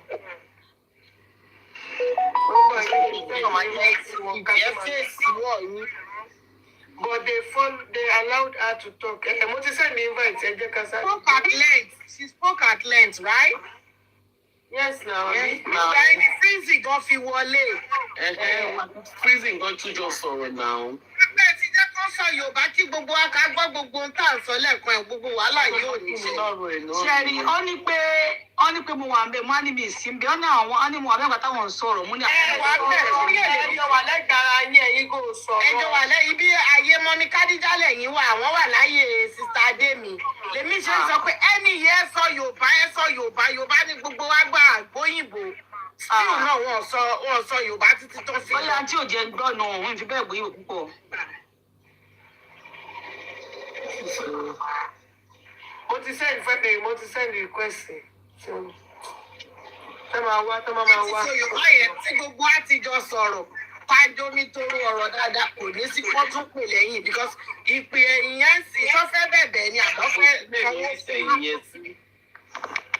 No, ó ń kàn sọ ọgọ́ tó ṣẹlẹ̀ ní o, ó ń gan ohun ti ní a lot of money o. Kò má tàwọn ọ̀kọ́wọ́ bọ̀ wọ́n lápò. Ọ̀ṣà fọ́ọ̀sì. Tó Owó ní Kàrámọ̀. Everybody ló fọ́ victim yìí ò sí nínú. Pé kò mọ́kọ̀ tó bá ti bí ẹ má fún wọn ẹ kàn blọọkì wọn kẹtẹ ignore kẹsẹ bẹ́ẹ̀ pẹ́ rí kò yẹ yín wọn múyàn sí gbogbo eléyìí náà tó sọ pé bóyá fògùn mu tẹ́ bá ti lè pítí èèyàn jù èèyàn máa ń fọ́ pray ni you should be able to stand on your feet and say kíní yóò dà pé ẹni yìí rò pé múgùn ni mí ẹ ti jára yín ní ọjọ́ tẹ́ bá ti kọ́kọ́ rò pé pé ọ̀dẹ̀ ló pè mí ni ẹ ti jára yín nìyẹn tó bá lògùn fún yín kó blọọkì rẹ ló ṣe dùn wọn, wọ́n ló blọọkì àwọn ló blọọkì ẹ. Ọlọ́run ní péèjì ẹ ni. Wọ́n blọọkì everybody náà, wọ́n náà blọọkì èmi náà, ẹ̀yọ́ gbọ́dọ̀ blọọkì, wọ́n blọọkì padà náà. Ojú fẹ́ lọ padà lọ sọ́dọ̀ ẹ̀ ní kó lọ bá. Ó lè yẹ lọ sí ẹ lọ bá ṣí. Mo lọ blọọkì mi náà kí ló kàn mí. Kó lòun kó bẹ̀rẹ̀ náà. Morogo. You people will not stop surprising me. Yeah? It's a platform. Yeah, torí ẹgbẹ́ yẹn tó sọ pé Yomi ń block àwọn èèyàn. Tí n bá feel I'm not comfortable with you, I'll block your ass off. Èmi mo ní orúkọ mi mo fi ṣí mi ìdẹ̀mọ́ ẹ kí n tó ṣí. Tí n bá mọ̀ ẹ̀gàn tí mo ṣí tí mo follow ẹ tí n dẹ̀ like ẹ mọ́, I will unfollow you. Wọ́n múyàn sí. Wa ló block ẹ kò ní ìtẹ́jọ́ ṣe pọ̀ nígbà ẹ ti jọ máa ṣàbòsí àwọn èèyàn o. Ṣẹ́ẹ̀rì mọ́mí Sam 34 ṣe tẹ́ bá blọọkì mi ẹ̀fẹ́ kí wọ́n sọ pé fún òyìn wọn ni wàhálà ìlú òní bẹ́ẹ̀ wàhálà ìní gbé mi lọ gbé àgbọ̀n wò yìí. Níbi tí máa wà irritated. Wàhálà ìdè. Lẹ́yìn ọba ó tiẹ̀ sọ nǹkan kan tí ò bá mi lára mu máa follow ẹni straight up. Ìgbà mi tẹ́ bá rí ẹ máa ní pé lọ́pọ̀ ẹlòmí tí gbogbo general people bá wà bẹ́ẹ̀ ẹ máa rí pé mo ṣe ń follow ẹni yẹn. Mo follow ẹ̀ ń gbà yẹn mo fẹ́ gbọ́ nǹkan sọ bẹ́ẹ̀ tó bẹ́ẹ̀ máa tún kúrò. Máa tún unfollow ẹ̀ padà. Àwọn amúyàn sí ní títí àrí mo blọọkì ẹ mi fẹ́ pé o wá mọ́ nìyẹn ọ̀dẹ̀ kí wọ́n mọ́ náà nìyẹn ó parí pọ̀ láì fún ọmọ bí náà á ní á sọ̀rọ̀ náà ṣó yẹn lélẹ́yìn náà. mo ti wá rántí sí ìpá ọ̀nà ń sọ òyìnbó wọ́n ti jẹ́ kí ìpá ọ̀nà ń sọ òyìnbó lẹ́ẹ̀kan mi mọ̀ káwọn. Sẹ́ni mistake tá a ṣe sísá ọ̀rẹ́. Ṣé bàbá bẹ́ẹ̀ bá sọ pé jìjì ló ń lò ṣó yẹ àwẹ̀ ni? Ó ti sunkún, òkú ti sunkún, ṣó wá ìwà. Òkú ti sunkún, ilé wáyọ̀ sí i. Ẹ má ṣọ́ọ̀tì wọn. Ṣáàkiri ó wà bẹ́ẹ̀ ẹ̀yìn ẹ̀jẹ̀kẹ́ ni. Wọ́n sọ pé ọ̀nà padà sọ̀rọ̀ ìbúrí àyè òmò ìgbà yẹn o. Wọ́n ní mo wà ń bẹ́ẹ̀ àwọn lèmi àdónù mi ìgbọ́ o. Kóbi bá ti sọ̀rọ̀. Kóbi sọ. Ókè táìmù yẹn ni mo ṣe ọ̀dà káàdì náà. Ọmọ sẹ́ni tí báwo you wine off me. Ṣẹ́ṣọ́ àgbọ̀n. Ó lè ṣe bábá fún ọmọ Yes. tó bá sọ pé jìjì ló ń lò ṣó yẹ àwẹ̀ ni. Kóòtù ló fẹ́ distract ìgbà yẹn mo ṣe ìrántí báyìí ní ti. Ẹ̀bùn wọ́n sọ̀rọ̀ ẹni. Ẹ̀ ń sọ bẹ́ẹ̀. Ẹni Ọládìrètí sọ̀rọ̀ náà. Ìgbà tó gbọ́dọ̀ náà wá sọ English mo ṣe wá rántí pé àlóòótọ́ mo gbọ́dọ̀ tó sọ English bó ti mọ̀ ń tẹ́ni yẹn sọ. Okay. Ó ti yé mi. Gbogbo aláma wà okay. Everybody know okay last verse. Owó tí ò lè bọ́lẹ̀ mọ̀. Ṣùgbọ́n òdìjà fún yìí yóò pọ̀ òdìjà fún yìí o. Àwọn máa pọ̀. Wọ́n máa kó owó ìdíjà fún ọmọ kó 1.5 million. Yóò pọ̀ òdìjà fún yìí o. Wọ́n fẹ́ dá ọtí ìyá dání o. Ó dára gbogbo fámílì ẹ̀ ṣe. Ó dàárọ̀ ọmọ ló máa mú wa. Tí kò wà so kò sí ìbàdàn fẹ́ ṣe. Nobody drop her. Bẹ́ẹ̀ ni nǹkan tí mò ń sọ náà ni ẹ̀kẹ́ fún Mohbad bàbá. Ẹ ṣé o gbogbo gifters ẹ ṣé o lọ́wọ́ ẹ̀. Ó dàárọ̀. Yes, ó padà sọ pé òun sọ̀rọ̀ ọmọ ẹ̀ tí mọ̀ pé òun ló ń sọ òyìnbó lẹ́ẹ̀kan mo lébi ò gbọ́ nígbà yìí wádìí àmúwà ń bẹ́ẹ̀ àmọ́ lébi ò gbọ́ kó sọ̀rọ̀ wádìí àwọn olówó à ń bẹ́ẹ̀ pé òun sọ̀rọ̀ lẹ́ẹ̀kan. Yes. Lókè. Ìyàwó gbogbo ilé oró la máa sun lágbára lóhùn. Moujola fake profile káàkiri. Nípa Sunday ni wọ́n tó bẹ̀ gbígbà. Moujola. Lọ́dún sí rẹ̀ kalẹ̀. Kúrò àti náà ti ìjọba àbúgbà náà ti lárí mọ́ ẹ̀ pé ìjọba ti lọ ṣéèdì sí ìráyè. Ọ̀dọ́gbọ́n náà ti lọ ṣéèdì. Ó yá. Ẹja lọ. Ẹ jẹ́ kí n gbọ́ lọ gbọ́ good as kí n sùn. Okay o. Dàrọ̀. Ó dára wọ gbogbo fámìlì ó dọ̀la. Ó délé. Ẹ̀sìn náà wọ̀ tá lọ̀rọ̀ wọn. Ẹjọ́ tí bọ̀dà àti bá ti wà ń tà lórí ẹgbẹ́ bá ti wà ń tà ẹjẹ́ àmọ́. Ẹjẹ́ àmọ́. Lagata kan ò tí sọ̀rọ̀ tán. Òun náà ni Lagata ò tí sọ̀rọ̀ tán. Moujola mo rí fake profile yẹ o, mo rí o, káàbọ̀ o.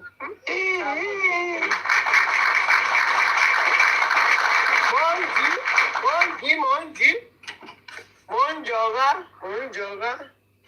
káàbọ̀ jẹ́ the screenshot ẹ lè parọ́ pé ìwọ kọ́. O lè parọ́ pé ìwọ kọ́ ló ní fake profile yẹn àti screenshot ẹ̀. Ó ti yí ẹ. Okay o, gbogbo ilé. Ẹ̀yin ìyá wa, ẹ̀yin bàbá wa, ẹ ṣé gan-an o, ẹ kú àdúró tì o. Ọlọ́run á dúró tì gbogbo wa o, ẹ ṣé gan-an o. On the platform, everybody watching on the platform, on FYP, on people on the panelists, thank you so much. Commenters on the comment section, thank you so much as well.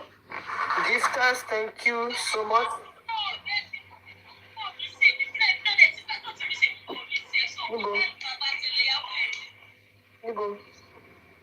Gifters and non-gifters, thank you so much because anytime gift, credit in la fi wo show.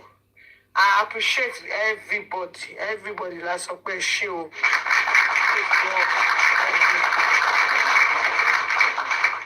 Oh, sitting last one.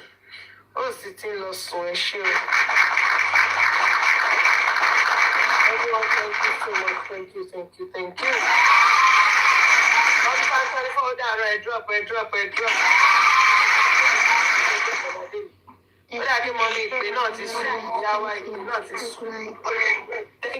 So,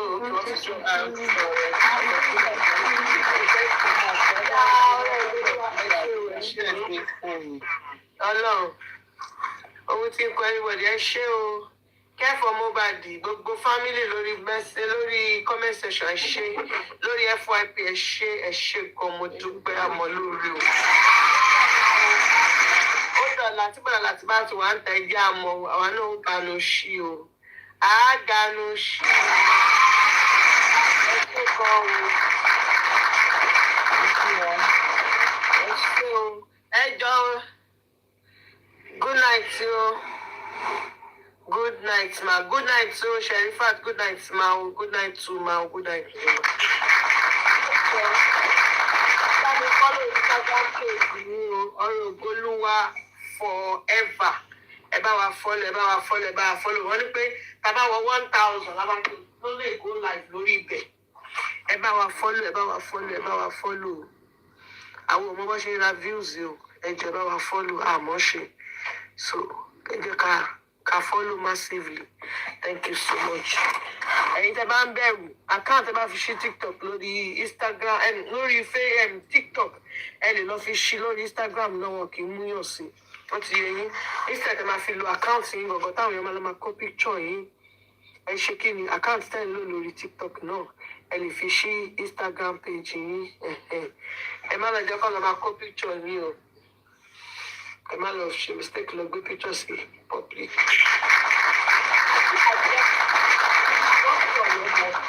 Mi ò mọ̀ bóyá ó ń show, mo sì máa check pẹ̀lú àkáǹtì mi bóyá ó ń show sí public because mo block àwọn followers mi.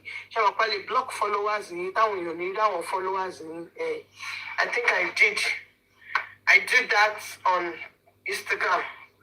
Màá tún check it dáadáa, màá check setting yẹn náà, but mo shock mo ṣe lórí account mi náà lórí TikTok náà. Not all my accounts, but some of my accounts I did that. I think orí ilé ó dà kí mo ṣe lórí ilé ẹ rí láwọn èèyàn tó ń follow mi pẹ̀lú ìwé èèyàn tèmi follow. But I'll see if I did the same on on Instagram as well. All right. Thank you so much. God bless you. Good night.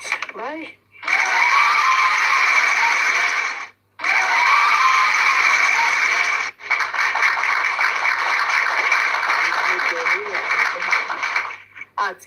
àrí grandma olórí kò lọ títí àrí kí ló ń porúkọ ẹ̀ aládéwúrà aládéwúrà wà comment section pẹ̀lú àkáǹtì níkì wọn lẹ́kọ̀ọ́ yẹn sàgánà buwà ní mákẹ́ẹ̀tì wọn ń tajà lọ́wọ́ ajé máa bùgbà jẹ o. Thank you. Alhamdulillah.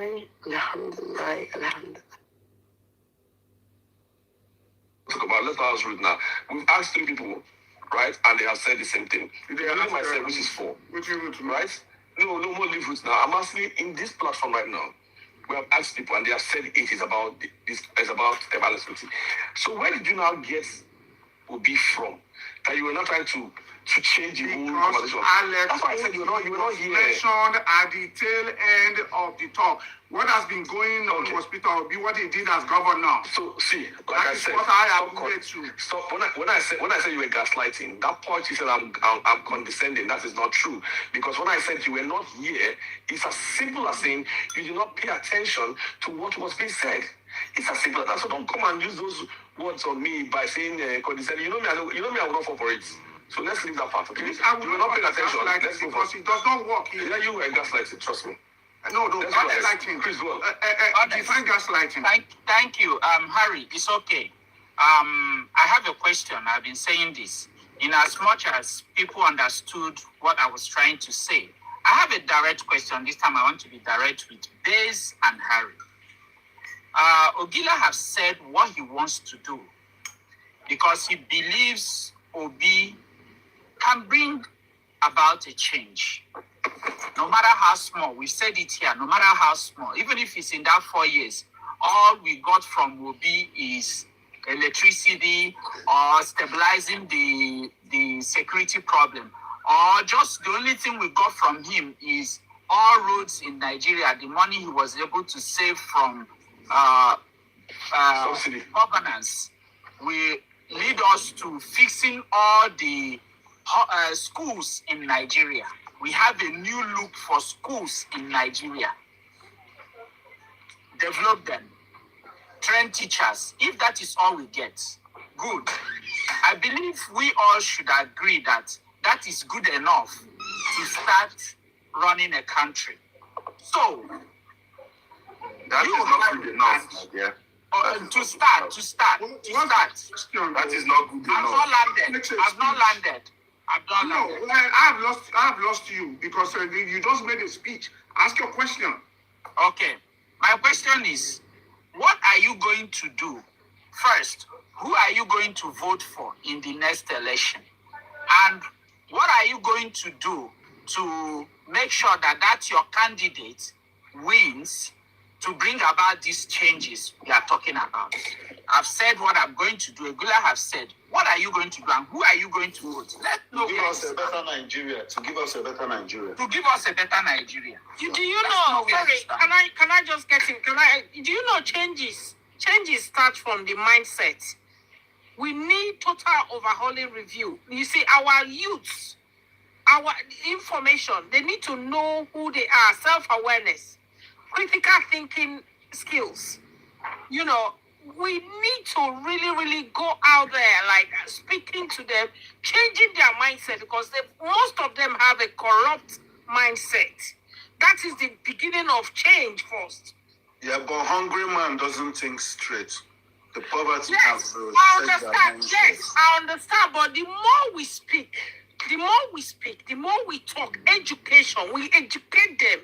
Before you give anything to any patient, you educate them. This is the effect, this is the side effect. So that is what we should be doing. Educating our youth. You know, most of them knowing their rights, knowing what they want and where they are supposed to go. It's not about even infrastructure like roads. Every time they keep building roads and all that. That's the spirit of retrogression. That is what it is. Let us start by polluting their mindset. Let's start to not even polluting, just washing it off. That's where we start from. That is the beginning of leadership. Thank you. Thank you. Thank you, Harry and Bez. Who are you voting in next election and what are you going to do for our country? Till the Nigerians in the diaspora start voting, then I can answer that question. Guys, can you imagine? Bez, what about you? I'm voting for Obi. What are you going to do to make sure that Obi wins? The only thing I know I can do is just to make sure that at the end of the vote, the appropriate and the correct result is being transmitted.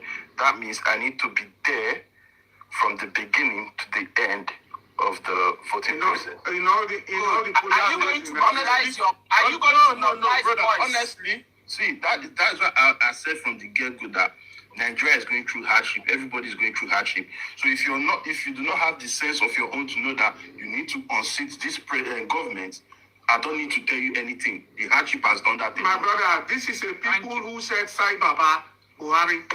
This is a people who say remove Jonathan. This is a people who say he's done it in Lagos. He will do it again. Stay there and keep looking for Messiah.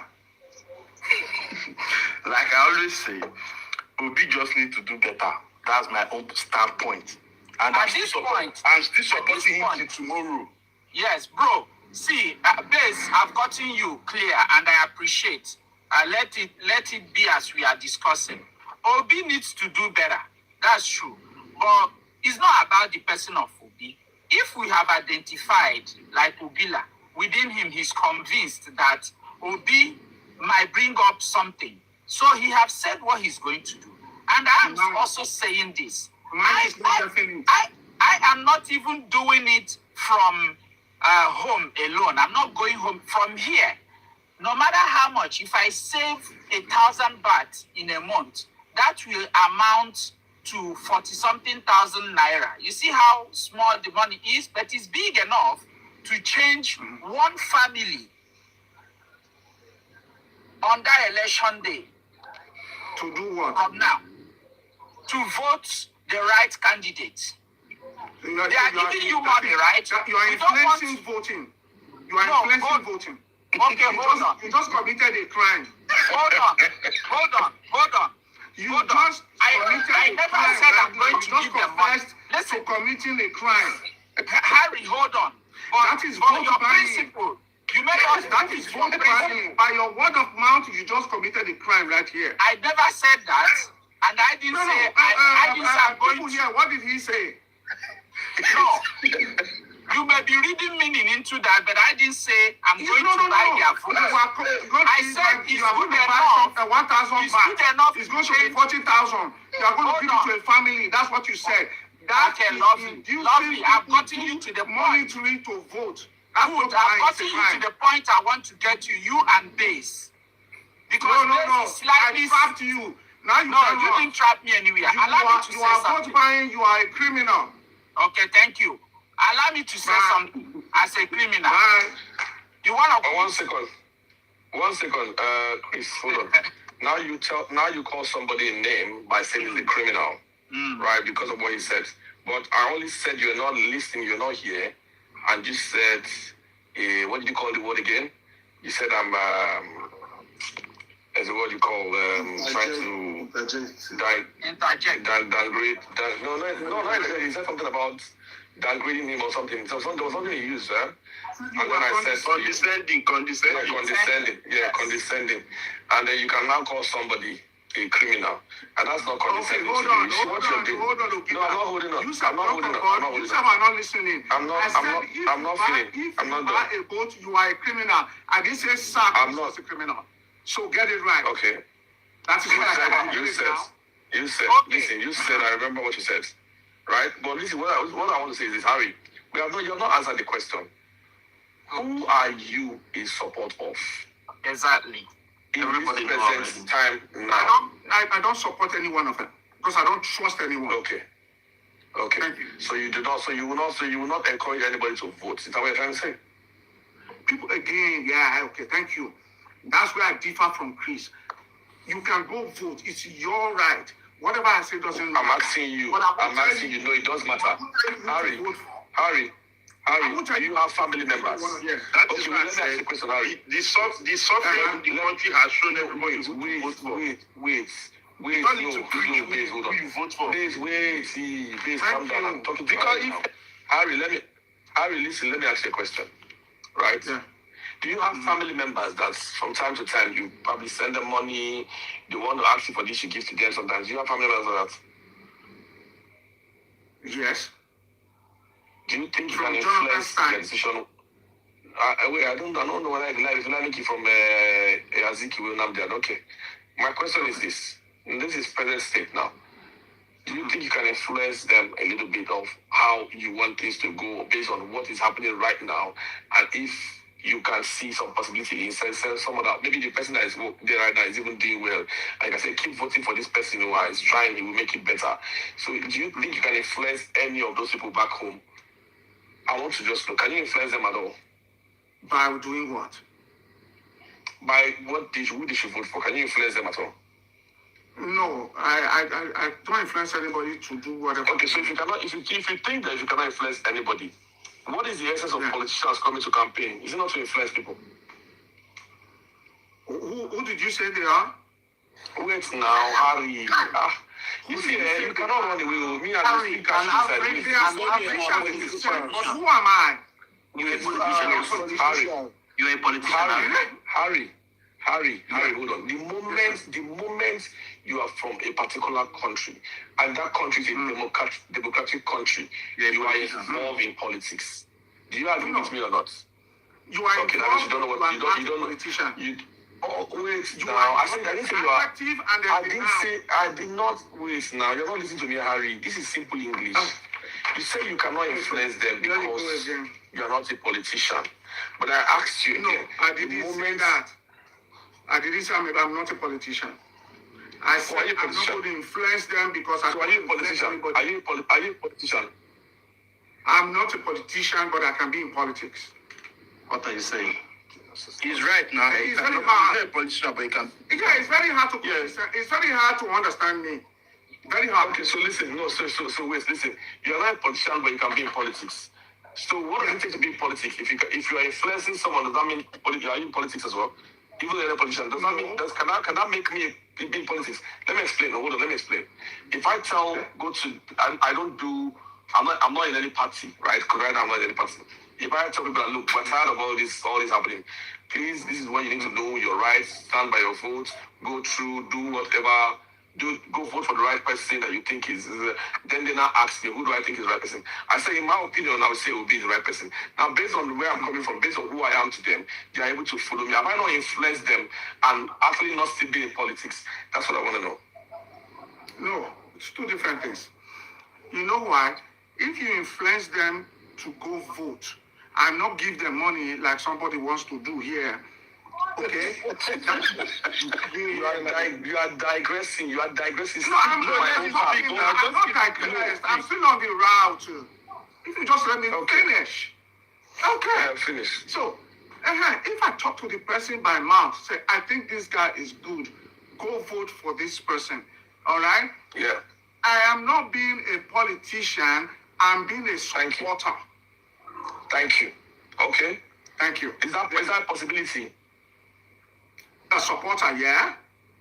But did you just say that you cannot influence anybody at all? I said I don't want to influence anybody. I don't want to. You didn't say you don't want to. You said you cannot. That's what you said. Yeah, you said you cannot influence anybody because you're not a politician. I cannot. I don't want to. That's the same thing. No, listen, Harry, we go to school. You never relax now. When they talk about school, don't mean say. No, maybe what I mean by that is that we can understand English. School can help you. Who's studying French in Corday here? Wait, Harry, hold on. Don't twist all of this thing. You said you cannot because you're not a politician. That's what you said. No. Now you are not saying that. I beg. You cannot speak. You don't drain my energy. It's all right. I'm not saying anymore. Ogila, I cannot talk to you. I don't want to talk anymore. You need to understand that. No. Wait. Hey, base. You don't know Harry. Leave him. No, I just want to say something. I told you. See why? I'm not saying I don't bother to listen. If you know Harry, See the reason why? If for Ruth to say, I don't listen to Harry. No, then you can understand. Rules, no. And they come out because the same thing you do now. So no, you are not. No, you are not. As soon as you came, I withdraw myself because I don't want to get myself stressed out. I cannot stress myself for somebody that if you know argue with him. No, I'm not. I cannot have headache for you. I will not carry my headache for you. Thank you. So he's not going to influence because he's not a politician. Everybody hear him. So I don't know what Harry is trying to defend. However, what I wanted Just to leave him. That's why I said leave maybe, Harry. Just leave him. So don't bother yourself. I told Maybe you not guys, waiting me, I on don't top. stress myself with Harry. Harry will not give me Okay, thank headache. you. He will not give me Thank you. headache. I won't take my, I won't Amen. I Amen. won't stress Okay, myself let's in trying to go back. understand. Let's go I back. cannot Let's go back understand to it, so I Chris. won't stress myself. You're not going to understand me. Chris, you can go on. Thank you, brother. Thank you, brother. We all have seen it clearly because even as it stands now, yes, even as it stands now, some of us, The situation stands now. yeah, some of us don't seems to. I'm reading the comment section. You see some people saying, yes, Harry is right because he has lost hope in the country. How can we lose hope when we are still alive? How? Harry has not lost hope in Nigeria. They have not lose Yeah. I'm They saying don't the understand comments. You I'm don't saying say at the lose hope. You comment. say lost hope. Harry has lost hope, not lose hope. Okay. So Okay. please, the point is this. He is a bit correct person, but if they tell you something, you will be angry. Yeah. No, I'm not. I'm not Madam, angry. talking. Our Never sister angry. talking on your stuff. I see. You also came in here. You said we need to start sensitizing people. We need to start talking to people, which is what I believe Ogila has brought out his time to host us here to sensitize to ourselves first. Bandwagon effect.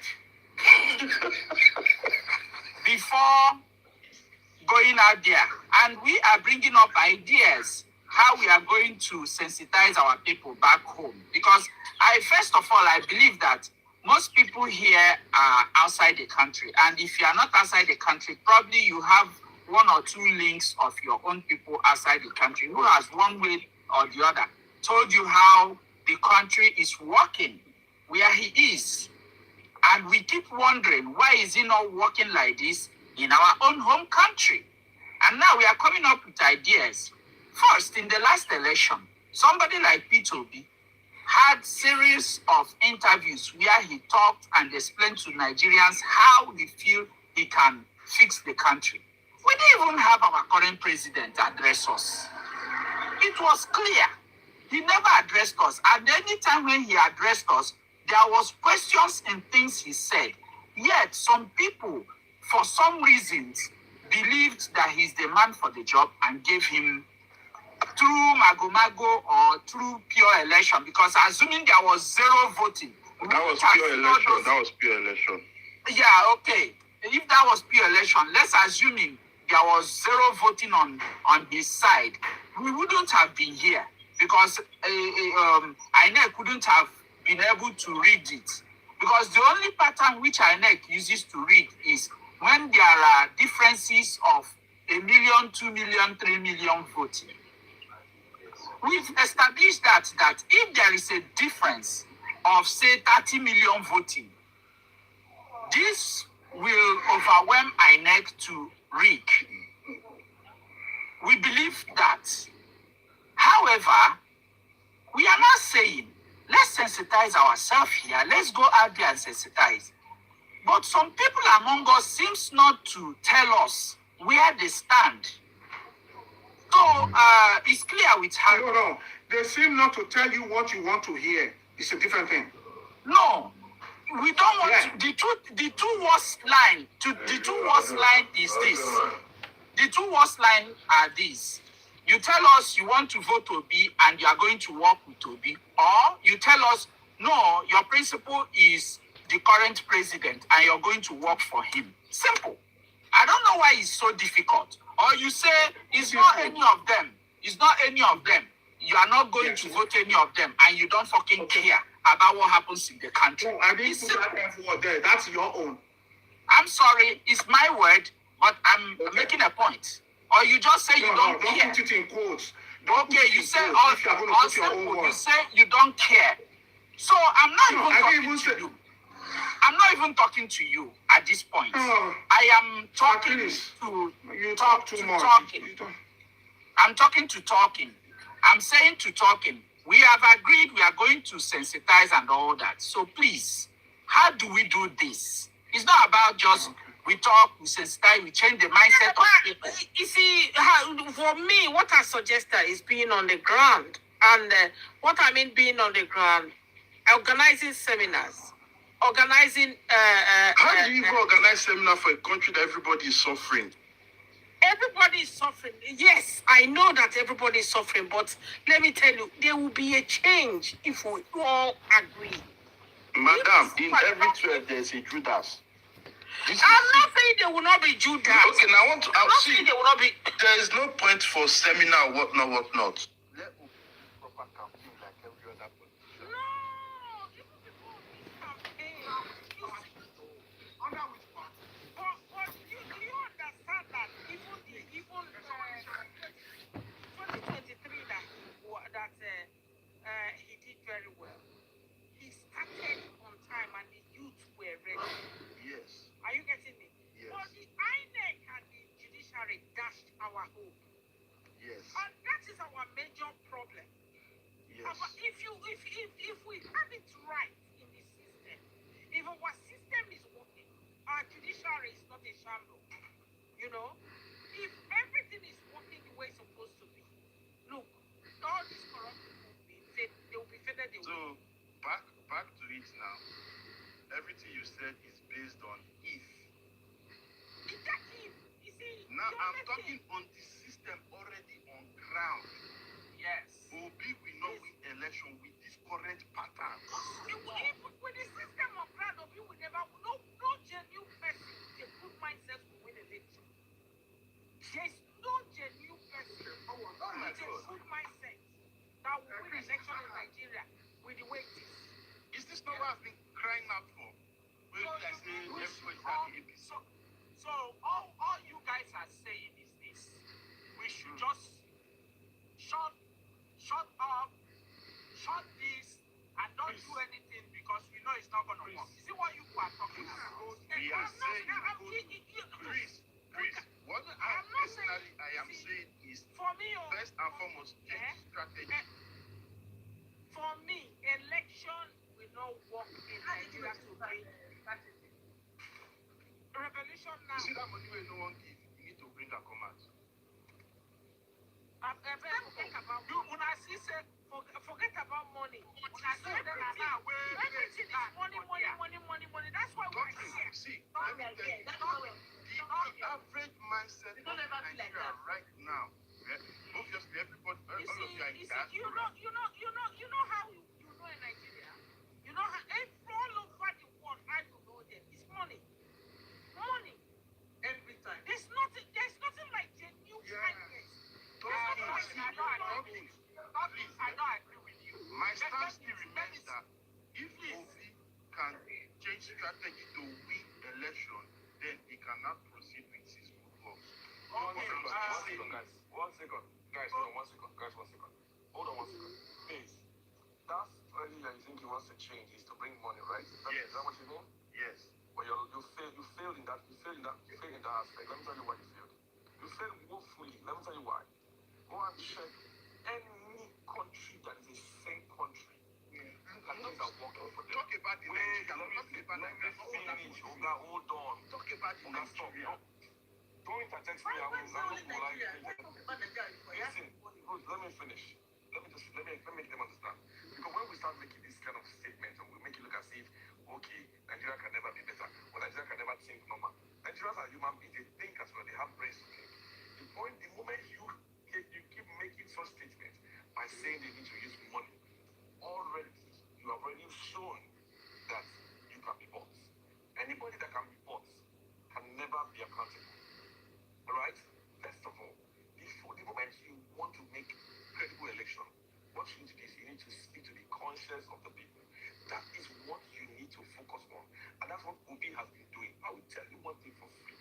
The truth is this. The only reason why you will say Obi cannot win is because of what they have done in terms of, it's not strategy, it's the corrupt practice that they have used. And how do the people overcome this corrupt practice? Get involved. Get involved fully. If you get involved fully, let me tell you what. See, I don't know how many we are here. Let me just say we are 41 people right here. If 41 of us here get involved fully and say, you know what? Let's take it upon ourselves to speak to 10 persons each in Nigeria. Go to the grassroots and say, you know what? This is what's happening. I know that you are hungry, but this can be a change. We're going to keep getting hungry if we follow this particular route. These persons, they will come and tell you they want to give you 1,000, 5,000. That will not last you. Sensitize people. If we do that onto the grassroots, because I can tell you for free, the grassroots are the ones that brings the votes, not those in the urban area. Not in the urban area. So if we can focus on that, it is not the money, that's what you don't need. Because no matter how much you give them today, it's going to finish. You can't sustain it. What can sustain them is the working government that can now cater for the people who are less privileged or who do not even have the resources to cater for themselves. I am going to say this. I've been in politics, let me tell you, bro. When I was in school, I was treasurer at the SU. It's even bigger than the SUG then. Because SUG used to collect funds from us. I was treasurer then. I made sure that when they were going to do election, the person they wanted to make as president, his GPA was less than 2.5. The criteria is that you must have 2.5 GPA for your contest. I opposed it. I opposed it in the Congress then, and that guy was stopped initially. But guess what? They made sure I traveled month period, and then they find a way to put the guy in the ballot. I wrote to the VC when I saw it. Only me was I could speak up. So when the guys started stealing money, after we were complaining, I told them, why are you guys complaining? You guys put him there. He bribed you guys to get there. The guy could not. He didn't even dare to come and speak to me because I was part of the electoral committee. He could not come and speak to me to give me money now. He couldn't dare because I would not fall for it. There are things that we can stand for today and say, if you tell me that, oh, a woman tempted me, oh, very fine, oh, I can't fall. I would, at that one, you can say, oh, Gila, don't worry. Gila like fine girls, you go fall. But if you come and tell me to say money, I bet you money, as you see money, is not something I hold dearly. I don't look at it like it's something that I will focus on. I want to be able to do impact in people's life. Today in Nigeria, I know how many people that I can beat my chest and say, these ones, I'm supporting them 100%. When it comes to, when we use that word money, we have already sold our conscience first. Your conscience is sold out already. So this is what I'm trying to say. We should stop all of this. We can get Nigeria back. Sensitize the people. If we get the polling units where they are voting, we make sure the vote is transmitted there and there. Carry your internet and share with the people. Share with the person who is in it. If everybody stands and says, okay, let us see, it will show you guys. It's your right. Okay, let us see. Ogila, you see this is You are not asking them, you are not giving them the money to buy votes. Which one is money to buy boots? Ogila, you see this sensitization you're talking about, yeah? That rural area you're talking about. Go there, speak to them, day in, day out, right?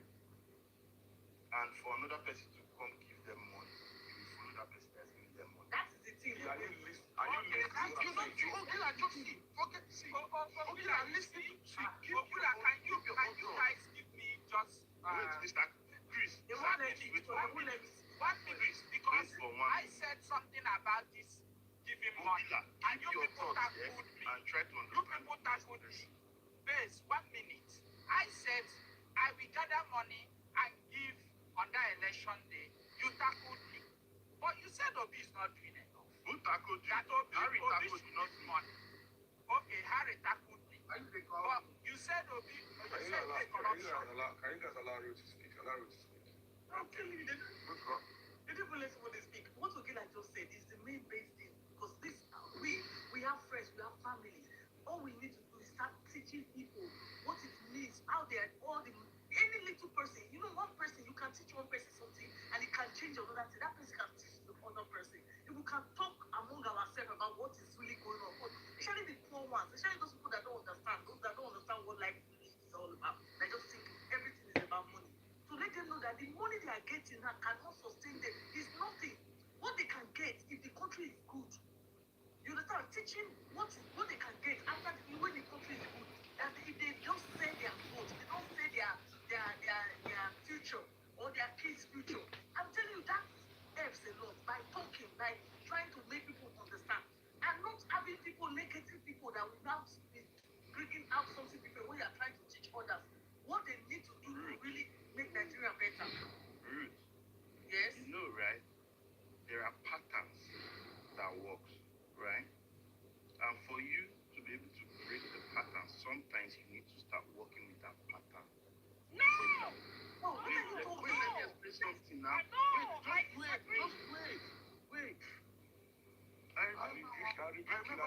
I rebuke you. I rebuke you. Wait, let me tell you. I remember in Edo State, yeah, we went to one rural area. People like base now, base people do Let me give you an example now. They need to lecture you. I'm speaking back on the side of facts. I think some way that you will understand. I disagree. You guys are disagreeing, but what is happening? We went for this sanitizer.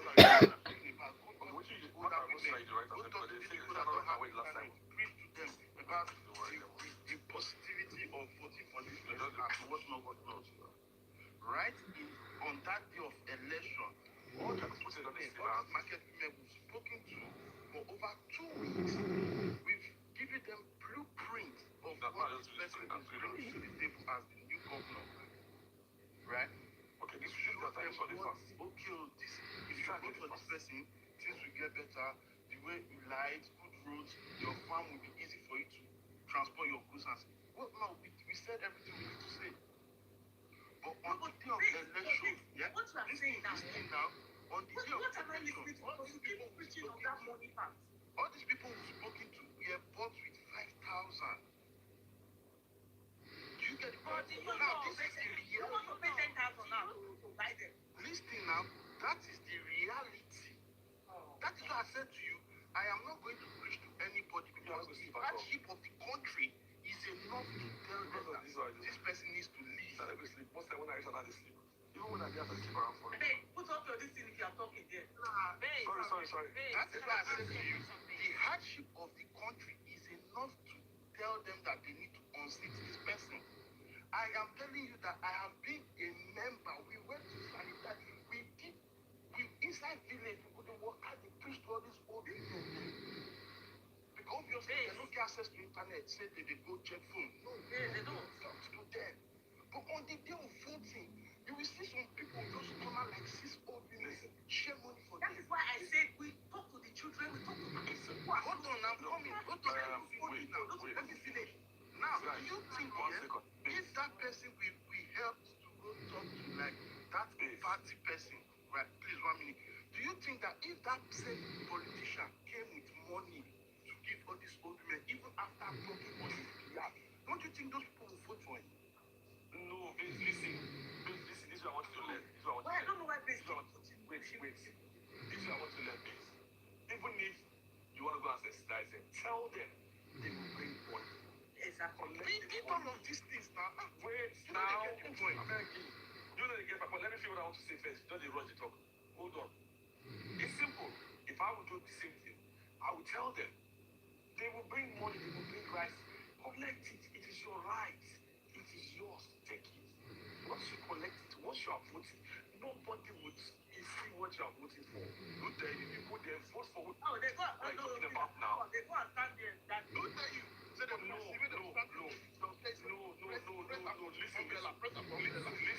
Listen, bro. Listen. Let me tell you, if you have your agent on ground, there is no way you would follow somebody to go and vote. If you're not on anywhere, standing right there when stop now. With Nigeria, we grow up. We know Nigeria to now. Stop now. Hey, it's not right there. Someone wants to operate. This thing you are doing now, stop it. When you want to go out, I'm telling you right now, when you're voting, the presiding officer will stand with you, give you your paper. When you talk it, you fold it and then put it in the box. Listen, I understand that because of the corrupt system, some people will stand with you and say, let me see where you're operating. But if the agents who are on ground are there to enforce this thing, it will never happen. So stop telling me that that's the norm. Is that the norm? Why are you saying that's the norm? That's not the norm now. So tell the people, okay, collect the money, collect the whatever you want to collect. When you reach a vote for who you know say you want to vote for. It's as simple as that. What are we talking about? What do you mean you wish? What do you mean you wish? It happens, bro. Don't you guys stop making this look like it's not big. on the day of election, you will know that the pattern, the system that's working will work again. See all this The same you that you're talking about this place. You can give him money, you will cut from the money. You will cut. For what reason? You cut from the money now. If But you like money, money to the vote. Why not? Why not? join the way, but You see why Nigeria you join the people now. That's it. Obila. You see, I say you be part of the people with the problem of the country. 48 of us right now we're there, yes? 49 of us, 45 are hypocrites. Okay, you are no one other than the hypocrite, but now you be the problem now for the country first. I am telling you, the country first. Nigeria politics, you need to push money to You see how this way they talk so? Here go come, they go food. You see your problem. You know, some of that are making. You know what you're trying to say? You are saying that corruption should be normalized. I am not saying corruption should be normalized. What are you saying now? I am telling you that for you to be Hold on, base. We know, and we understand what you are trying to say, but that is why Obi is trying to change every single pattern of that giving money. Let him move with that style. And that is what he will move with. Even if you don't. I am still supporting him. I'm telling you, with that. No, I doubt it. You're not supporting him. I doubt it. No, because what it is that basically don't do is that we want to rush to get into something quicker because they are doing it. We want to do the same thing. But let me tell you one thing. If you are fighting for your rights for a long time, don't rush. This thing is going to get better. How many years do you think Obi have to fight for his rights now? Even if you think another 4 years, somebody will learn how to fight the way he's fighting. You know, somebody will fight the way he's fighting because he might not be the one to be the president for us. Listen. We are learning what. Please, I'm sorry. I don't want to get disgusted because there are things that really affect me sometimes, and I get really emotional. No. Okay, at least you are knowing Nigeria's mind. It's not. Yes, but I really, it's better for me not to come on live, than come on live than somebody who is learned, somebody who has his right senses, he's open his mouth. Tell me, that it is more. Let me finish. I don't want to say to open his mouth and say to everybody that it is money that we need to win the election, to give him money to win the election. It's a shame. Just keep it. It's a big shame. Go ahead, I'm going to make like I'm not speaking anymore. It's a big shame. It is a big shame, but that is what has been happening. But no, for you to be speaking, you see that you are the I same. asked one question before, and nobody could answer. I asked one question. I said, if you are a politician, right, and you are desperately campaigning to win a political seat, right, and then someone comes, gives money, and wins, then the other person comes and say what he needs to do, give his speech and whatnot, sanitize the whole place, and lost the election. When it's your turn to campaign, what will you do? I want to do the same thing they did. Why would you want to do the same thing they did? So you have to do that. That is my answer. That is my answer that I gave you. That shows how arrogant you are. That shows how backward you are. Just answer the question. Not this. I'm not insulting this. I'm not trying to insult you. I'm just saying whoever thinks like question is this. Why are you desperate? Why are you desperate to win? Why are you? You cannot answer the question, but you can counter my own. No, you cannot answer it. You see, people that pay with money don't have anything to offer. Anybody that wants to try with money, that means they know what they are going to do. They are empty. They don't have anything to offer. That's They're coming to tell me about desperation. The ones are desperate. The ones are desperate. You can do anything. If Obi is not desperate, why is he coming the second time? It's not the same as company. Like we are fighting and like we are talking to you. You guys, your brain has not worked. It's good. At least I'm getting to know. You are getting me angry because we are talking to you that we're trying to open your mindset. We're trying to open your mindset now. The same thing with this. Listen to me. The way we are trying to say now is that most Nigerians are stomach infrastructure. Exactly. They always think about that. Okay, it is not some. It is most of them. Because of this, Including you. Yes. Ask yourself. Is the person I can even say he's fighting the right time because he knows what he wants. He's not hungry. He's not hungry like you guys. We are being all over the place. It's not hungry like you guys. We're always looking for somebody that's come to save us. We're not talking about save now. This is not trying. Obi is not trying to save anybody. He's fighting for the right cause. The right cause of like to bring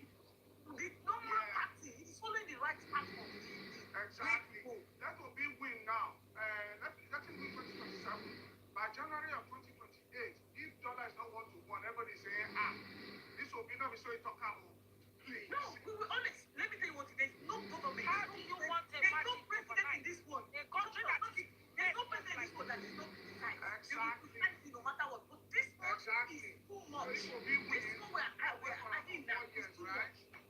We cannot wait for it for 4 years, but there should be signs. When you come in, How many times when has you Atiku come out to be come president? here and you have a good plan, there should be signs.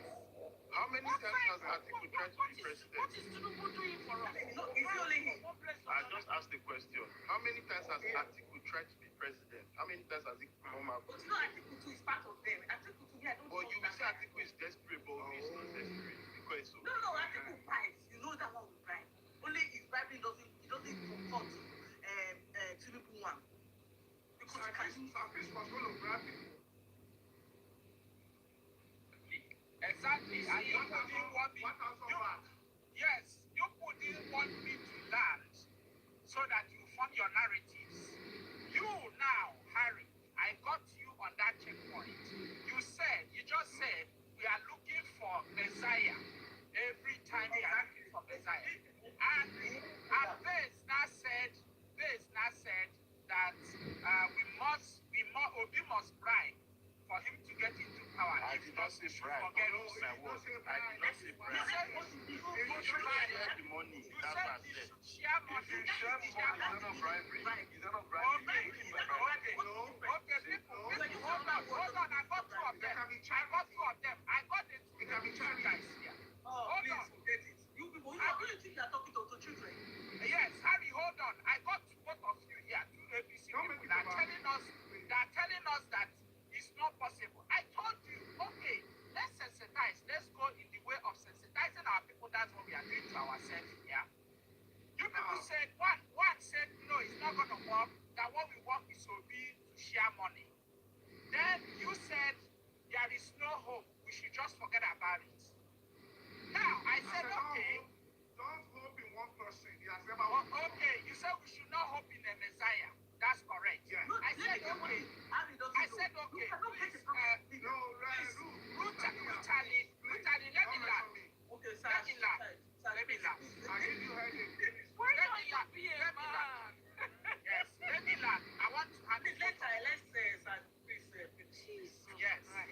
So, two of you, I went this way. You said, no, it's not going to work. I went this other way. You say, oh, no, he's going to fail because he's not sharing money. And I said, You are okay, not constant then. You are not even constant. why do you just keep quiet, Mr. Harry? Can you just keep 1 minute?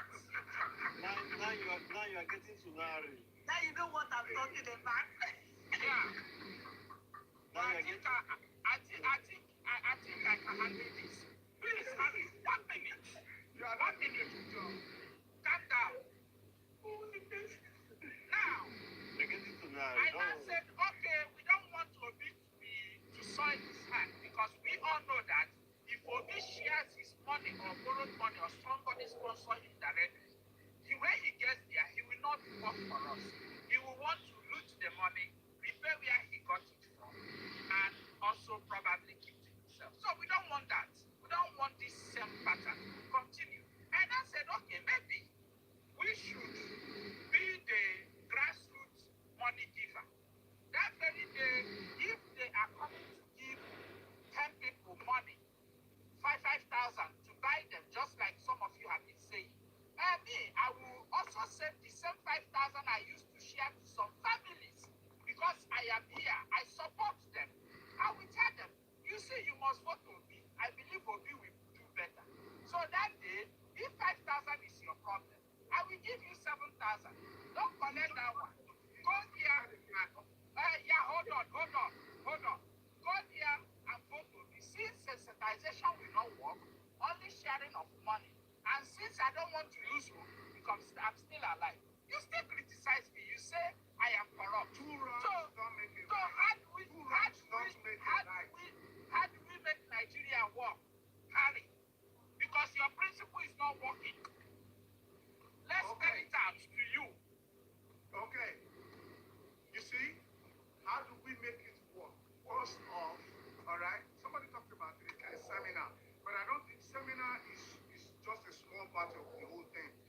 We need to go to opening our minds to being politically savvy.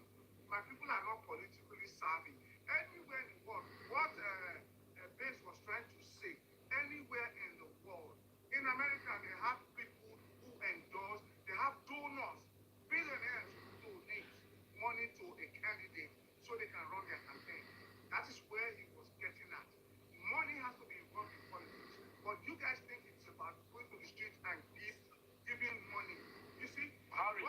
Harry, Yes, sir. Harry, I don't know whether you follow politics abroad as well. When they talk about politics, when they talk about donors to politics, there is never a time when they go for any rally, they share money for people in the Western world. There's never a time they go for any rally for people that you see them giving them rights or whatever. It doesn't happen. During the election, there is never any time they share money. The reason for those donors, let me explain to you just in case you do not know. Even in Nigerian politics, there's still donors. There's still money. The ADC has money in their whatever campaign, whatever stuff. Yeah. So there is donor, but the problem we have, and the mindset we have as Nigerians is to think that once you are coming as a politician, you must come and share money.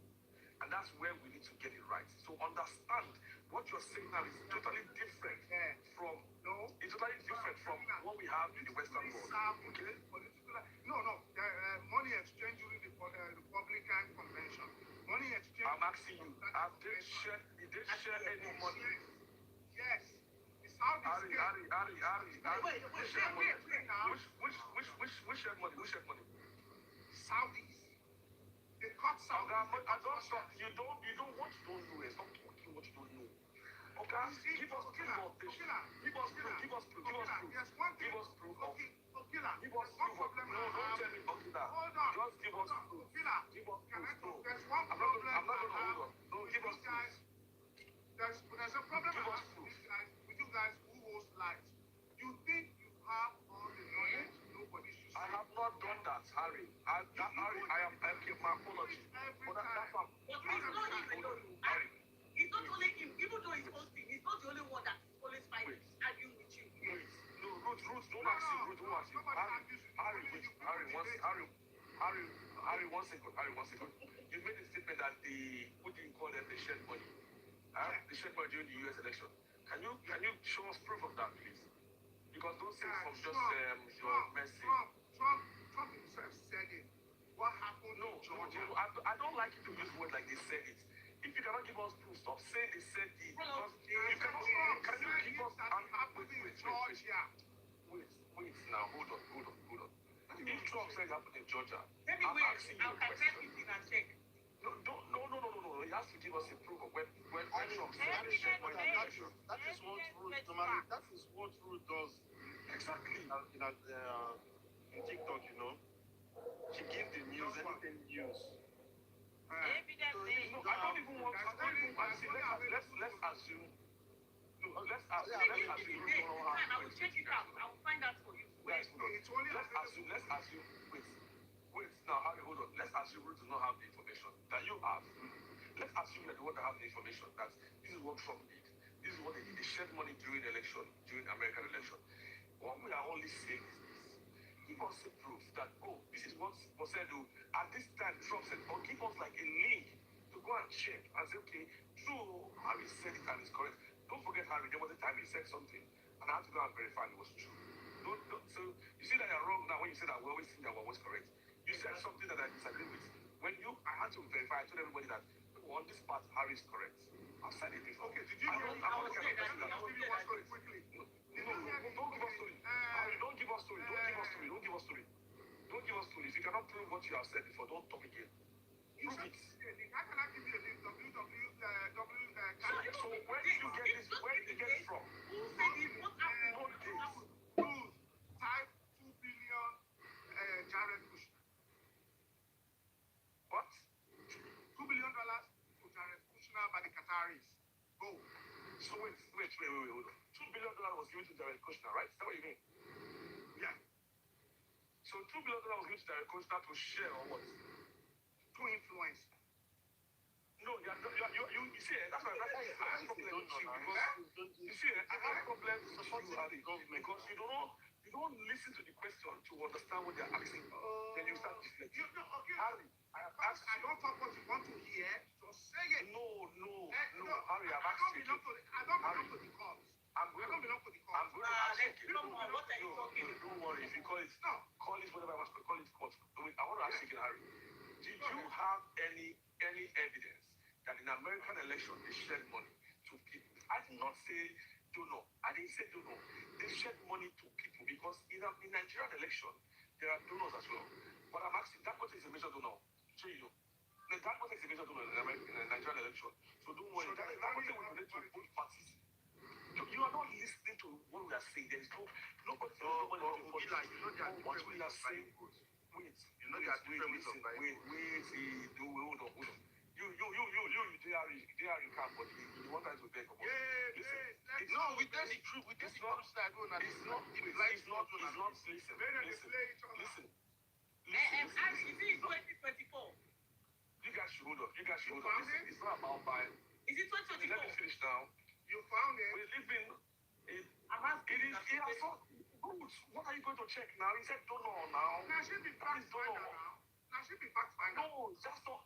See, Harry does not have a base on what he was saying. He doesn't have a base, so don't need to go and check roots.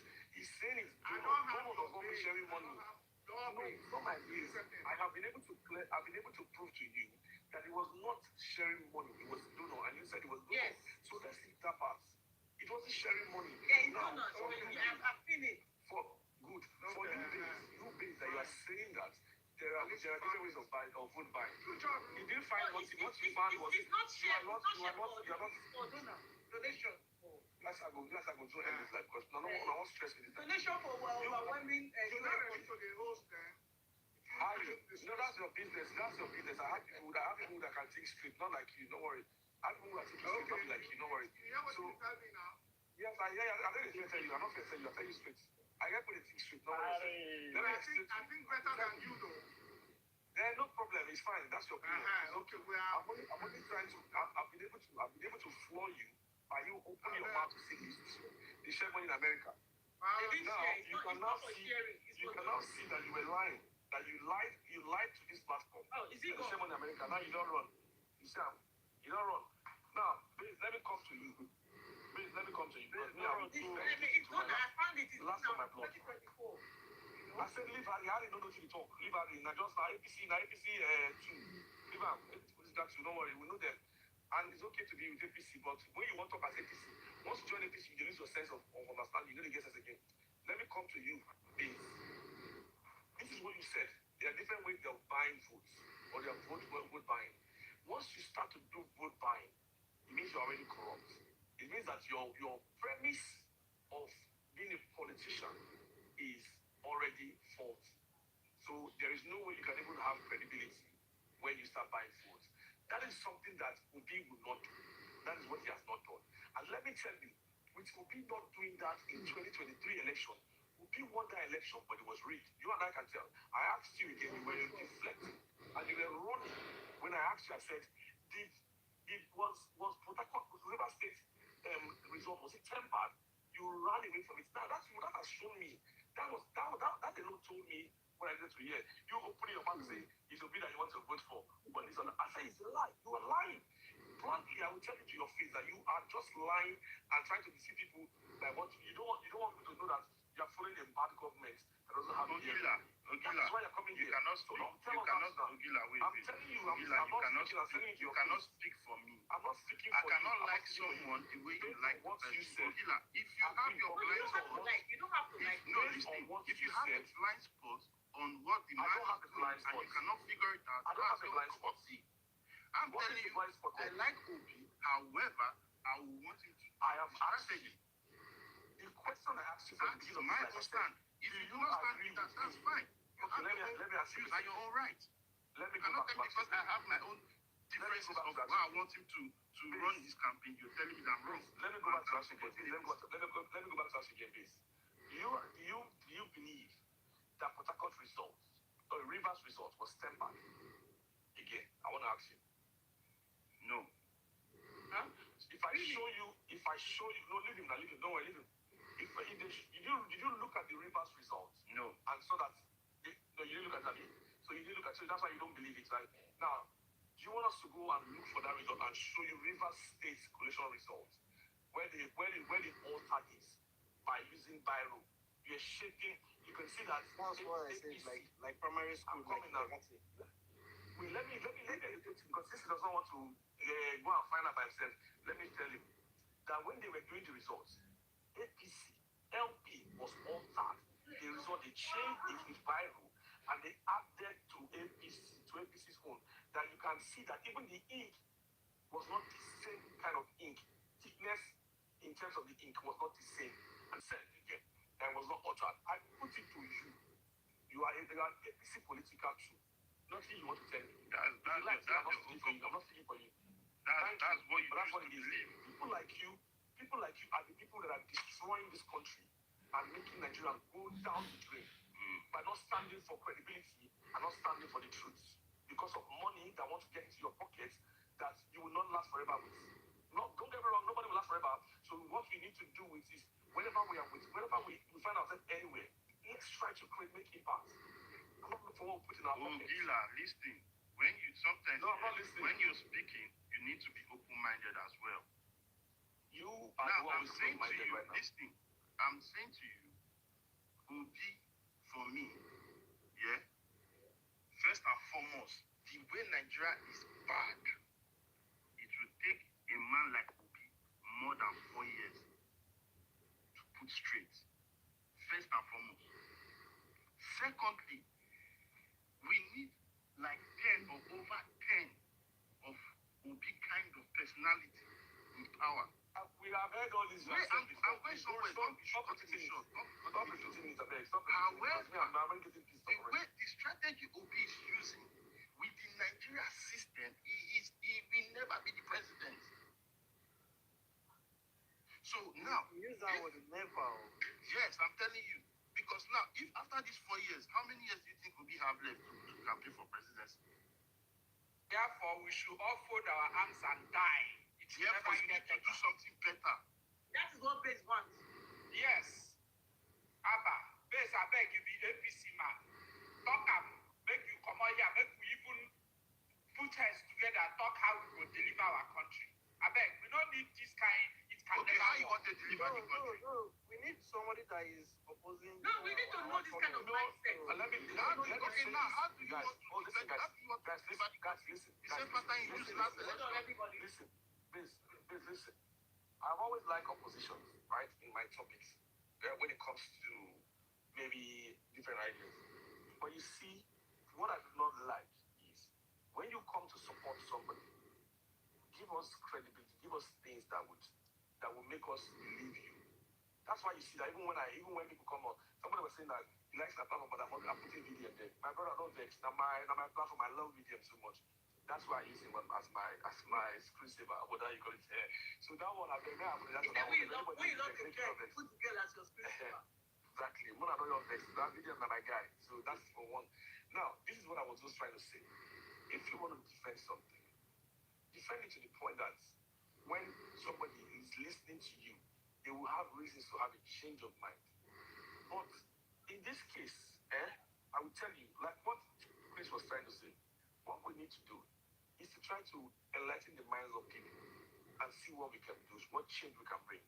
If we have somebody like this dragging us back, we're not going to go forward. Because this is not about whether we argue who is right or who is not right. If you cannot come and give us credible topic or credible reasons why we should have to understand things that way, by you coming to tell us that we need to go and buy people with money. I want to ask you one question. Sorry, Gila. I don't. Last election, right? Obi did what he did, his strategy and everything. He spoke to the people, showed them. And he won. And he won. Hold on now. And he Is won. he the president now? And he won. Is he the Because president they now? rigged it. Because they rigged it. So basically, you see, because they I'm rigged saying it. to you, Your kind, they took it. I'm saying to you that Obi can go ahead but change strategy. I'm not saying he's not integrity or whatnot. Yes. Are you saying that the change you need, right? You don't need it anymore because you're telling him to do more do the same thing that No, I'm saying the change because I that's what you need. just said. Now No, you said you the need someone change I need. country. If So he you're telling cannot him to do the same thing. Obi cannot you get need a change for. political seat by just speaking to people, he needs to do more so he can get Let me there. remind you what you said, babe. You said that if somebody who wants to win, that you, let's say you are trying to win, you really want to win and you could not do it, and somebody now pay money and won. What would you do next time you want to come? You will go and pay money. Yes, that's what you're saying now. You're encouraging the same thing you're running for. The same thing you're running for. That's what you're approaching it. That's what you're doing. So you are saying, wait, so you're saying that you should be corrupt even if you want to win. Exactly. Say it again. I am saying you need to work with the system. No, that's what you are saying. Should you be and then should you be changes you corrupt? want? Should you be corrupt even if you want that change that you want? Should you be corrupt to get the changes done? Okay, same question I'm going to ask you. People that travel to other European Should you be countries corrupt? with different means of wait, should you be corrupt? wait, No, first of all, answer me first. No, I will not wait. You go answer you this answer me. question. If you know, you answer my question. I answer your own. Should you be corrupt because you want to win an election? If it works, why not? Yeah, disgrace. You know why? You know then why King, let me ask you. You know why Tinubu is the president of King, Nigeria? Wait. Nigeria, Okay, let's say you are in disgrace. 90% of people in Europe, 90% of people in Europe, how did they get there? I'm not understand. I'm asking you now. Me, I come through normal means. Some people other people will use another mistake come to take you use another mistake. So that one Wait, you wanted them. That one are corrupt. But they do the right thing. I don't understand. They don't do the right thing as in now. I will still say it again. I will still say it again. Please listen. If you my brother for all, You know, no European country, that they are where they are right now by just one of the presidents. No. It was effort from one pass to another. Now, Nigeria's system, first and foremost, is different from these European people. So can we change the system? Wait.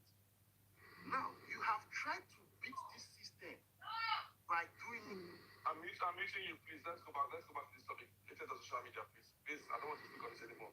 Because I don't want to get upset, please. I know say I get emotional sometimes and I don't know how to control it. Can we stop this now? Because the way you're going, if I continue with you, I cannot say where this like where. So please, let's just go back to something else. If you can speak on anything else, not this topic anymore, please. Thank you.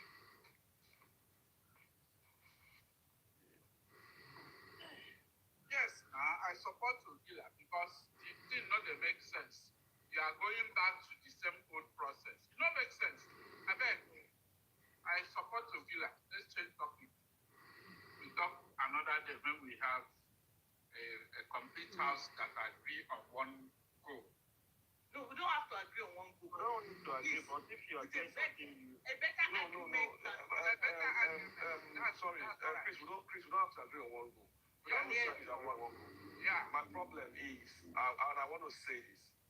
My apologies to Biz if I said things that were very hurtful, like not nice, because I know my emotions got the best of me, but the truth is this: every single one of us here can experience what's going on in the country today. We have families, even if we are not there. We have relatives who are there, who are going through a lot. I know how much I send home every month. If that country was going well, I would not even be in this country today. If that country was working well, if that worked well for us, I would not be in this country today. I swear. Some of us, I'm not trying to brag, but the truth is this. The truth is this, some of us, even if it will cost us our lives, sometimes we don't mind if we get the country to a better place. That is the sacrifice that people need to make. Not people who are sacrificing to say or making to make their pocket rich or what they will gain from the corrupt system, while other people are dying. Just what happened in Sokoto recently, or West Zamfara recently, they were buying them up and down. These are things that is happening on, and somebody will open his mouth to say that we should do the corrupt part, the corrupt way to get there. And then when you get there, you cannot address this. You cannot even speak up because you know how you got there by crook. You didn't get there by the right means. How are you going to be able to open your mouth and say this is what must be done? When you have evidence against you that you went there to and all of that. So these are the things that we need to start to address. And I'm really very pained because I know what it is that people are going through in Nigeria today. We are here today. I know base is in Nigeria. And to think that it's in Nigeria and it's speaking the way it's speaking is even more alarming for me. Because if I go to Nigeria, only what am I saying? Last time I went to Nigeria, I know how much I spent only on Uber. I don't spend that much amount on Uber here. In just 1 week, I have spent over like 300,000 naira on Uber. I don't spend that money here now. Okay, me a day, only one day. Then you will now come and see people who are on the streets roaming about, no food, no hope of food. Citizens who are go to the north, that's even Lagos. Go to the north and see how many Madris are there. How many IDP camps we have today in a country that has president that is ruling the country. some local government have been taken over by bandits or by terrorists, and then you come up and open your mouth and say what you are saying without empathy, without what you have blood running through your veins. Like somebody will open his mouth and say they should go and bribe or should go and use money to win election. That tomorrow you cannot be able to sue. You are opening your mouth to tell me that the election that was held in 2023, the River State, you blindly say River State was not tampered with, even when you had a voice recording of the former governor, allegedly, or even when you had to see the written results that was altered. And then you tell me that was not done just because you want to satisfy your financial needs. Brother, nobody will carry this money going anywhere, not even Tinubu.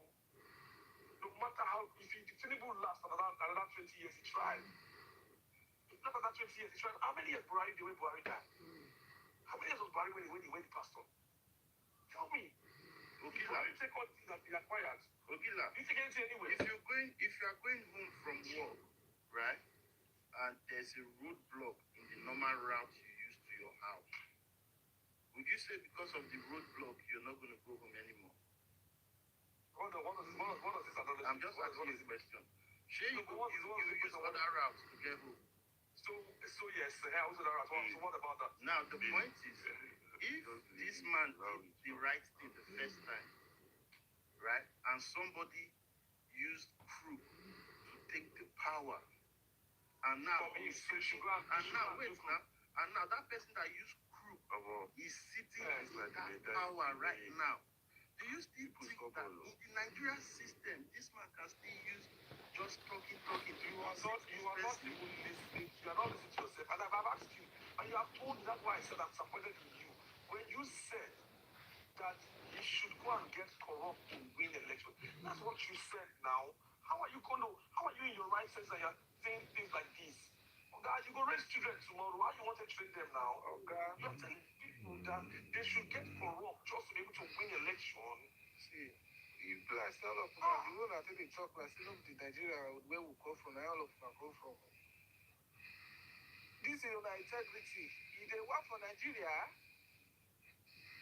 This one is Ogila, you know how Oshomole enters when Oshomole I think somebody here said he's from Edo State or he lives in Edo State.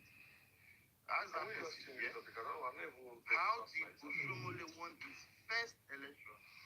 His first governor. Oshomole won incredibly. He won incredibly. You want to know? He won incredibly. Bro, the cap. When I said Oshomole won incredibly. Let me give you a rest. Oshomole went to court. Oshomole went to court. You don't even know. Rest. Listen. Don't say what you know. If you say make arrest, you don't know. You don't even know. Rest Oshomole was NLC. Listen to me. Come and mute your mic. With this one, I will drop you just like maybe invest too much. So I get your time to go drop you. Oshomole was NLC president that has the popularity already in the whole of Nigeria. Oshomole was the only NLC president that challenged presidency, and they were shaking. Oshomole is the only person that has done that. When Oshomole contested for presidency, for governorship in Edo State, I would tell you for free. People came out to vote for Oshomole. That was why even when they tried to take it from him, he went to court. He had evidences that he won the election, and that's how they gave it back to him. Why are you talking about? Who is this man? You know Nigeria. Yamika say may you rest. Now from where you know, you don't even know. Now from where you know, you talk so clap for yourself. Where you know, give us evidence. Which concern me, I'm evidence. Why I won't give you my evidence? So give me the one. So when I say rest, with your mouth. Which one I won't give you my evidence? I'm not gonna rest because you don't know anything. So you really quiet. You don't know. Keep quiet. It's good. You don't know. Keep quiet. Don't say what you don't know here, bro. Shomole that was NSC chairman for how many years? Shomole that would pull the crowd. Shomole is the only one that can hold the country to stand still. If Shomole talk, everybody, it's not what I have as NSC chairman now. The NSC whatever. When Shomole of NSC chairman, if Shomole say the country is going to be on standstill, they will listen. Shomole was that man that telling me that Shomole did not win the election. Shomole has been corrupted. Yes, I agree. He has joined the bad wagons, and I know. But you cannot tell me that when Shomole continued to become governorship of Edo State, governor of Edo State, he did not win it free and fair. I don't know what you don't know. Nigerian Labour Congress. When during Obasanjo, almost 2 weeks, there's no strike, there's no work. Nobody go to work. Look at this man, oh. I remember. Let me even ask you, how would you be? That integrity followed him down to the governorship. I'm asking, I want to ask this, because how would you be? Make I know whether you follow Shumole, whether Shumole be NSC chairman. How old are you? I don't go check a profile. Bro, rest. When I say, Okay. see, sometimes you just, when you're talking here, I feel you just too blinded by what you think, and it's to listen to. You are not giving us evidence now. Give us evidence now. Rest. Rest.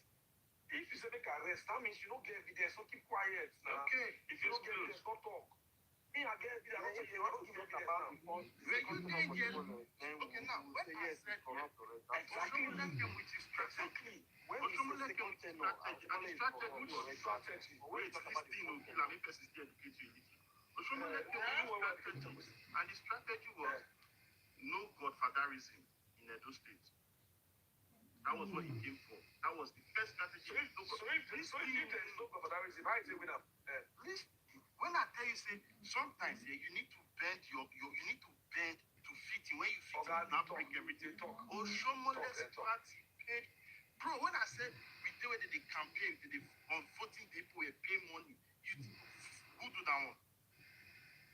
So sometimes when somebody tell you something blindly, too. You're talking blindly. There's something you have said that time. There's something you have said that time. It's the content of Oshomole I was said. Wait. Bro, the first thing, Let me ask you. King, let me ask you. The first thing, Oga, Oshomole said no godfatherism, right? Oshomole that said no godfatherism now started bribing people to win election.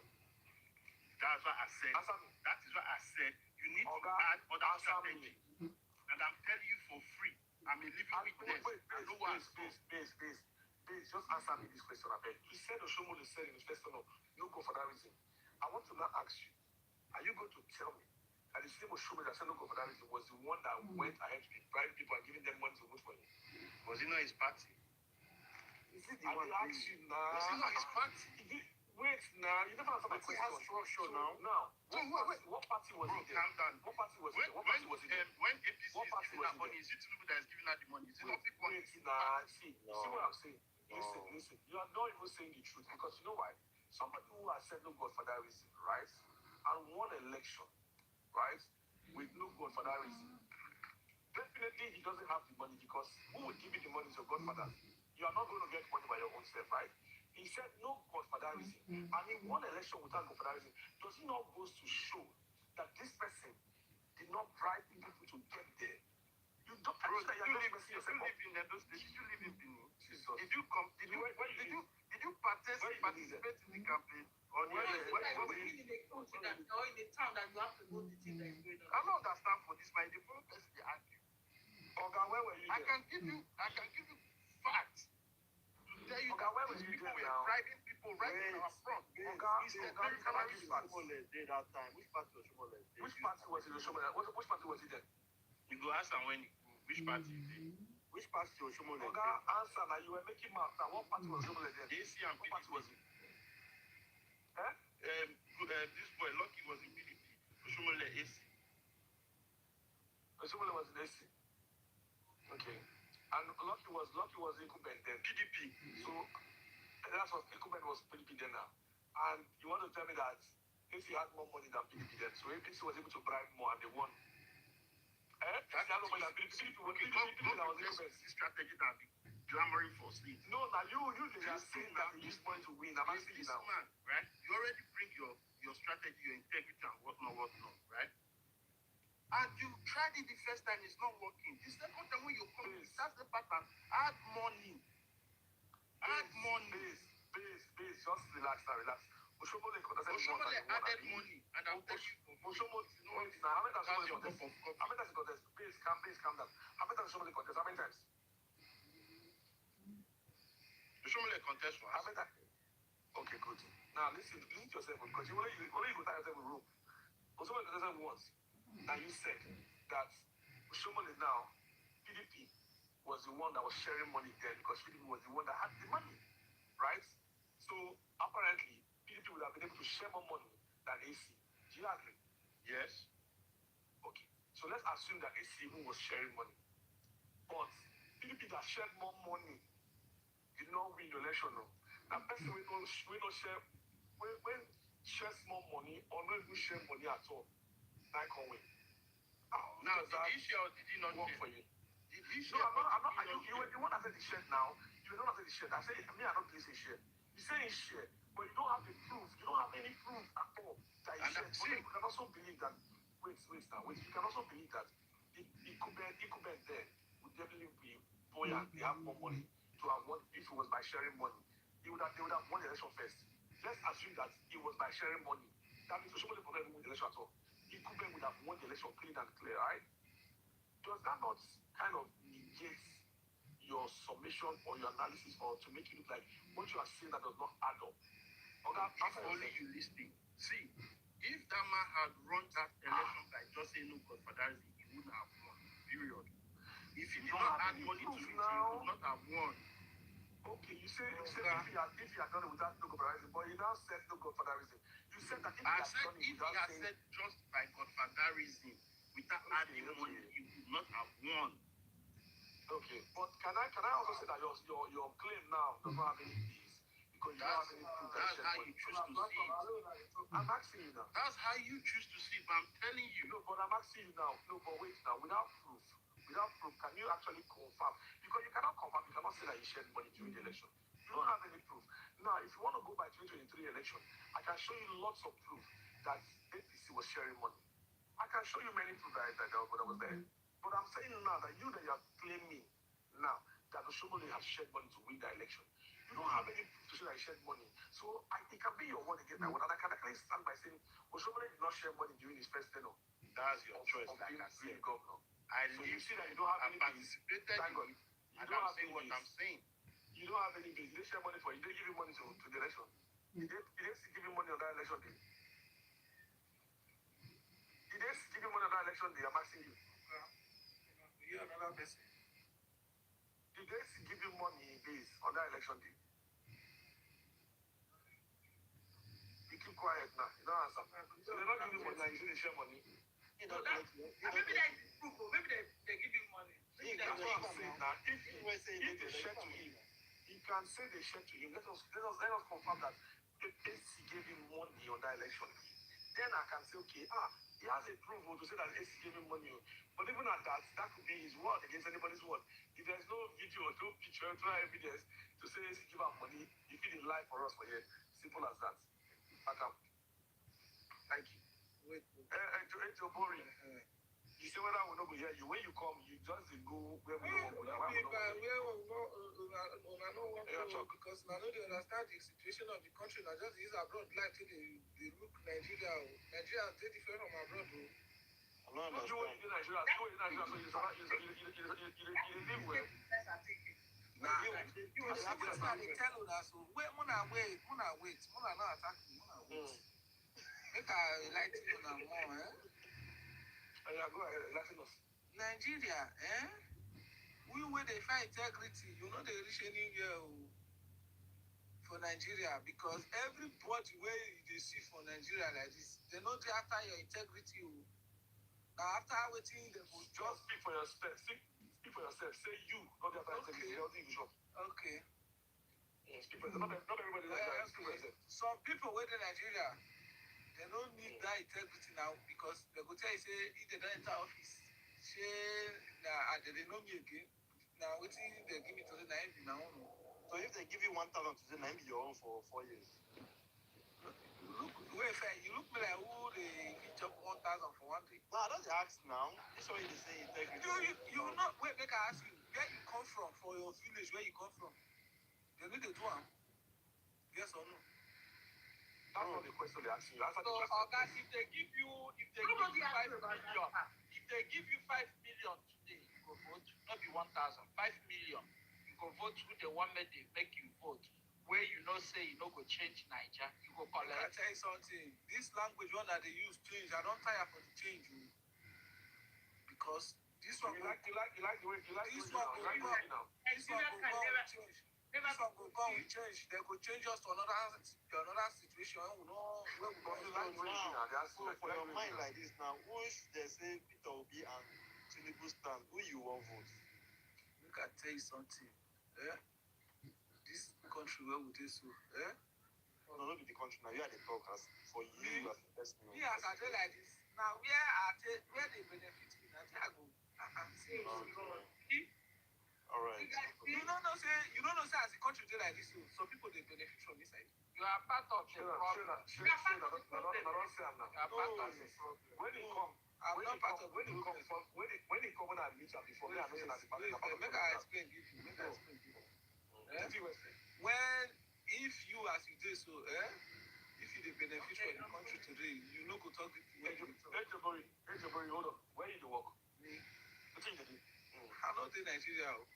I say Where you dey? You dey UK here? yes.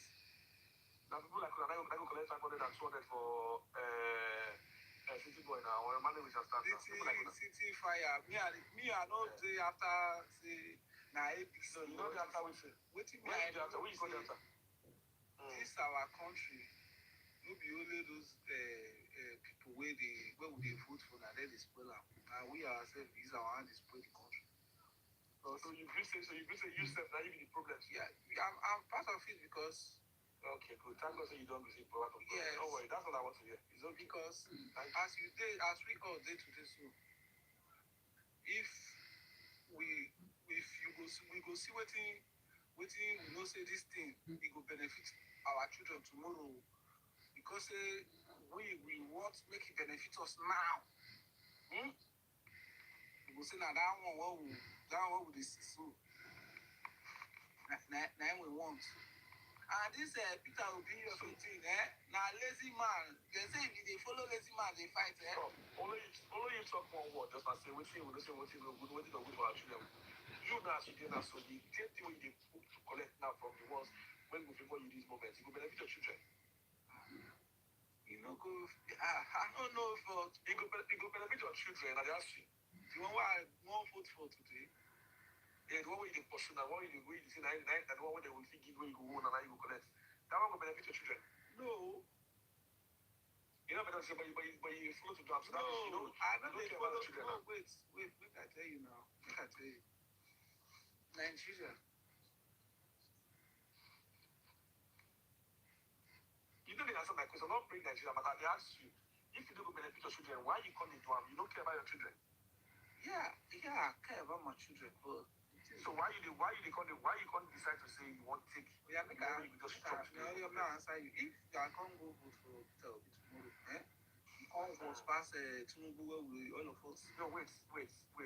Do they say if you come for a come was past Tinubu? Now, how you want to know the one will go better if you don't give him chance? Sure, you give Tinubu chance, Abi. You can't work I past don't vote for Tinubu. Okay. Me, I don't No. You know be you vote for him, but I'm saying they give him chance. Now let's by crook or by crook, any idea win, you don't need it. Sure, they give him chance. He can't do worse, but 10 times worse than the way Buhari needs to give him. Why would not give another person a chance? Make that person try because the one we don't carry us go backward 10 years, maybe 15 years, 50 years backward now.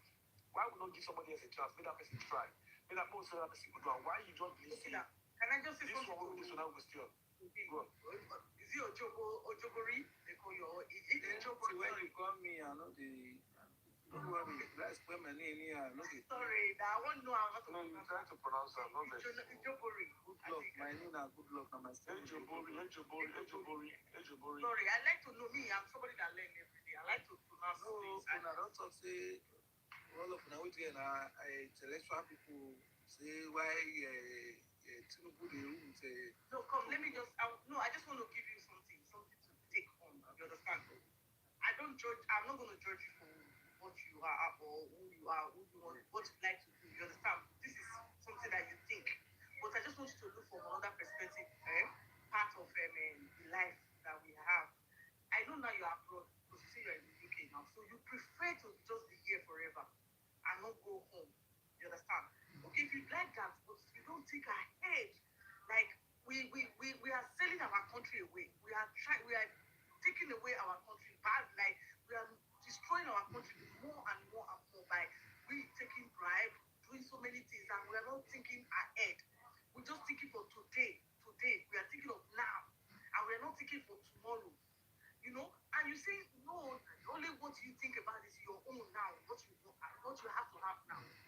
You know, don't do that. A risk. You know, take taking a risk in life, it can take you a long way. You know, most of even those your presidents, these people that you think they are high up there, the risk they are taking, you don't know what they are going through there, where they are now. What they are going through, they are taking risk every day and they are succeeding with that risk. Sometimes they fail, sometimes they win.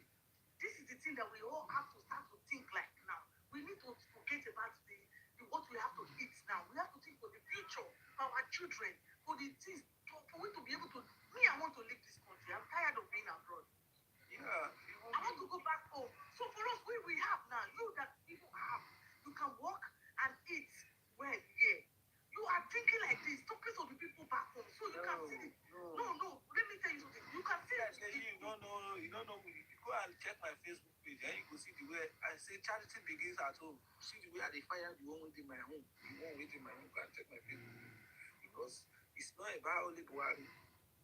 The ones at the grassroots, they are more devilish than the one at the We know that, but you know what you said. You said something about like you collect for now because if you have to eat now, you don't care what is going on. Like that was not what I meant. That was not what I meant. I said, Oga, Who will you vote in the next election? Oga, but who that's will you how vote it sounds. in the That's how it next sounds. You say when they give you money, 5 million, you will take it.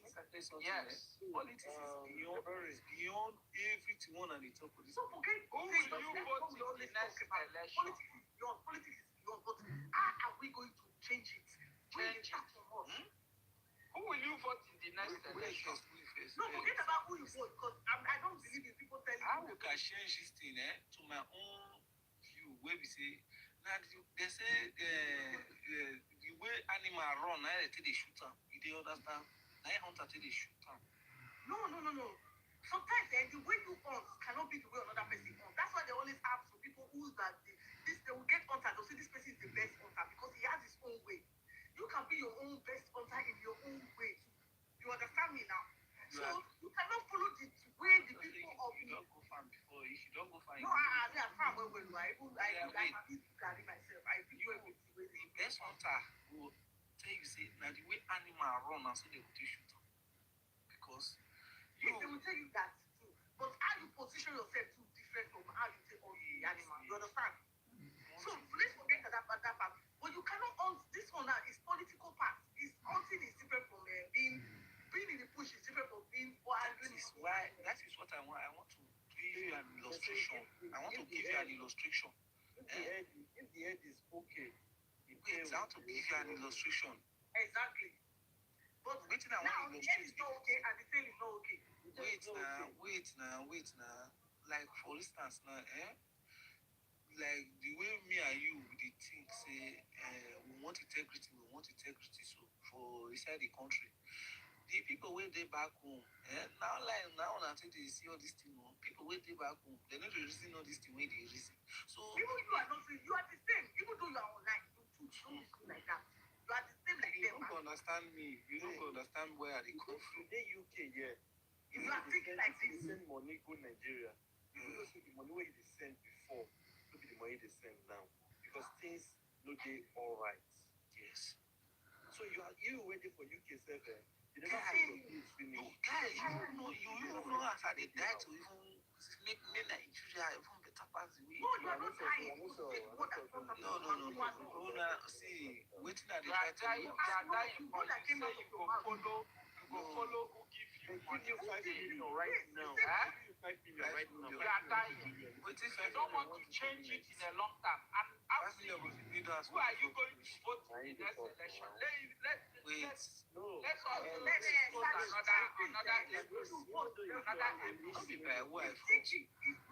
It doesn't matter who is going to vote for. Everybody. It doesn't matter. Me, I don't like When I go know, we say this your vote where they vote. You know they actually they can't wait from no. That's another lie. And that If it doesn't count, they will not be buying it. Like If it doesn't count, they will not be buying it. That's another ABC lie. Keep people at home. When you want to mobilize up to 30 million, when you want to mobilize up to 30 million people. Chris, if you vote for 2023 for Nigeria, you know, could talk this way. I did. I voted. In 2023, I was in my estate. I was the youth president of APC local grassroots. Okay. Youth president. I know all. I know what for our word. That's why we are sanitizing. For our word. Is that what you have to ask, eh? Huh? At the answer, no be una say vote they can't. At the answer, we will be APC. Look, people don't look. Let's forget about this now. We know it doesn't count, eh? It doesn't count. So now, why not That put is the reason why. That is the reason why we are. You know what, eh? I'm tired of right now. I'm tired of trying to. That's why Peter Obi they bring new pattern. And when they do election 2023 is different from what you want for 2027. The people don't wise. See, if another man go fit come outside there, Peter Obi, see, if you dey fight with lazy man, he go leave fight for you. This man too lazy for Nigerians. No talk about, no reason about. Too lazy. Is that what you say? This will win election.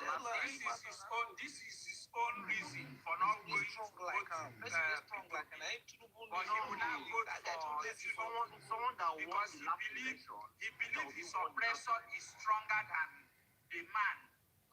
Peter Obi won the last election, no. He won the last election was he second? Peter Obi was the one who won the last election. Have you seen the result of the last election? I beg. I don't know how many people they tap, but so aside that, I've not seen.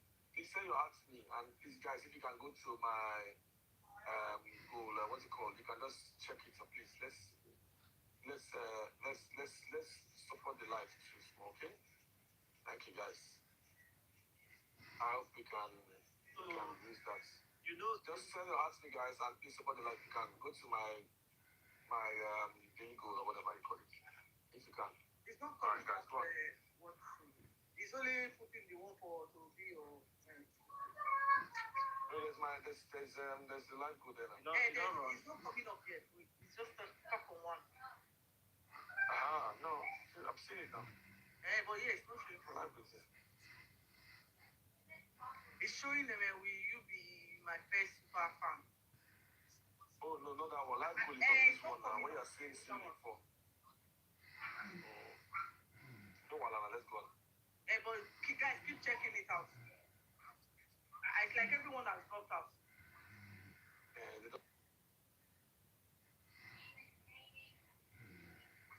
King, go on. King Abdul, go on. So you understand me? I know that this vote don't count, but that's why Peter Obi is coming now. Peter Obi won the last election, but the way they paint the results, even King Agata, I always say King Agata will not even write that way. They paint the results, you know that this one ring election, and the judiciary is they have both the judiciary and every single thing. But Peter Obi is sanitizing Nigeria right now to know that you can win election without giving a penny to anyone. That is just it. That is why people are fighting for him to come as the president. Because if the head is okay, the tails they'll comport themselves, they know what to do. Because I don't understand why people are still saying the government is doing this, the government. We know that any government that comes in Nigeria 4 years will run for 8 years. But let's change the narrative. Let's change our mentality. It's wrong. It's wrong, I swear. You can't change. Because me in the UK, I give you the way the UK is dealing with people. I'm tired. I'm telling you, I just want nobody don't tire. Everyone wants to go back because you have the freedom of your life. Victor, I'm sorry, Victor, you can speak of Victor. Go on. Don't wait minutes. Just you can talk, Victor, man. Victor is sleeping now. Okay, now true. Now in the sleep that I want to meet you. Now you know. Now you sleep. I think we should go and sleep. So it's 4 o'clock. It's 4 o'clock, bro. Interesting. Just say me, yeah, sure, we can. Because I did work safe now. I even did. Yeah, they work too, so that's why it's this if I can work sharp for us, but I need to go. My son needs to sleep. All right. Let me charge my phone. I have 2% left. Okay. Yeah. All right, now see you. Maybe if you come back. All right, man. Cheers. Yeah. Let me try and get this my phone to sleep. Good night, everyone. Yes, good night. I'm just coming in and you guys are going to sleep. Yes. Sorry. Sorry. So you didn't say anything. We'll be saying who wants to speak. Go on. You can go on and talk. I'm there. No problem. No problem. Even me, I'm at work. As you can see, I don't work right now. Okay, even myself, I dey work because if I no work at the house, because I'm going to, if I at the house, I know they get long like this. Okay. Yeah, I work from home, so me, I'm working. Are you a doctor? Yeah. Oh, okay. Where are you streaming from? I'm in the UK. Oh, yeah, UK. Okay, that's fine. Yeah, almost everyone is in it.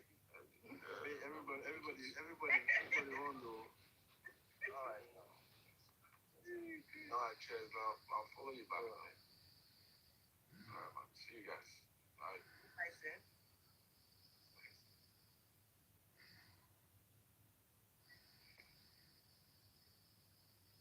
Hello, chat.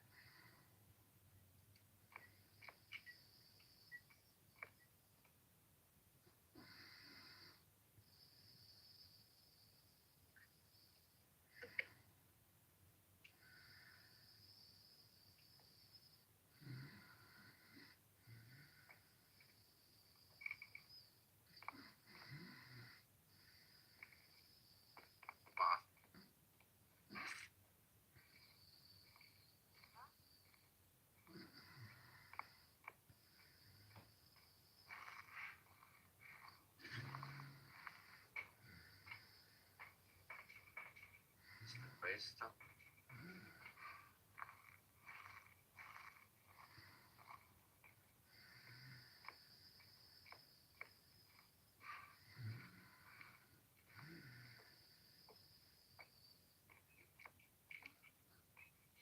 Sei qui, puoi parlare, come ti chiami? Quanti anni hai? Sei vicino, sei lontano?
Spirit box.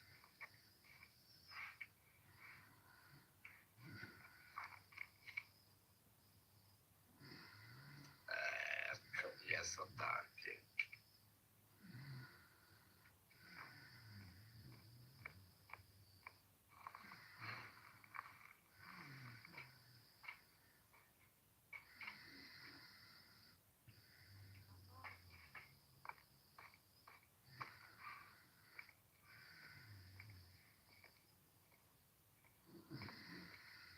C'aveva il casino di io.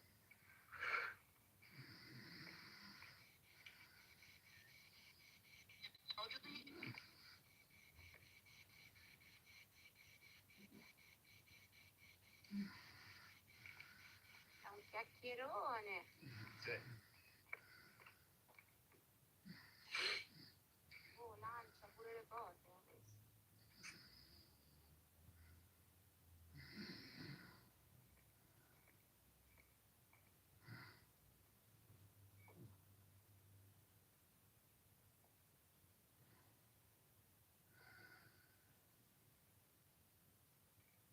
Come si chiama? Non so.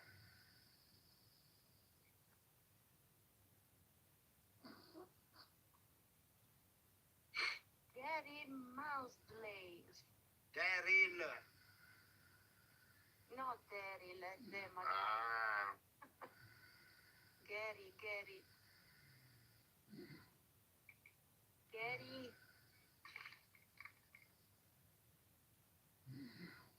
Are you?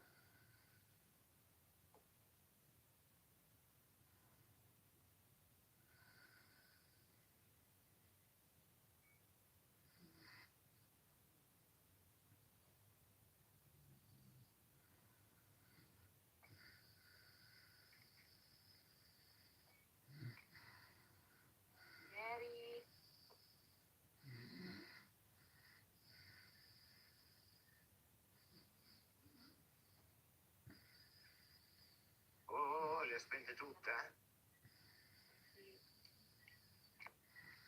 Vediamo, ultima prova.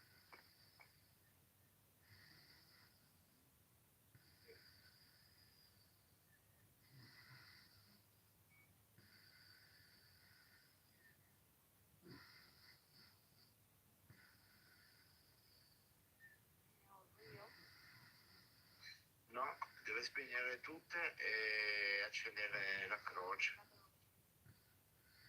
Ma non mi sembra. Ok, una è andata, entro 20 secondi l'altra. 4, 5, 6, 8, 10, 12, 14, 16,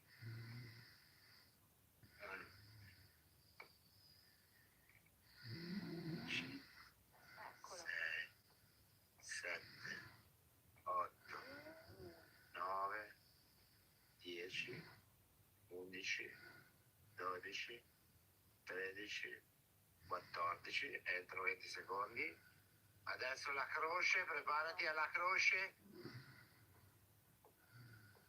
La croce. Spegnila. Accendila. Spegnila. Vabbè. Accendila. Gary. Ma magari non vuole attaccare, aspetta, bisogna riprovare, cavolo. Oh, ma da dove?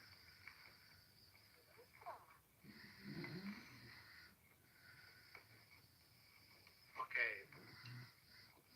Vieni di qua, vattene, vattene, vattene. Ciao. Cazzo.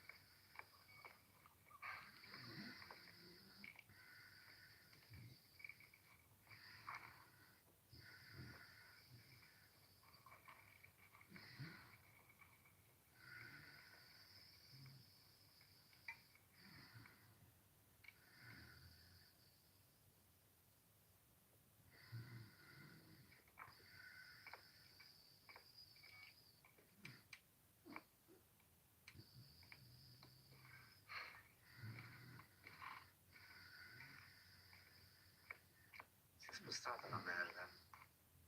È sotto?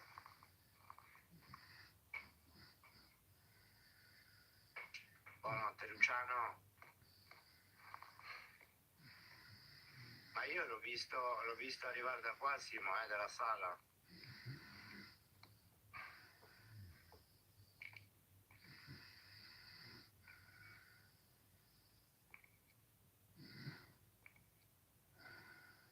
Temperatura di congelamento. È ancora là, ma perché è sbucato dall'altra parte? È Moroi. Non è Rio, non è Gemelli, non è il Mimmo. Oddio, potrei provare un attimo per i gemelli.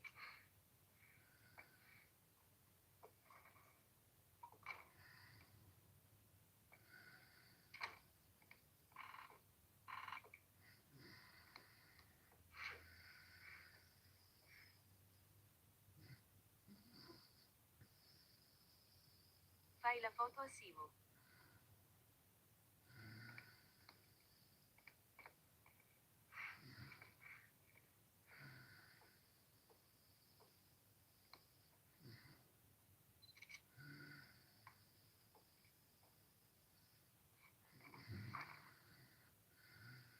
Li avevo tolti giusti comunque.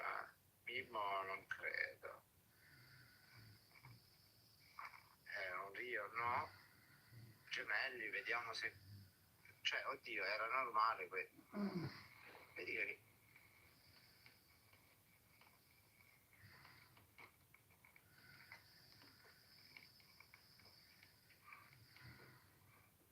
Velocissimo, raga.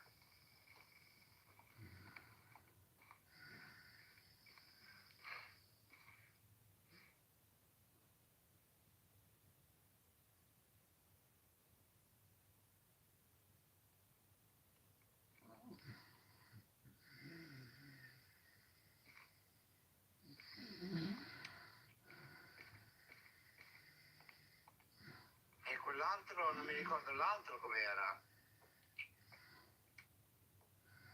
Mi sta puzzando di gemelli perché arriva anche di là, eh. Cioè qua c'è congelamento e qua non arriva.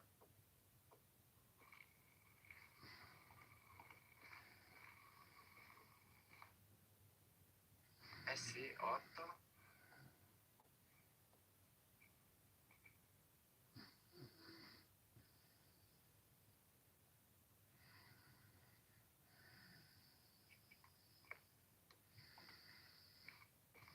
È gemelli, è gemelli.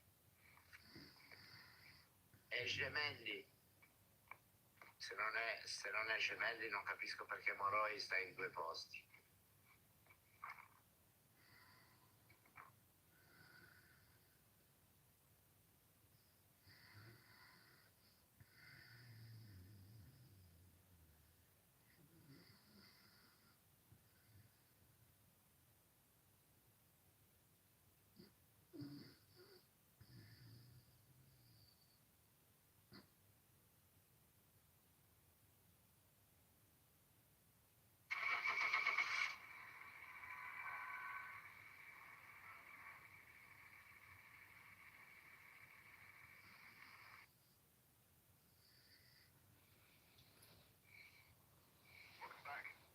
Che cazzo dici?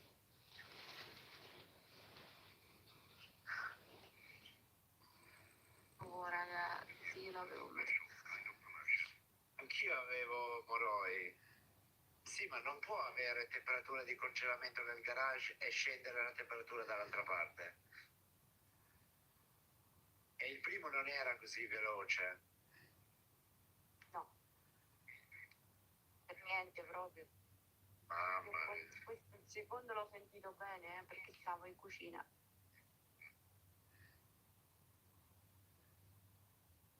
È difficile comunque questo aggiornamento del Kaiser, eh? Ma perché ha spallato tutto, ha spallato.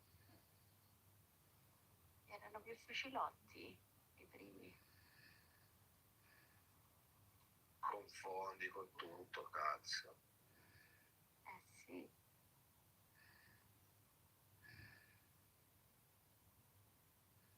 Oh, vedi. Ecco.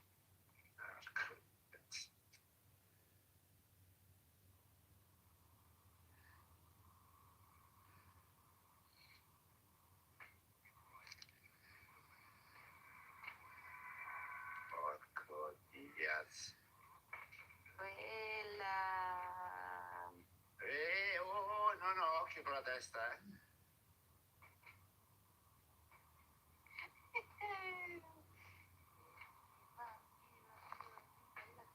Se gli hai detto è viva la figa? La carrà, la carrà. Ah.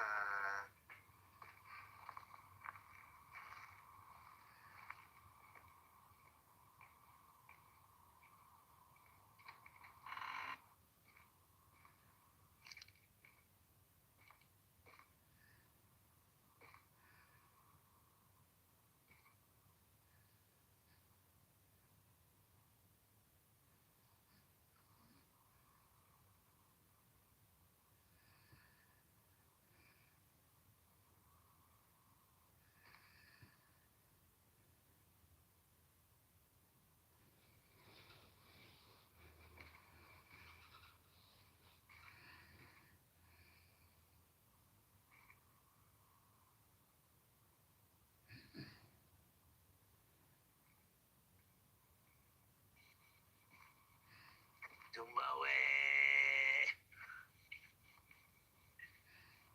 Si spaventa, sarà scesa nella live di sotto. No. Oh, cazzo, mi sono spaventata adesso. Come sei venuto davanti? Ho visto il faccione tuo. In che senso? Lo schermo. Senti, come si chiama questo tizio?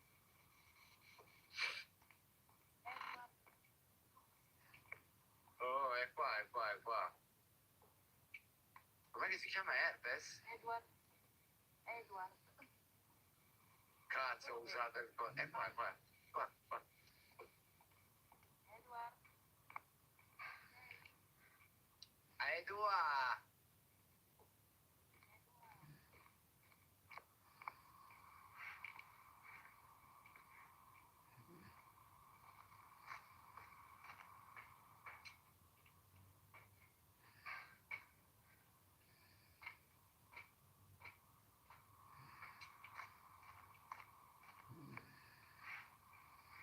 Edward dormi. Grande.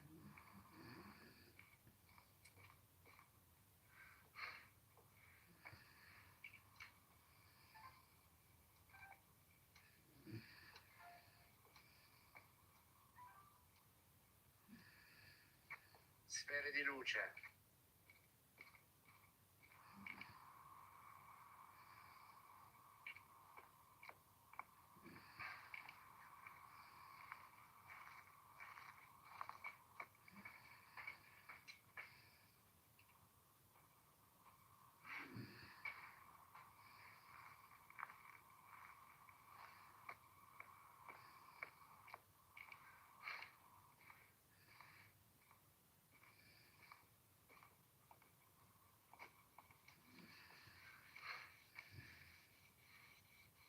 Ma guarda tu me l'ha fatto buttare via il po'.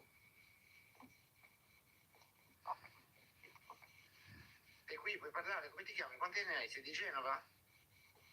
Edward. Sì, se lo chiami per nome si incazza, eh.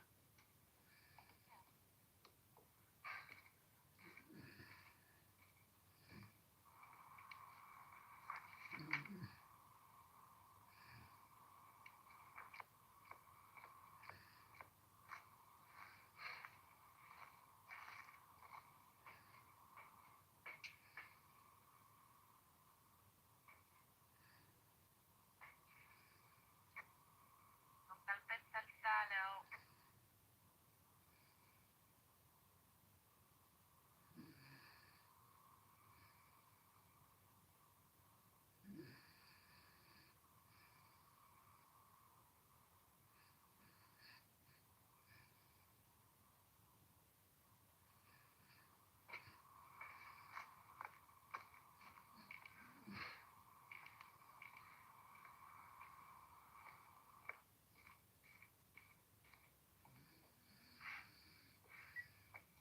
Calpesta il sale. Ma chef.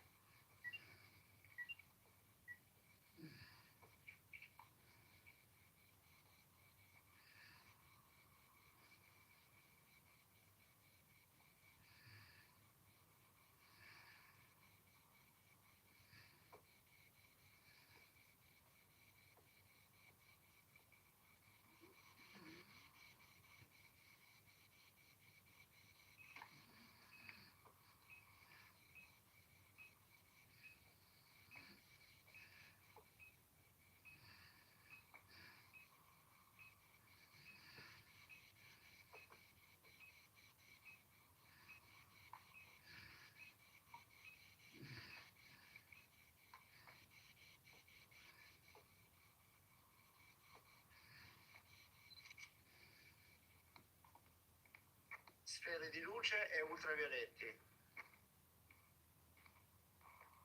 Come? Banshee, Antu o Bache? Obache. Banshee. Proviamo. Se urla. Cazzo, Allora, scuro, non si vede niente. se urlo ci penso io, eh.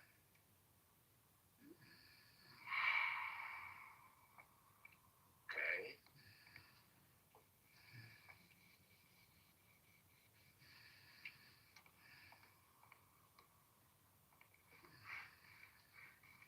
Io provo a stare un attimo qua in sala. Voglio vedere se si sposta.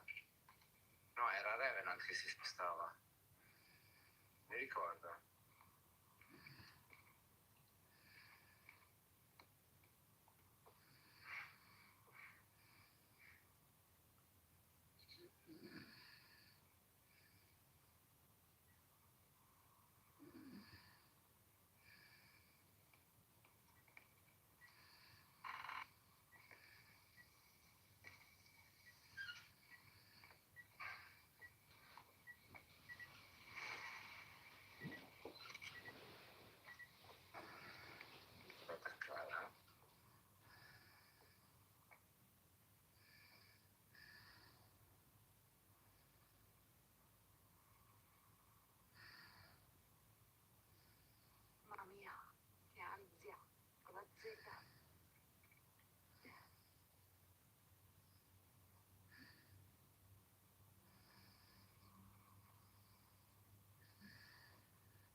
forza! Cos'era? Oh, arriva, ecco, arriva. vedi? Ecco, vedi? Ecco. Come fa pure bene. Ma che cazzo?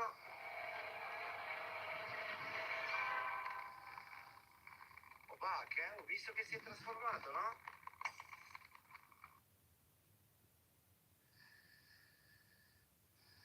Infatti, che palle!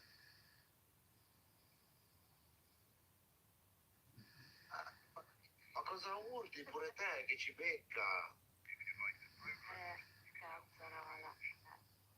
Stavolta l'ho beccato. Peccato che... Che palle! ma a me manco mi ha fatto accendere incenso. Non c'avevi l'accendino sicuro. No, ce l'avevano. Poi facciamo l'ultimo dai 5:30. Porca troia, come vola il tempo oggi. Sembra che sia andato un'ora avanti l'ora. È vero, mamma mia. 5:30 non l'ho fatte mai. E in teoria sarebbero le 4:30 per quello.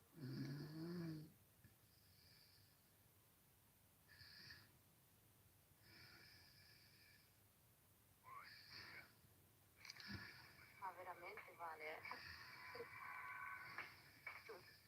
Oh mio Dio.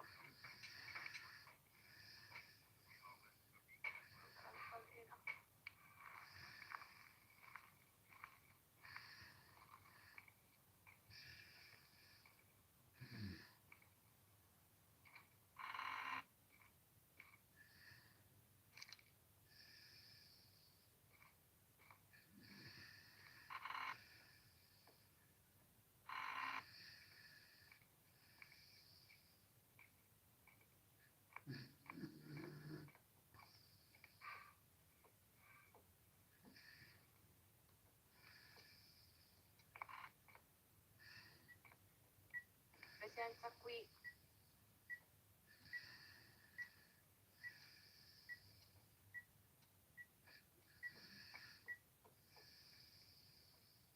Da qua. O l'altra.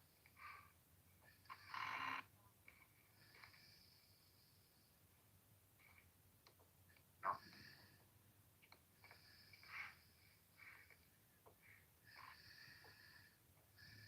È giù la merda, sicuro.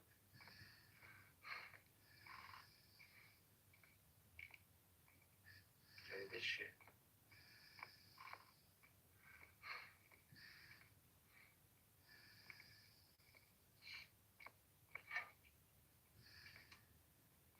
Ah, non è qua?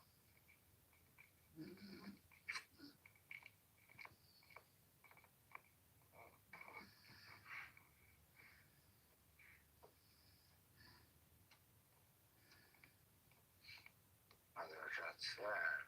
Non è che si sta preparando per lì? Dove hai notato la presenza?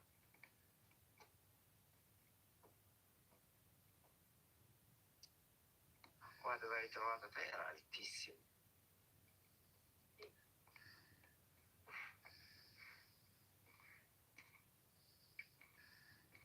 Ma stai accendendo te le luci? Ah, ok. Grazie Tiziana. Capisco. L'entrata? Almeno. Allora sarà giù dove ho visto 13.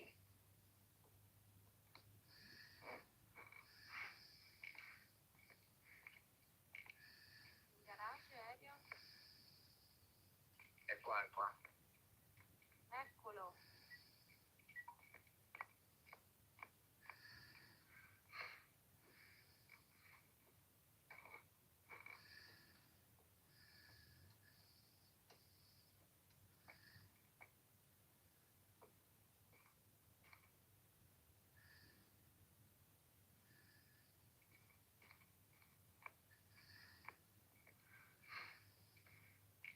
Per andare dici, no, no, è lì, è lì.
Lara.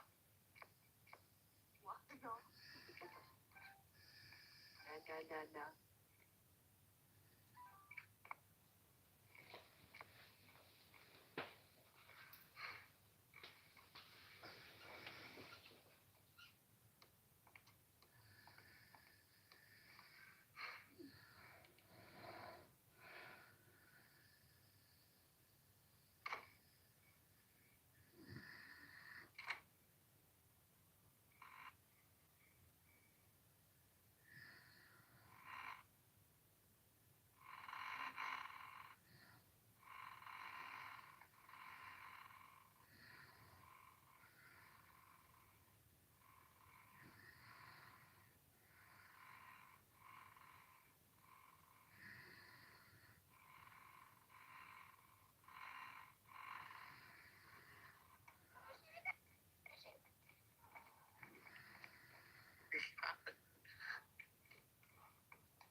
Scappa. Non si accende.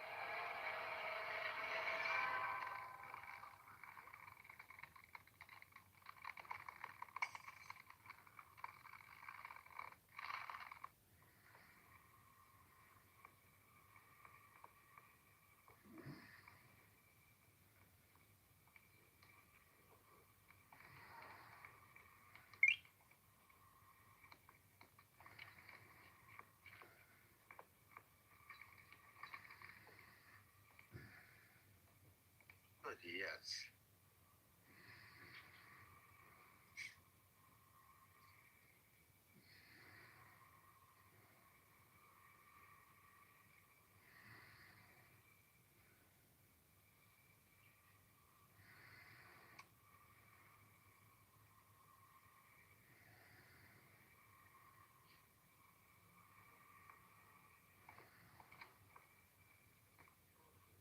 Vediamo cosa fa la Simo da sola adesso. Niente.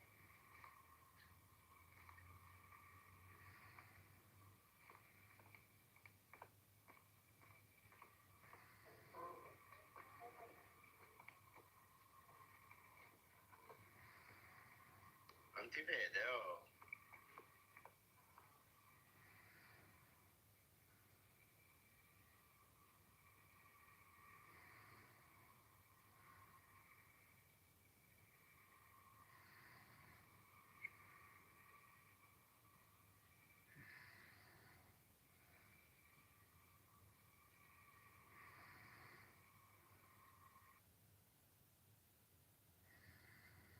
Ma come t'ha preso? Mi si è spento il PC? Ma stavi giocando senza alimentazione?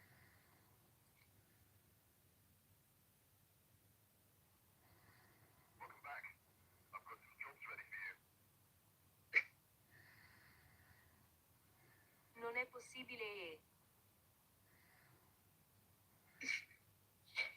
Vabbè, almeno non hai perso nulla, te. Vabbè, dai, tanto era l'ultimo. Raga, ci vediamo domani sera verso le 9:30 e io vi ringrazio della compagnia, grazie di follow, like, condivisioni, donazioni, grazie di tutto. Vi invito a seguirmi su Insta per rimanere aggiornati se volete e niente, ci vediamo domani, raga. Buonanotte, che grazie.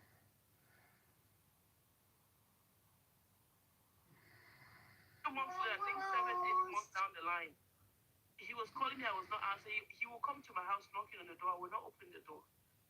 And I asked, why this guy? My roommate was like, Joanna, this guy is downstairs. But do you people remember that yesterday's guy said that one of the reasons the wife left was because he was too nice? Did we remember that? It happens. It happened to me. And then I go downstairs. That's our brother, Victor. Oh, really? One of the reasons the guy gave was that he said that the wife left him because he was too nice. As part of the reason, not because of nice. Every time I said, and you see, every time I say something is yes. Every time I said this is Yes. Every time I say, what kind of man is this? If I want something, okay, babe. If boo back in the day was boo, it was not even babe. Okay, my boo. Okay, I will try everything, even if I misbehave. I'm expecting this man to tell me what you did was wrong. Do you think he will say that? No. No argument. Nothing. And I'm like, what kind of man is this? So I broke up with him. And he was begging me. He even came to my house. I took water, me, Joel, the guy that I took a bucket of water and poured in this man. I said, stop coming to my house. What is this? And then to ignite this guy. Yes, and then how many 2 years ago or last year, he was on Facebook. I posted a picture. He commented, and then he called me. We started talking, and then he started laughing. And he said, "Are you married?" I said, "No, I'm divorced." and then he said, "You know, I still remember you and this and that." He started describing things. I'm like, "Oh, really?" And he said, "You know, I will never forget you. I still love you." I said, "Oh, that's funny." He said, "But if are you looking for a husband?" I said, "Well, you know, I would like to get married one day." He's like, "But I'm still that nice guy, though. I have not changed, so I don't think I'll be the right person for you." I started laughing. He's not married up till now? Huh? Is he not married up till now? He's not married. Which married? That's Black Americans. He's not married. That guy And I think, you know what I think the problem is, to be honest with you? I think the problem, I don't know why a nice guy always attracts certain type of women. He has so much trauma that he has gone through to the fact that he always attracts certain type of women. I'm not saying that he has nothing to blame, like it's not his fault. But trust me, the man is too nice. Even he told me his ex cheated on him. Like the man is too nice. That's one thing I can tell you. And not just being nice, also a strong woman, you need a man who's a leader, honestly. And I'm not trying to bring him down. He's not the type that will lead you. It's more like you, the woman will be the man in the house. Exactly. Okay, but that was what happened. And a relationship like that will not work. No, but I just one thing to you. Do you know that man you think that is too nice might be mean to somebody else? I agree. I agree. He can be, but one thing I can. Oh, this guy is so nice. He's a weak guy. He might not be weak just because naturally he likes you. He just wants the relationship to work. But to That's not. I agree. Or to another woman that he doesn't really like, but do you know that he can be mean. I agree with you. People are naturally nice. This guy that narrated this story yesterday. He's nice to the point where, like I'm telling you, nothing to the wife. He did nothing to the wife. The wife said, "You are too nice for me to be with you," and that was just the problem. Nothing else. And being nice is lack of leadership. To be honest with you. No, I disagree. I disagree because one guy that is nice can be mean to somebody else. No, we agree with you on that. Too nice. Women see like you are foolish. Yeah, you don't know how to lead because a woman needs a man that sometimes says no. You have to become the bad boy. No, you don't have to Not be a really bad boy. Not really a bad boy. They want somebody that can say, sit down here. Like, Yes. Like Because if a man will never tell you, never raise his voice, a man never talk. Every time you do, you take the money and go and spend. You come home, he'll be looking at you like, okay. Yes, it has no saying. Women don't like that. We can come here like that. That's what we like. But we don't. Sometimes. I'm just sorry to say this. I disagree with that, please. I'm just sorry to say this. People like complaints. People like complaints so nice day problem. One by one. Everybody is talking at the same time. So, who is let me talk and leave them. Sorry, audience. People like on filter. You see, people like on filter. You know our our man here on filter. Women love people like that. I don't like people like that. Most women love people like Ogima and on filter. I'm telling you the truth. I'm telling you, like most women. 90% of women love men like that. It's true. Filter and Ogima. Because when you're too nice, they see that you can't rule them. You can't lead them. How can it be anything I say, you say yes? Anything I say, you say yes. Then you can't counter me. What am I doing with you? In fact, I personally, I love people like Ogima and on filter. Seriously, and that is the way my man.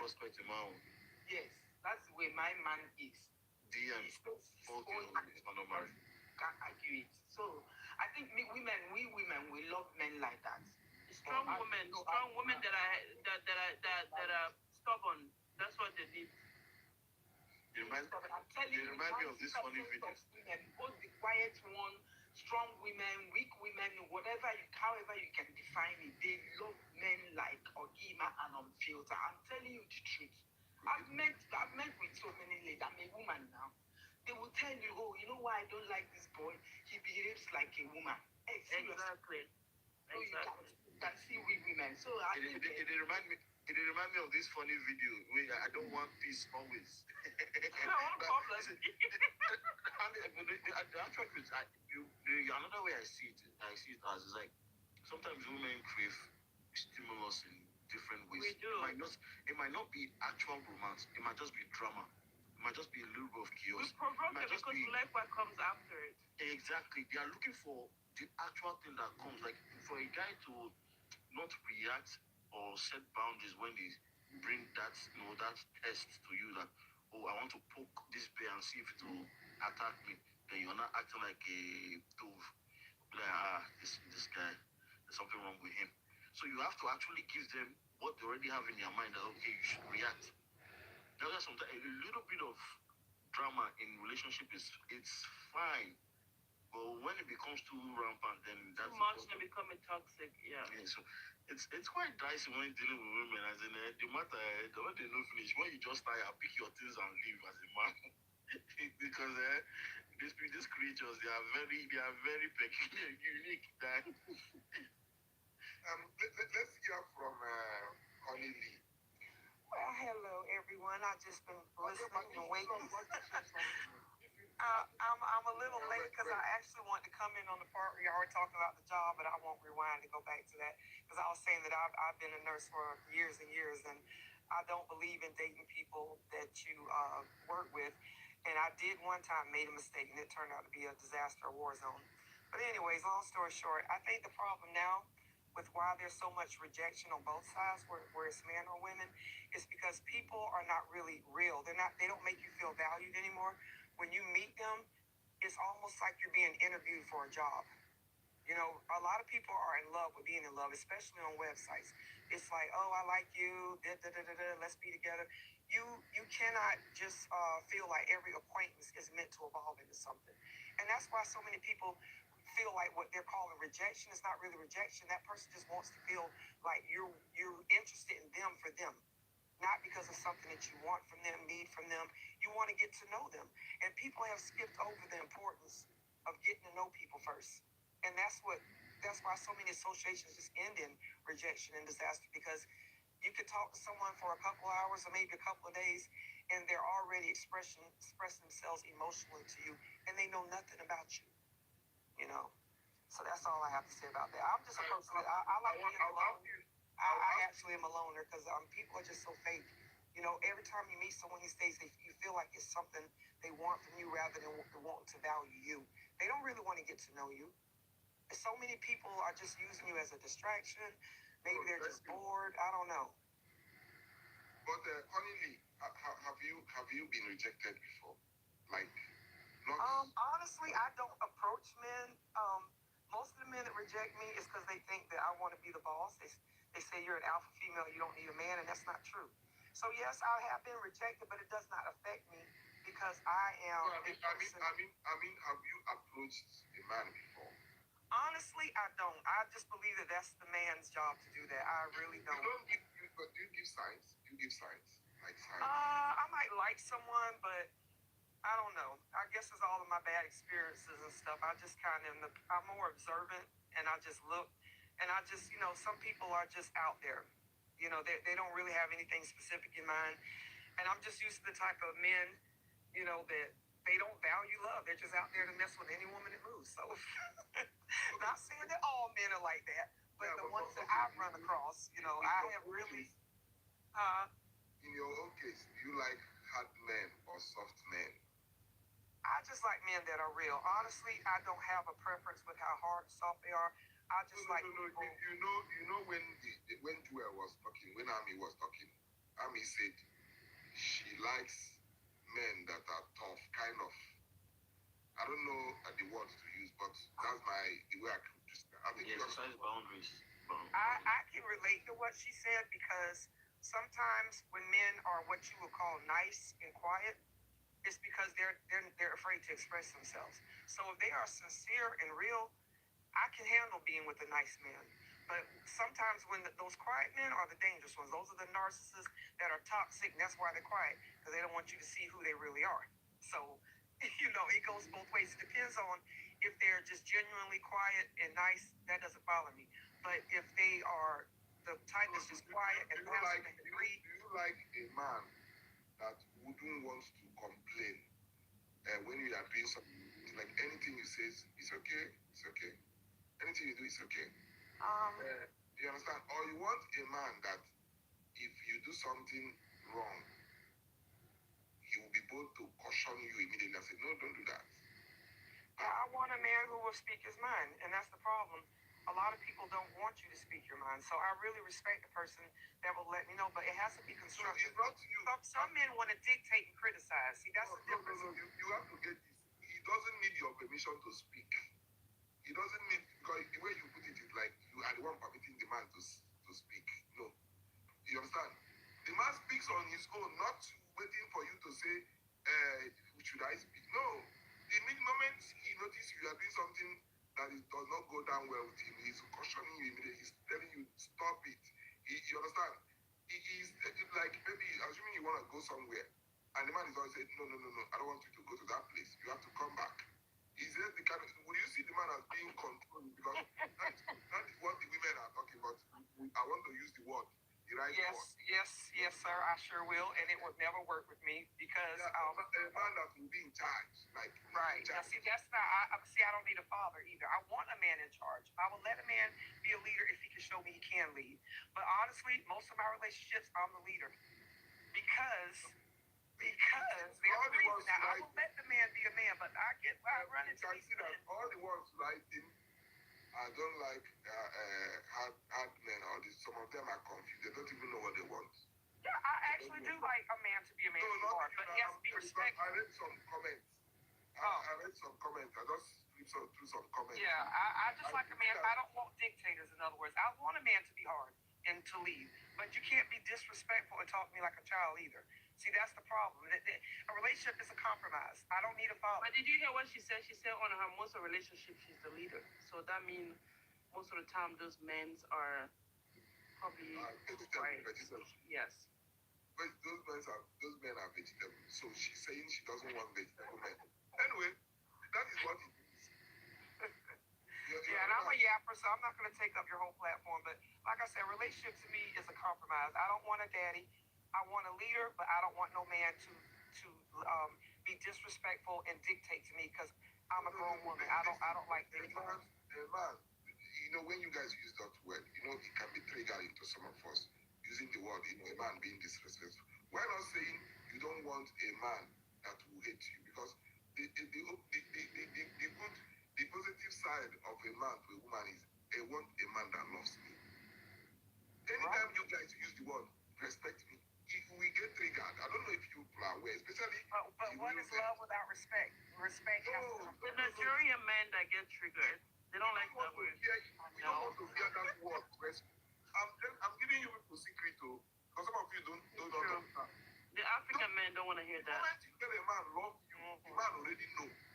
But the moment you, instead of using, I want a man that will respect me, if you see the way we process it, if you open our mind and see the way we process it, it's like we should use something and gag your mouth immediately. Do you understand? Because it's you that we expect to respect us. So if we use the word disrespect, we are talking about a woman. If you use the word love, we are talking about man now. You understand? Because you already know any reasonable woman who is trained, you understand, in Africa knows that love encompasses respect, provision, protection, leadership. That is love in the context of marriage for an African man. So the moment you start telling an African man respect